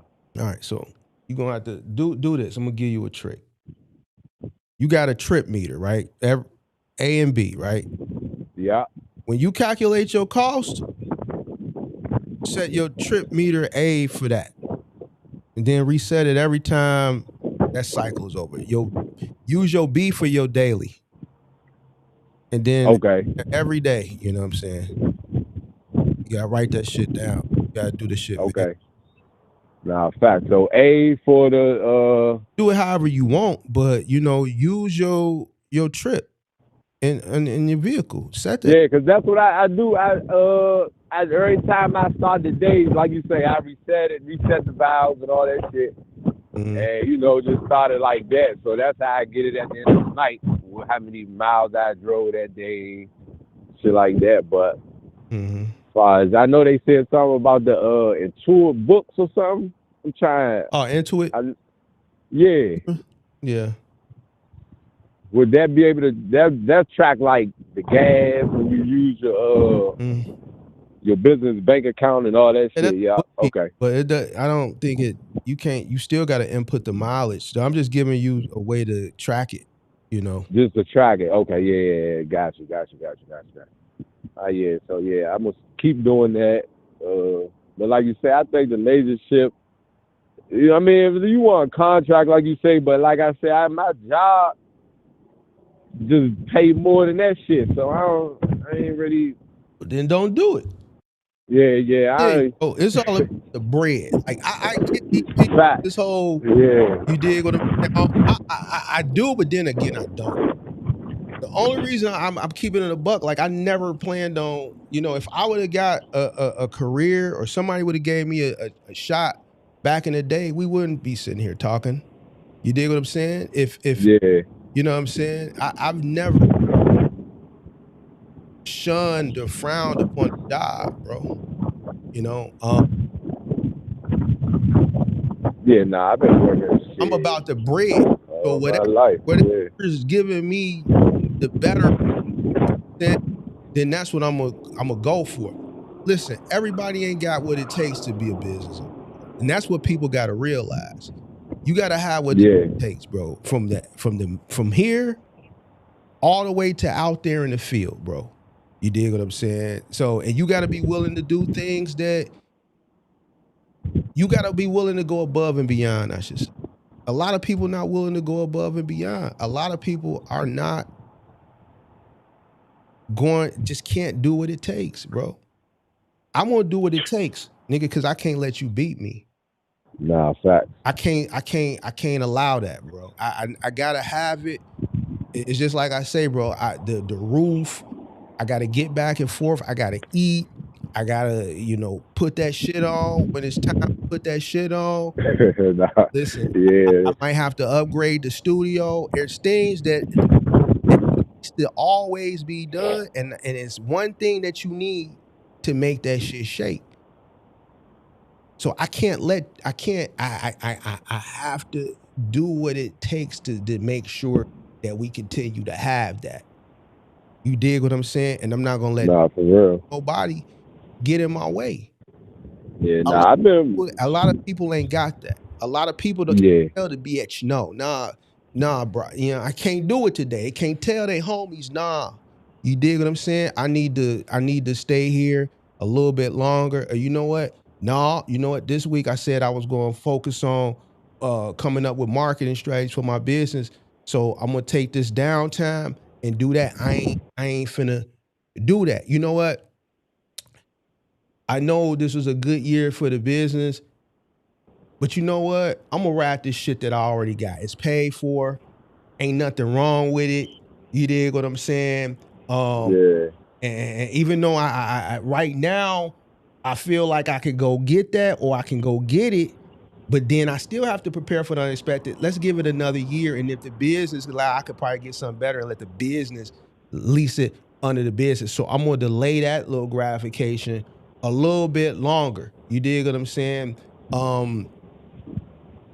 Man, let me slide the rubber on. You dig what I'm saying? Because I don't want to be out here having some illegitimate kids, and I know I ain't finna marry this broad. And that's Man. very detrimental if to be the chick talking about Nah, we ain't doing that. already going in upward trajectory and she get pregnant, and then you dig what I'm saying? Now I got another responsibility, another bill. You dig what I'm saying? So it all goes back to here, making responsible decisions 24 hours a day, all across the board.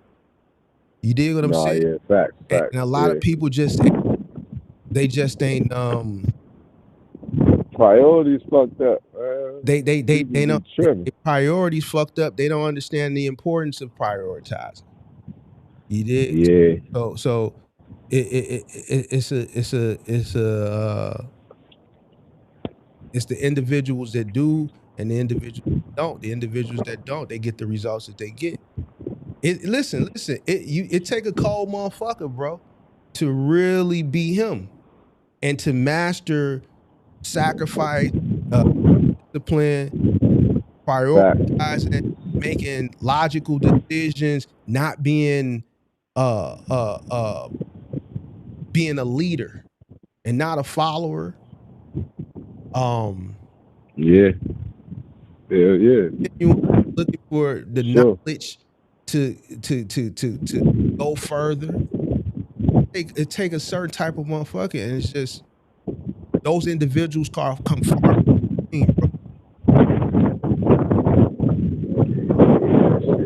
And then finding a circle of individuals, because everybody you come up with don't go in the same direction as well.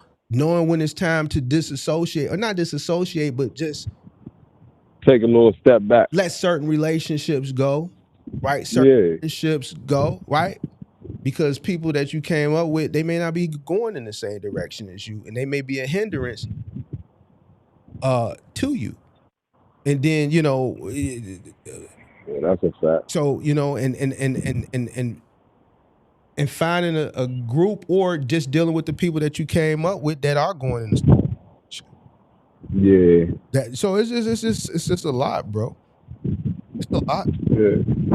Being comfortable. Definitely. Being comfortable. Being comfortable. Being comfortable being because the road to the top, it gets lonely because everybody ain't willing to put that work in Yeah. as you go up there. So that's when you start to see friends fall off.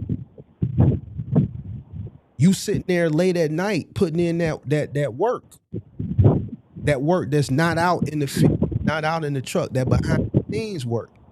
Mm-hmm. With one little light on, the whole crib dark, and you just got that one little lamp on, and you working. It's a Friday night. It's a Saturday night. Yeah, difficult. Yeah. Yeah. What you gonna do? You gonna go out or you gonna put that work in? So it's Better, individual. better put that work in. Like you say, cost of living steady going up. All right. Crazy. And that goes back to what I said earlier. A lot of motherfuckers, they don't. I'm gonna be honest with you.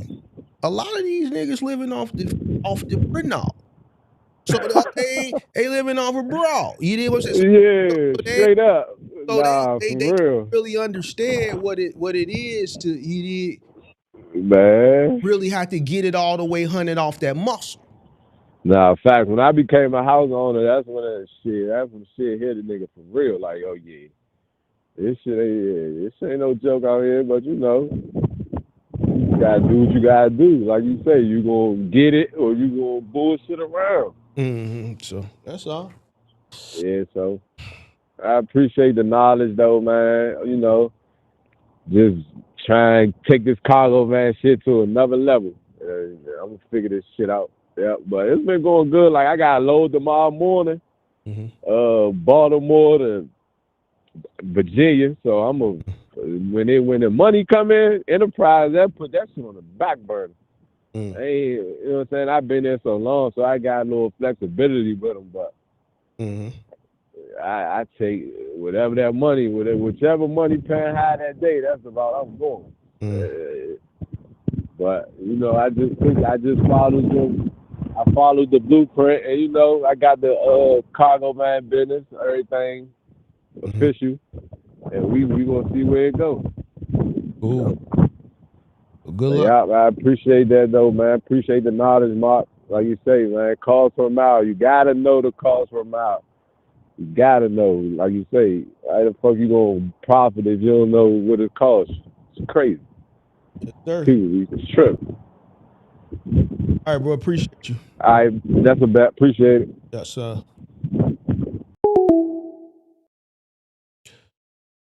Mark really has feel some type. No, I don't. I don't feel nothing about nobody. I'm gonna feel something about it. No, I don't, bro. I don't like people being misled. I don't like people misleading people and sending people off, bro. That's what I dislike.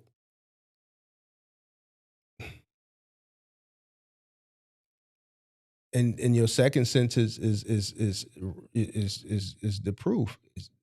It's a get by, not get ahead. See, it's a difference on getting by and getting ahead. And that's where people get it fucked up.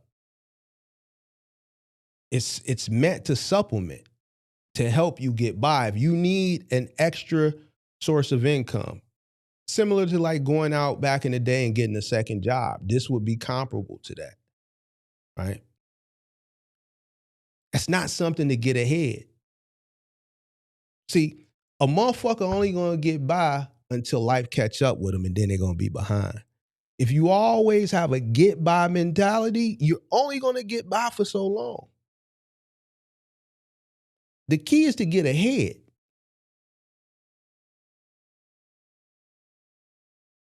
The key is to get ahead.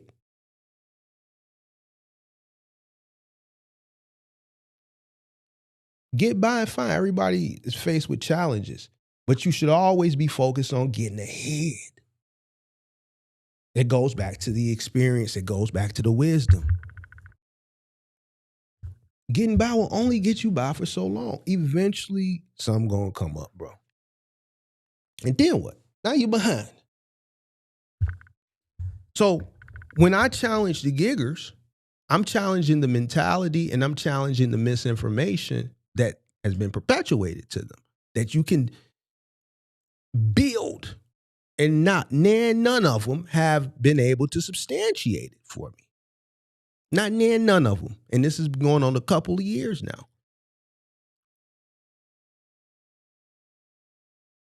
So it's about correcting the behavior and correcting the mindset and getting those people to understand what it is intended for.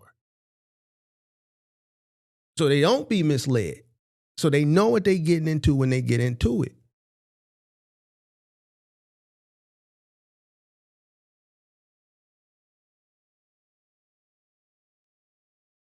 They ain't gonna never, like how they was doing to people last year.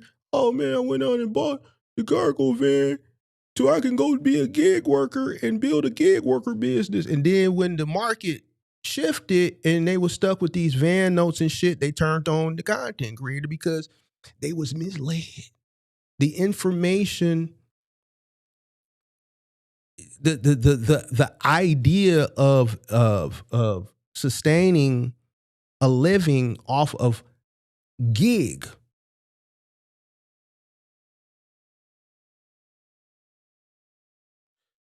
and common sense sees the cost of living going in an upward trajectory.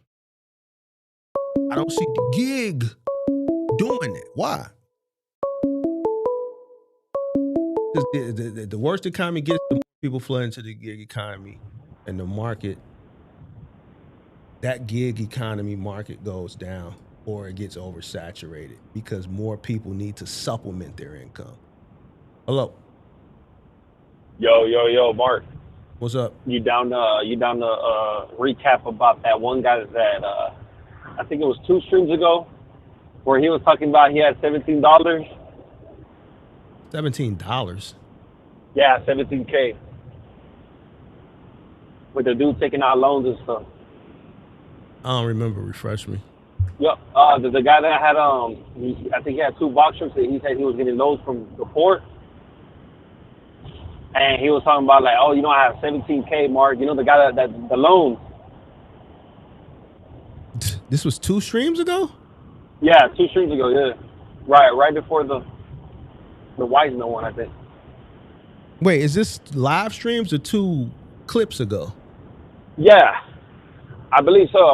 Yeah, the guy talking about he said he want to buy another box truck, right? Uh-huh. Oh no, it wasn't 2 streams ago. It was a little further back. But what happened? What happened? No, it's just crazy how people out here think, bro. Like $17 is not enough to buy. Like they just because remember he was talking about it's a black swan event, so he wanted to get the truck out as fast as possible, right? Mm-hmm. I remember. And then you were like, there you go. Yeah. Remember? I remember something. Yeah, Black Swan event. Oh yeah. Yeah. I know what you're talking about. You're talking about. Bro. Yeah. Urban. Irvin, right? Yeah. His name's Irvin. Yeah. That's what it is. So Irvin, yeah. So that guy, dude, it's so crazy, man. Just to recap on that real quick, guys, is like, it's so wild to me that they think $17 is anything. And to scale up with $17? Brother, I could barely fucking buy one boxer with, I had $33 in my account, and that barely was enough to barely fucking make it. Barely making it with 33,000 because the learning curve is harsh. Anyways, So what I was gonna ask you, bro, is so I barely have like 11. I have like $12 right now. You know what I'm saying? I'm low right now. But I was gonna ask you when should I scale up again? How much money should I have? Should I save up to 50K? I was thinking 50K so I can have like emergency funds on emergency funds. Well, I was gonna ask you what's a good number. And the truck. Huh? How do you plan on buying the truck? How do I plan on buying a truck? Scaling requires getting an additional truck, right? How do you plan on buying? Yeah. You plan on financing it? You plan on buying? Oh cash? hell no! I think I want to buy cash, but last time I bought a truck, first time it was 24,500, and it had 230K miles, and I was thinking, okay, it's gonna be good, right? No fucking fails, at least in a year. But that motherfucker gave out on me. Mm-hmm. And bitch ass mechanic motherfucker scam artist told me it was good, but man, I learned, but I'm What? thinking I want to spend 17K, 17? 17, 15, 16, 17, somewhere around there. Yeah. All right. Well then, yeah, I would try to 17, 34. Yeah, about 50 grand. 54 or something. 50 grand, yeah, right. You want to have at least So about I can have. the amount. Oh wow, 3 times the amount. Interesting. Because I put 10K aside for my personal expenses, right? And then I need 10K for one box. I feel like that's my game plan, but I don't even know that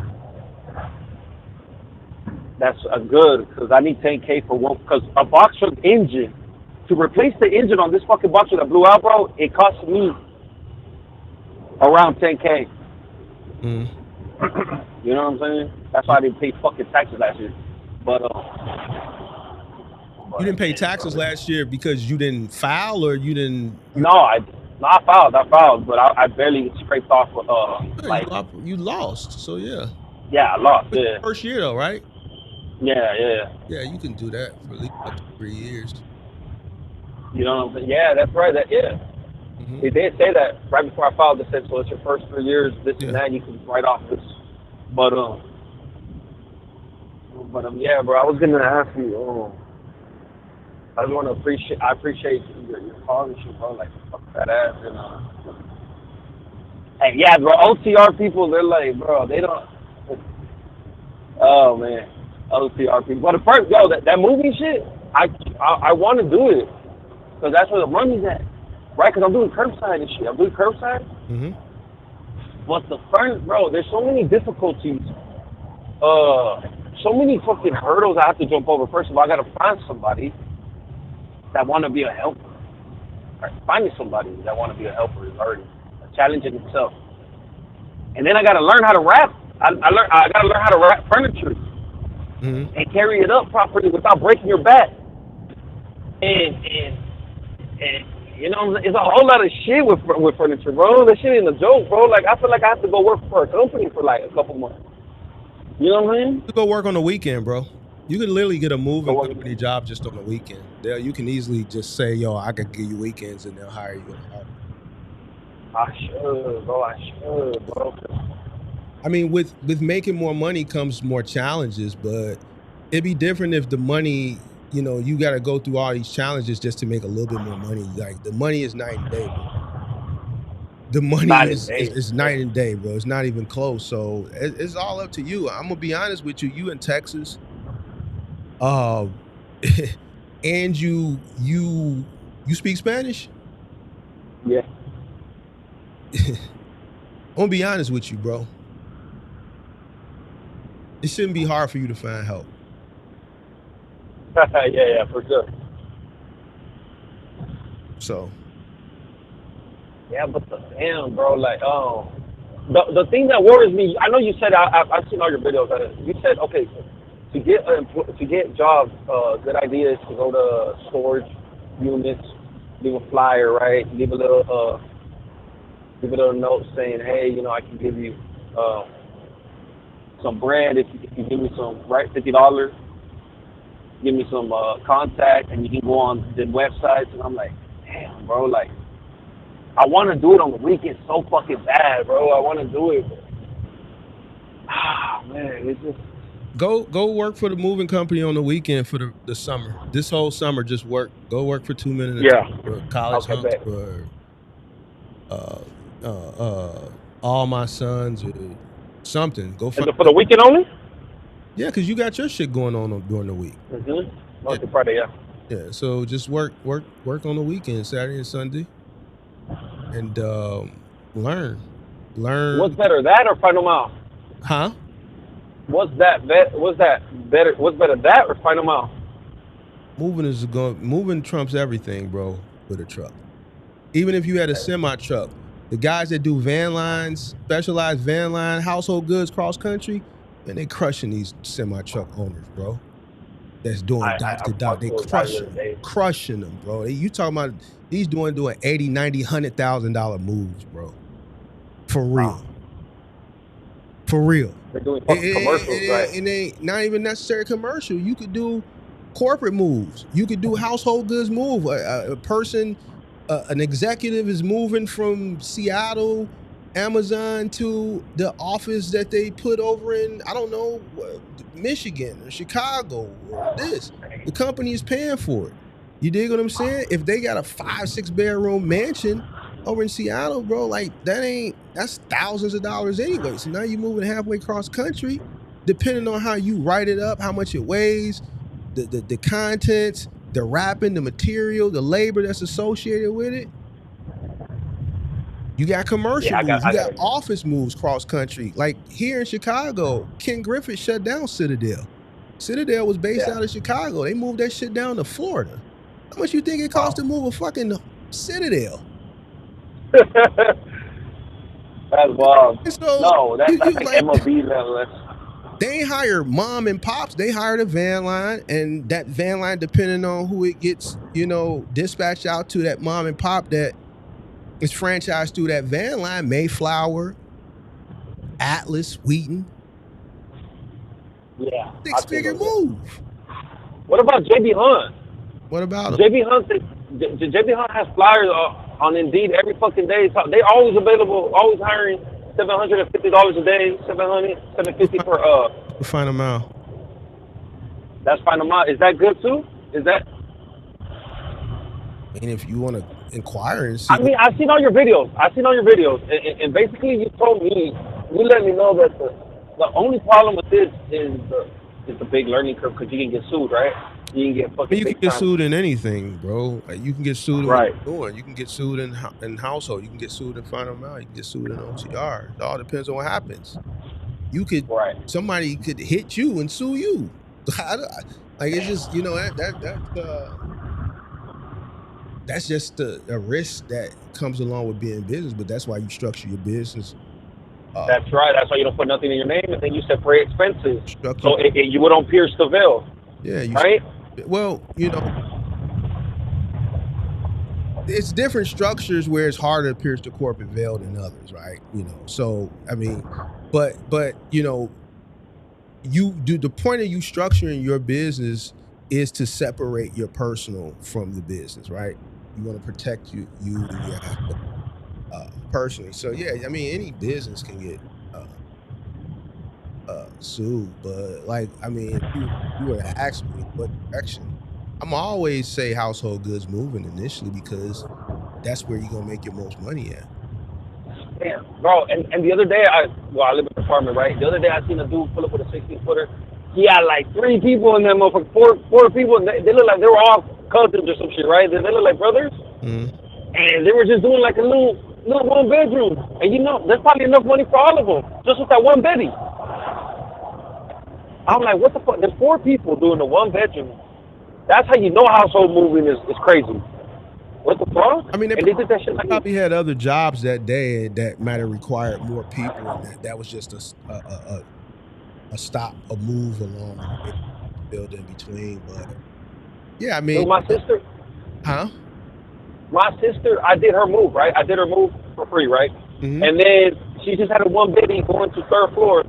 And I had like 5 people with me, but they're all her friends. Mm-hmm. But the point is, I asked her how much did they quote you. She said about $850, and that's without, what I'm saying, before the job even happened. Because after the job, it's different. What? To move a 1 bedroom to 3rd floor. From it was about 30 miles away, 30-mile drive. That's about average, about 4 hours. Yeah. I would quote it at 3 guys, $150 an hour, 2-hour minimum, $150 truck fee. So 4 hours, figure 3rd floor, average about 4 hours, depending, on the distance, how much shit they got, where the truck is parked. But if you can get it done in 4 hours, that's about $750. Right. So that's just like, what am I doing? I just hate that I never had a moving job. Because if I had a moving job, I would have been like fucking on that shit right now. Fuck, I need to go work, bro. I need to do the moving job on the weekend. Fuck, I'm gonna just do it. And Fuck it. just go work the company the whole summer. Don't just do it a month. Oh, some. Like apply now because the moving season is here, and work Mhm. all the way to the end of September. Just tell them, look, Fuck it. I'm here to be here for the whole. I need every weekend, all the way to the end of Let's September. do it. Yeah. How bad do I want it? You know? How bad do I want it?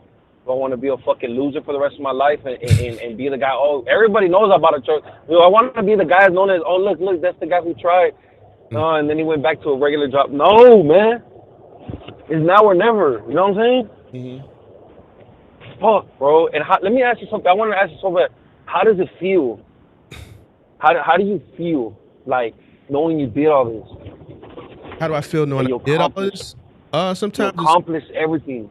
Sometimes it's surreal because I was just talking, I think, in the Discord last week when I look back on everything that I went through from the moving aspect, just the physical aspect of it. As a 46-year-old man, I'm like, God damn, bro, I ain't no way I can do that. I can still do that type of work, but not to the extent that I did it to build a business, bro. Like it would be days that I would be out all day and I would get one of those last minute calls and I would turn around and head to that job and it'd be literally 9, 10 o'clock at night. Right. But, you know, I'm making the most money I ever made in my life. And I see the potential on where the business could go, which I did get it there. But, you know, I look back on some of those jobs, even when I was talking about that Polo Armoire earlier, when I was talking about it, I was going back into that time. And I said, yo, I was scared the rest of the move when he told me. But even getting that thing out of the crib onto the lift gate on the truck, it was difficult. It was challenging. And, you know, just a lot of the shit that I had to endure just the first 3 years of being on the truck, even the last 3 years, and then even the 7 years in between was 2012, 2013 to 2020, right when the pandemic hit. It just, you know, being in an office managing just this array of different personalities of people and problem solving throughout the day and just a lot of shit that goes along with, you know, being at scale.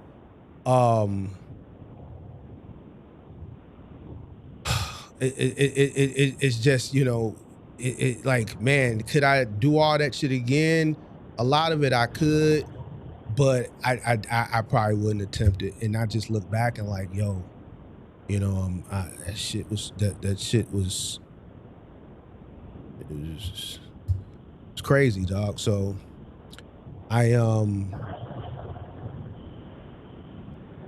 Do they have electric?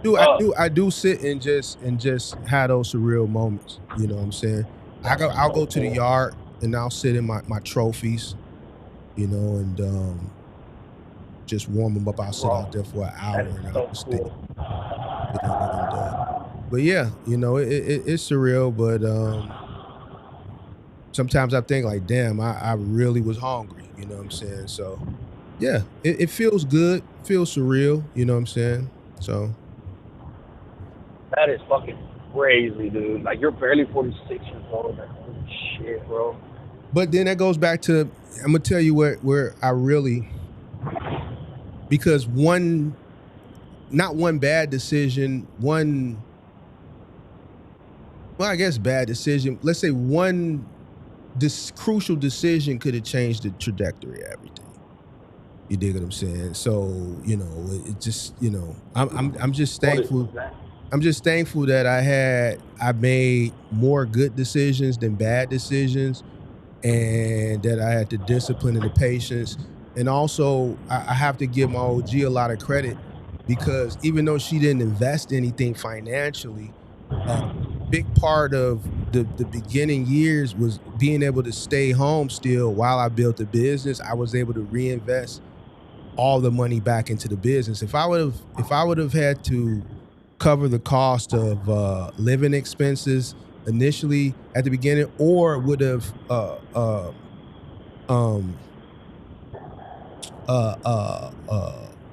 been too ambitious or too anxious to get out the house when the money was coming in, it would have. I don't want to say it would have been a detriment, but it definitely would have slowed down the exponential growth, because at that particular time, shit was just shaking. We were in the boom of e-commerce organically, not because of a pandemic. Organically throughout the 2010s, e-commerce was organically booming, and then just the housing market was just what it was. We made the money on the decline, and then we made the money on the run up. So for that 10 years, the housing market was booming for movers, because we made money initially off people losing their homes, and then halfway through, when people started to rebuy and the market started to get better, we made money there too. You know what I'm saying? So timing played a big factor. So if I would have misappropriated a lot of the opportunity and a lot of the money, then I would be sitting here angry. Right? Because then that situation that presented itself during the pandemic, I wouldn't have been prepared for it. If I would have fucked around in those first 10 years and not did what I was supposed to do, when that opportunity presented itself, the pandemic, I wouldn't have been prepared for it. So the biggest thing that I do celebrate is the fact that I took care of business, and I made more good decisions than I did bad decisions. So yeah. You would have still made it though, for sure. You just would have took you a bit longer, yeah. I would have made it, but there's timing plays a part in business too. You know, good timing and bad timing. Obviously, household goods moving from 2010 up into 2022, 2023 was good timing. Why? Because even when 2020 hit and the government lowered those interest rates, there was a lot of people buying homes in 2021. Right? Because the interest rates was at an all-time low. They were paid more for the house, but the interest rates were at an all-time low, right? So, you know, and then like I said, as far as the final mile aspect, I saw the organic growth of e-commerce. You know, I saw XPO buying out all the mom and pop, right? Trucking companies didn't want to touch final mile. It was too risky. It's too costly, right? I saw XPO acquiring all these companies. I literally was in the shit throughout that organic growth. So time played a big part of it too, right? So you have to realize. I always like to compare it to playing blackjack, because I like to play. But I don't play it anymore because I don't gamble anymore. But if you play blackjack, you got to recognize your run. You could literally be having a run in business, and if you don't recognize it, it'll be easy to misappropriate that opportunity, right? By doing some shit that you shouldn't be doing, right? So if you recognize your run, you need to take advantage of it, do everything that you're supposed to do, because it ain't gonna last forever.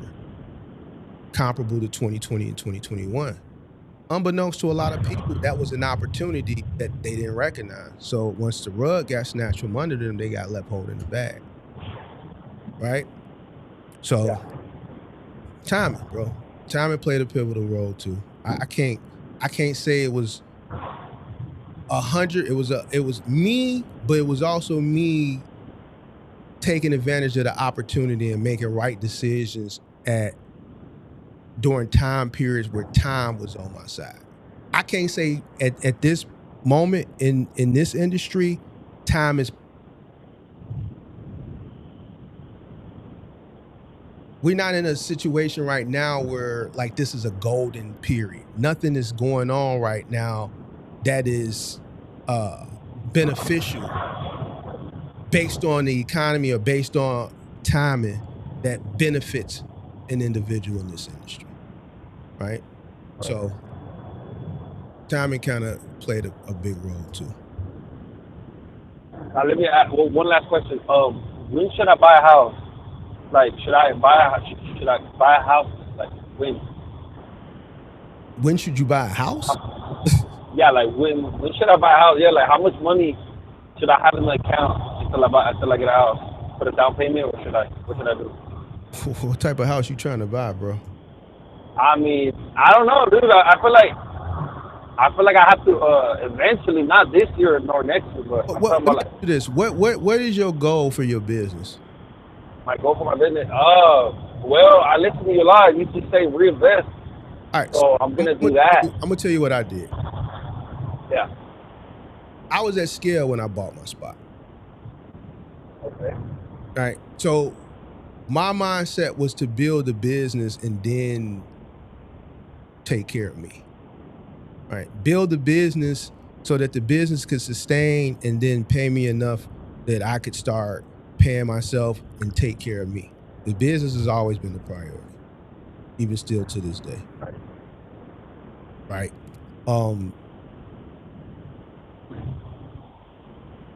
I've always, have been selfless with myself in comparison to business. With the business, I'm selfish, right? Myself, I'm on the back burner when it comes to the business. So what I would do if I were you do what you want to do, but if you've in the call, you've expressed that you want to grow a business, I would focus on growing the business and make sure the business is hits whatever milestone you want it to hit before you start to invest into personal investments. Okay. Home ownership is another beast within itself, comparable to a business, right? Because there's costs that are associated with it, and then there's unforeseen things that come along with being a homeowner as well. Right? Comparable to a business. I kind of expressed something that I went through last year that happened, and State Farm said, yo, we don't really, water is tricky. We can't determine when it happened. You on your own. All that money that I had to pay for on my own. It was a lot of money, bro. It was a lot. Since I had to do work and it revolved demolition work, I said, fuck it, we might as well just do the whole joint, right? Bring up the value of the home. You see what I'm saying? Might as well, right? So it's just like your engine going out. $10,000.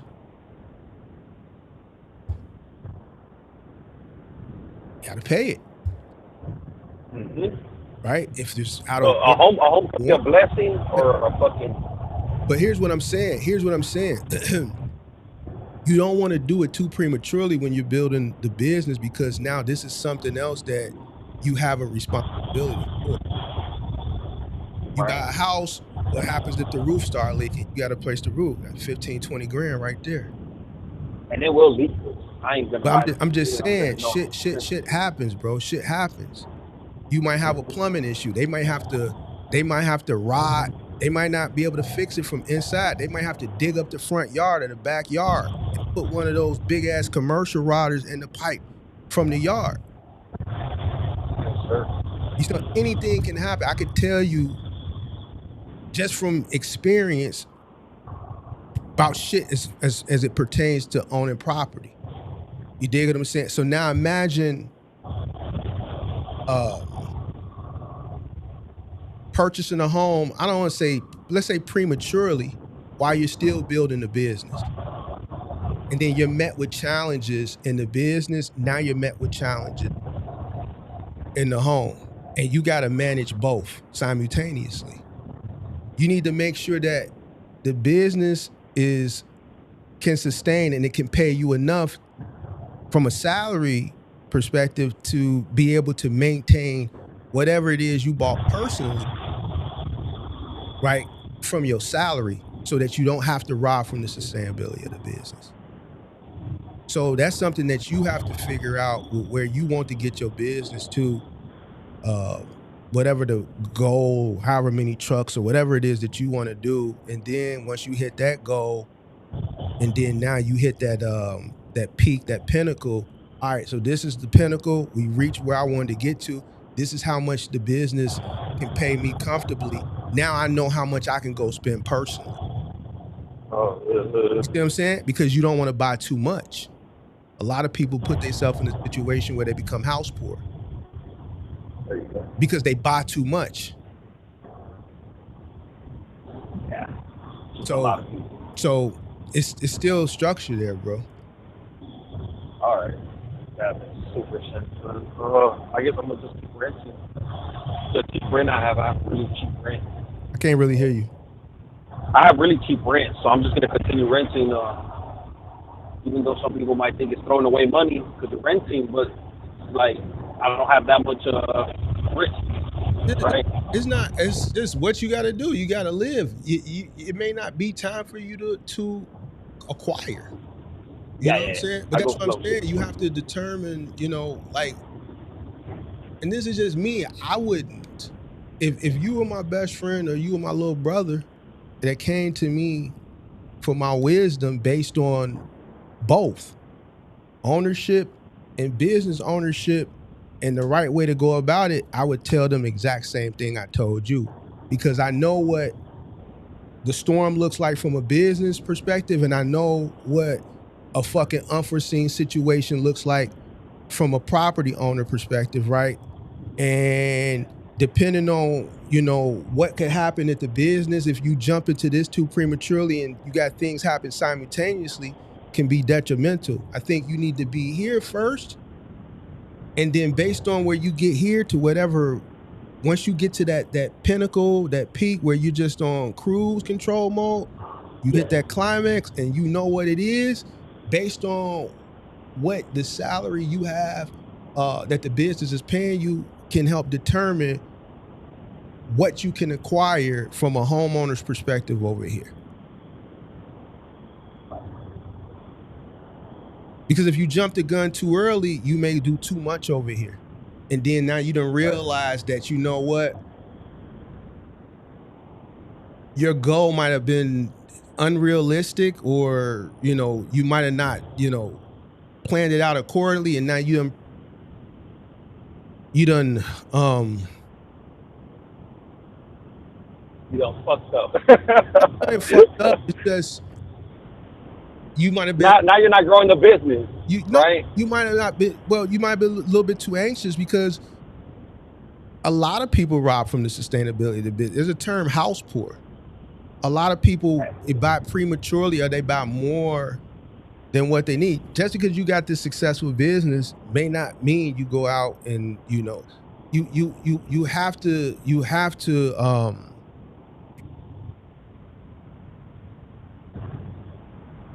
have to prepare for the unexpected. I'm an essay. Right. So, so I say build a business first and then go acquire. Yeah, build a business. So you can have a better realistic understanding of what you can comfortably afford. So.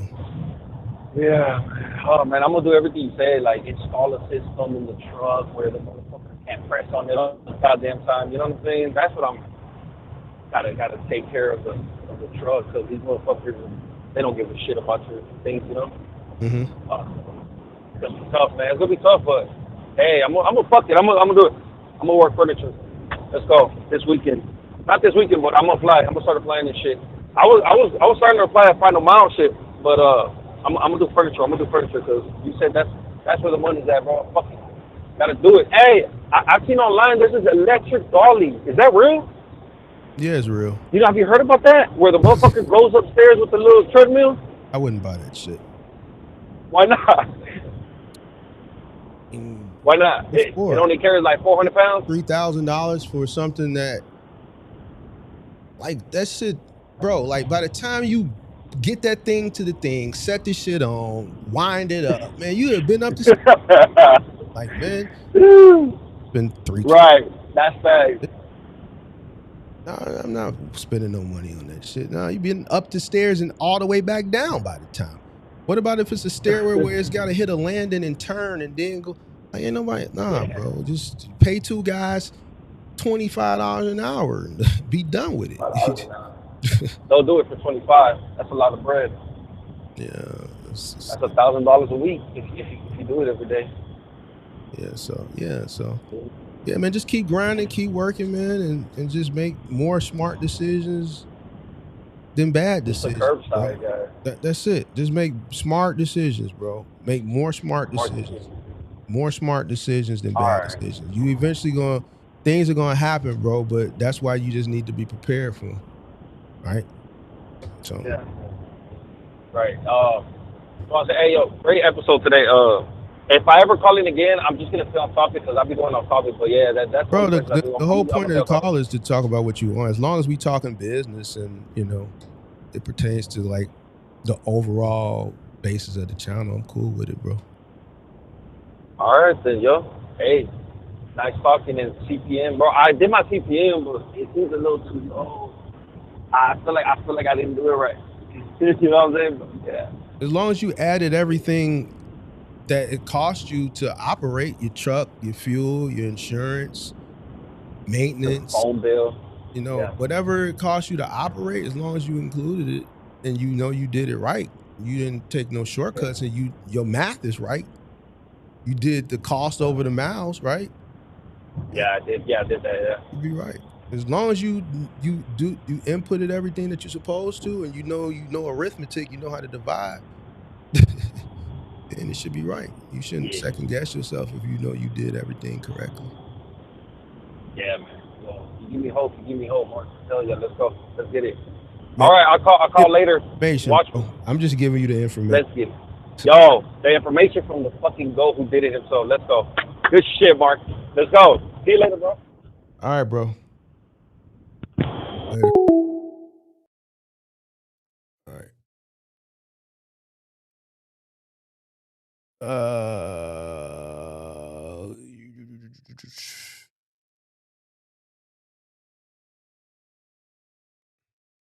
The pandemic put anyone with half a brain in a position to build. Yeah, the pandemic carried a lot of people. The market during the pandemic carried any idiot. I've said this shit plenty of times. The market carried it. The market carried any idiot during the pandemic. And as soon as that market corrected itself and it forced an individual to think independently,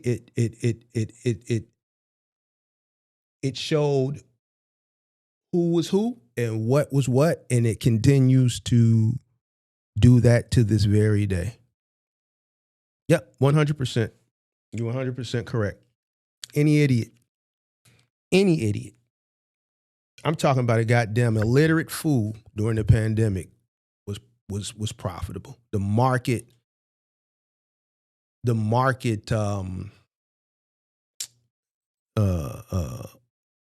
just within itself was just enough to carry an individual. Sure, 100%. That's a 100% factual statement. What's inside the home? Yeah, water is tricky when it comes to insurance, bro. They find anything in the verbiage in the insurance to not have to pay that shit, bro. I'll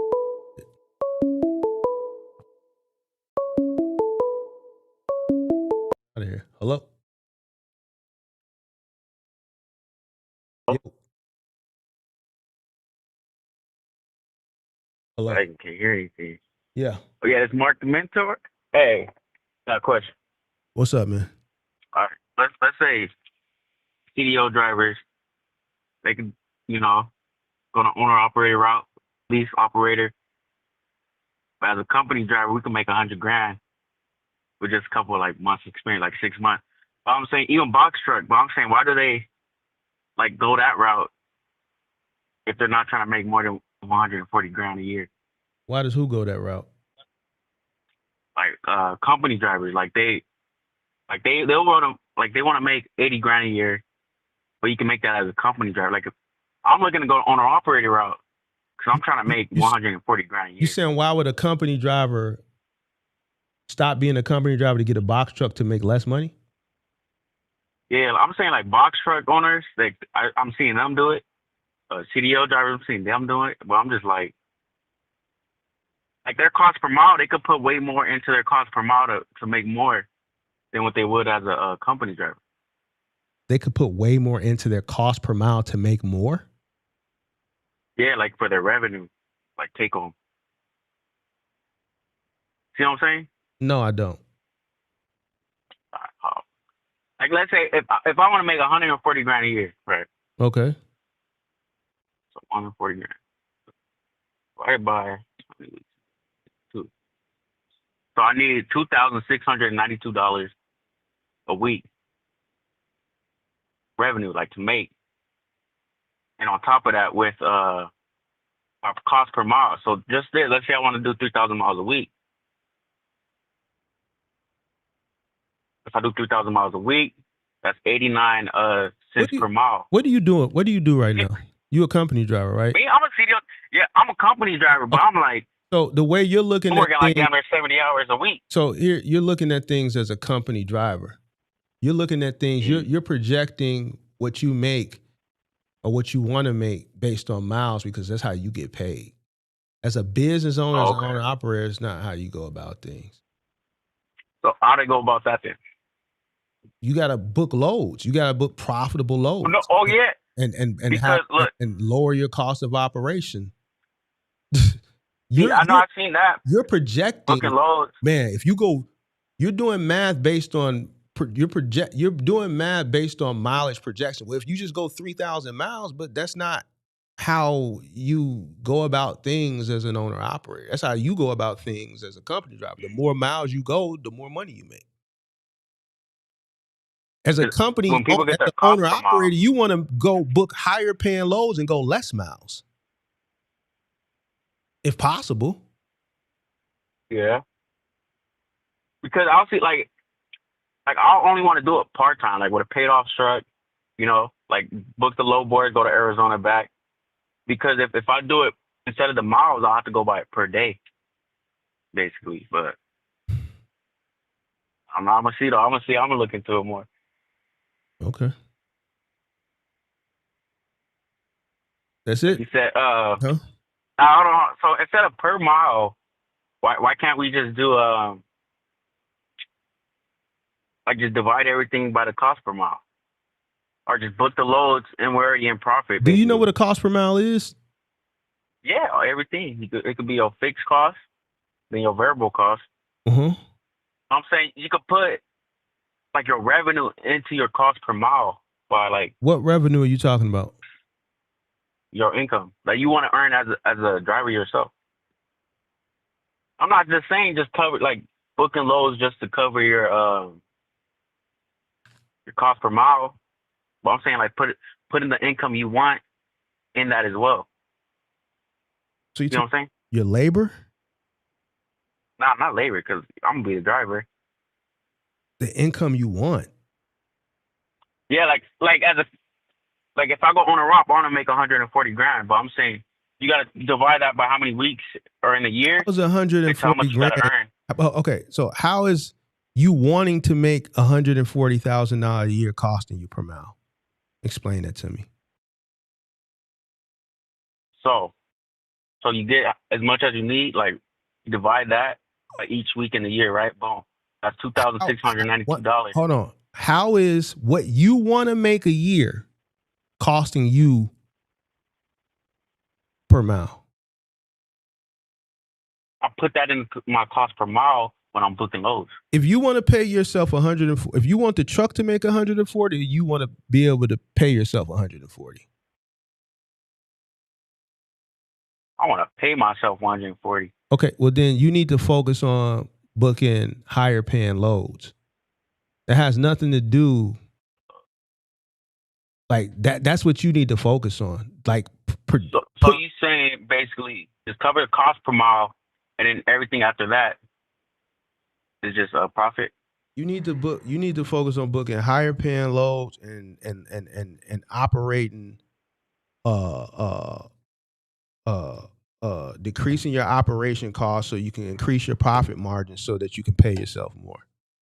See, you trying to confuse me. I don't even know if this is a real call. Nah, it is. It is.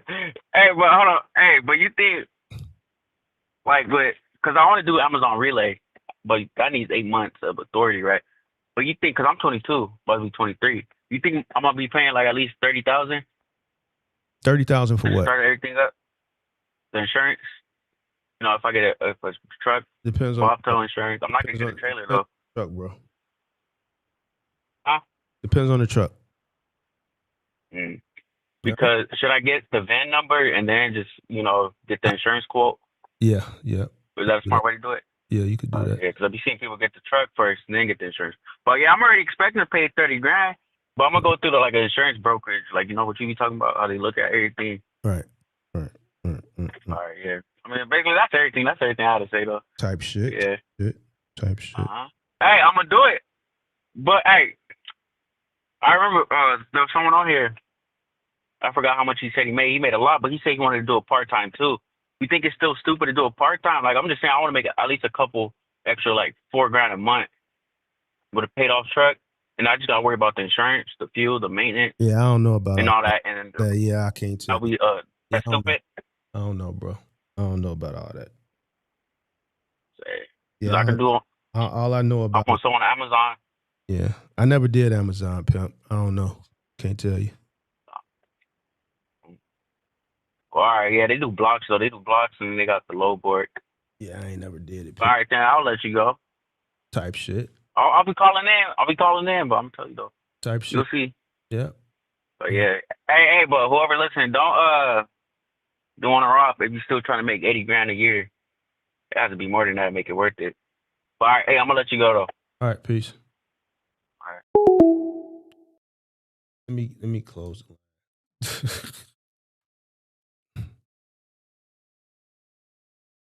All right. Let's see. Give me 1 second. Hold on.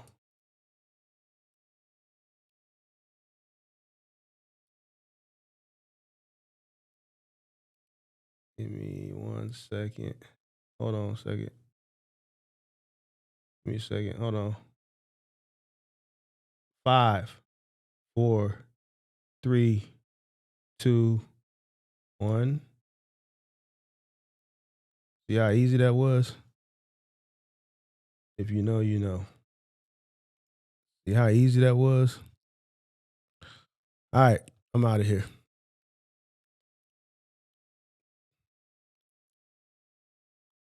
I'm out of here. Peace.